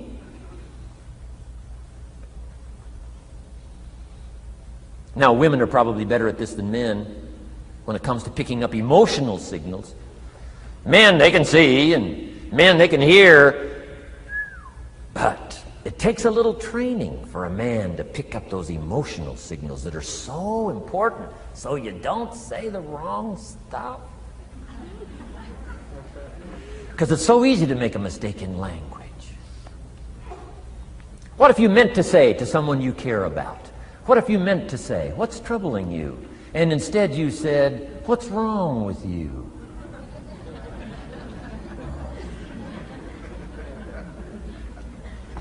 communication. So read the emotional signals. If we could learn from the women on this emotion. Women have this uncanny antenna picking up this stuff. Woman says, doesn't feel right. I mean, what does that mean? It doesn't feel right. It doesn't feel right. Whoa. Women have got it, though. Seems to be built in. Especially danger. Women pick it up quicker than men. It's built in, I think. Way back, right? Man was the provider. Mama was the protector at home. So she picked up this scenario of danger, I think, these signals. But they are good. In the middle of the night, Mama wakes up. The baby cries. Mama wakes up. Papa sleeps. The faintest cry. Mama's awake. Or she nudges her husband and says, go look, something isn't right. He says, what do you mean it isn't right? She says, no, go look. He said, hey, everything's okay. She says, go look. He says, okay. And he gets out of bed, goes downstairs. The front door is open. How did she know that? We don't know. I mean, she just knows. She just knows. But I'm telling you, it's so valuable in communication to be able to pick up the emotional signals as well as what you see and as well as what you hear. It's so important. But women are good. Ancient scenario says this: there are shepherds and there are sheep and there are wolves. What a good life scenario. But it doesn't stop there. This ancient scenario says also, some wolves are so clever, they've learned to dress up like sheep. Now you got to have a woman. Got to have a woman. Man says, looks like a sheep, talks like a sheep. Woman says, ain't no sheep. Take my word for it. They know.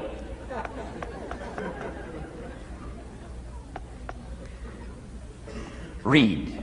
Pick up the signals. Don't ignore the signals. Develop this personal development scenario, communication, financial independence, and all the rest. Now here's the last part. Intensity. Words mixed with emotion. Words mixed with hate. Words mixed with love. Words mixed with faith. Words mixed with courage. That's what's powerful. Words have a certain effect, but words loaded with emotion have an incredible effect. If I had a little straight pin, a guy buys a shirt, it's got all these little pins in it.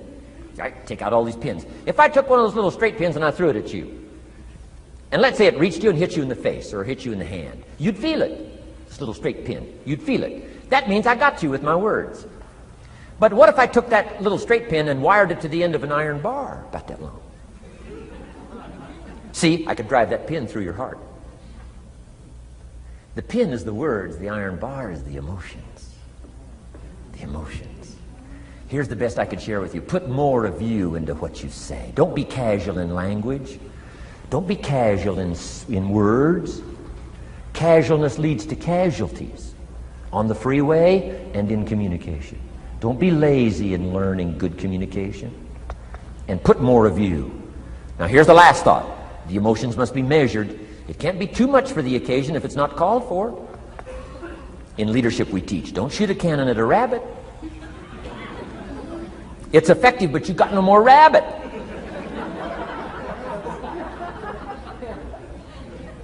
So here's some of the most powerful scenario in communication. Here it is. Well-chosen words mixed with measured emotion. The basis of affecting people with good communication. Well-chosen words mixed with measured emotion. And one last point on communication. The more you care, the stronger you can be. The more you care as a mother, the stronger you can be with your children. The more you care as a father, the stronger you can be. The more you care as a leader, the stronger you can be in helping to solve problems, getting on somebody's case. The more you care. But you got to care. I don't mind a minister consigning my soul to hell fire for my sinful ways, I don't mind that. If he believes it, I don't mind him consigning my soul to hellfire for my sinful ways, as long as he does it with tears and not with joy. If you're going to preach a message on hellfire and consign people to hellfire, you got to cry and sob your way through a sermon on hellfire. We would all dismiss as a performance a dry-eyed sermon on hellfire. You can't legitimately preach hellfire unless your heart breaks. Otherwise, it's a performance. Otherwise, we could all dismiss it. Why? The heart's not there.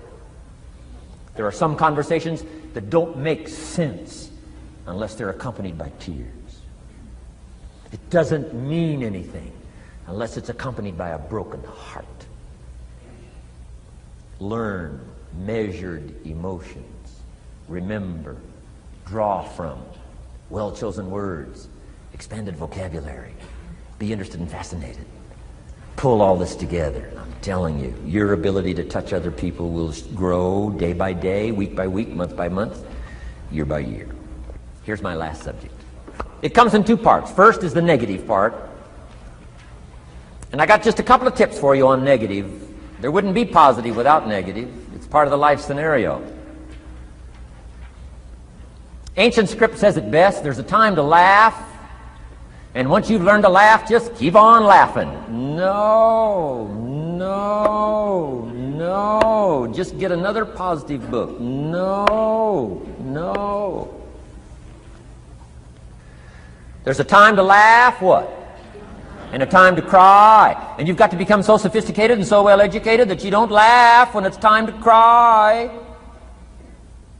And you've also got to learn to cry well. How are you going to identify with some people if you don't cry with them? It's very important. The negative side is very important. Negative thinking. I teach kids, and you'll find it on those cassettes, the ant philosophy. Let me just give you the quick scenario on the ant philosophy. Number one, ants never quit. What a good philosophy. If they're going somewhere, you stop them, guess what? They'll look for another way. How long will they look? Till they find it, or till they die. What a great philosophy. But here's number two. I can't give them all to you, but here's number two. Ants think winter all summer. You've at least got to be that bright. You can't think summer all summer. You got to do some winter thinking in the summer. You say, well, the sky is blue, the clouds are fleecy. You can't be faked out by that. Ancient story says, don't build your house on the sand in the summer. Why would we be cautioned not to build our house on the sand in the summer? Because it's easy to get faked out. So what should you do during the summer? Think winter. Think storm. That'll drive you to find a rock in the summer when the sky is blue. Key, negative is normal. You got to handle it. You can't dismiss it. It's part of the life scenario, like your white corpuscles we talked about earlier. So don't ignore it. Let it be part of the scenario. Here's the key. Learn to master it. Negative is not to be ignored. It's to be mastered. It makes us better than we are to wrestle with it. It makes us better than we are to be alerted to tyranny that moves into Kuwait, or ignorance that moves into your life, or procrastination that moves in and robs you of your fortune, or poor health that's going to be the legacy of those who neglect their health disciplines. You got to do battle with the enemies on the outside and on the inside. So learn how to handle the negative. And now here's the last, called the positive. Let me give you the day that turns your life around, as quickly as I can. I got 4 parts to the day that turns your life around, and then we're finished for the day. Number 1, disgust. Disgust. Disgust is a negative emotion, but it can have a very positive, powerful effect. Disgust says, I've had it. What an important day that could be. I've had it. Wow. I met a beautiful, powerful, accomplished executive lady in New York. The company invited me to come in. This lady was the vice president, extraordinary lady. I got to know her, and I found out her story. I said, how did you get here? Big income. And she never went to college, never went to university. I said, how did you get here? Executive, powerful, income. She said, well, let me tell you part of the scenario. She said, when I was a young mother a few years ago, she said, one day I asked my husband for $10. And he said, what for?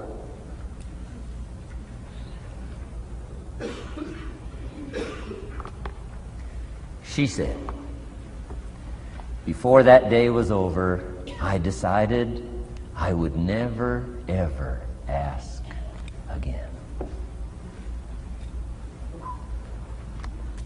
She said, I started studying opportunity, found it, took the classes, put myself through the schools, did the scenario. Now I'm vice president. I make a lot of money. And she said, I kept my promise. I've never, ever had to ask again. It's called a life-changing day. The day you say, enough is enough. Now, if you can add an act to your disgust, it helps. A man takes a shotgun to his car, blows out every window, destroys every tire, puts 100 rounds in it, and says, I've driven this embarrassing thing for the last time. And then he saves it. He saves it. And later when somebody says, how did you become rich and powerful? He says, let me show you this car. One day I'd had it up to here, I blew it to smithereens. Enough is enough. Powerful. Here's the last three. Next is decision. Decision making is a life-changing day. If you went home today and in the next few days cleaned up a list of decisions, it could furnish enough inspiration for the next 5 years, 10 years. What an inspiring day, the day you can bring yourself to decide. And here's the third one, desire, wanting to bad enough. Who knows the mystery of that? We don't know. But here's something I do know. Sometimes desire waits for a trigger, waits for something to happen. Who knows what the happening may be? A song, the lyrics, a movie, the dialogue, a seminar, a sermon, a book, an experience, confrontation with an enemy, a conversation with a friend who finally levels with you. Whatever the experience it is, it's so valuable.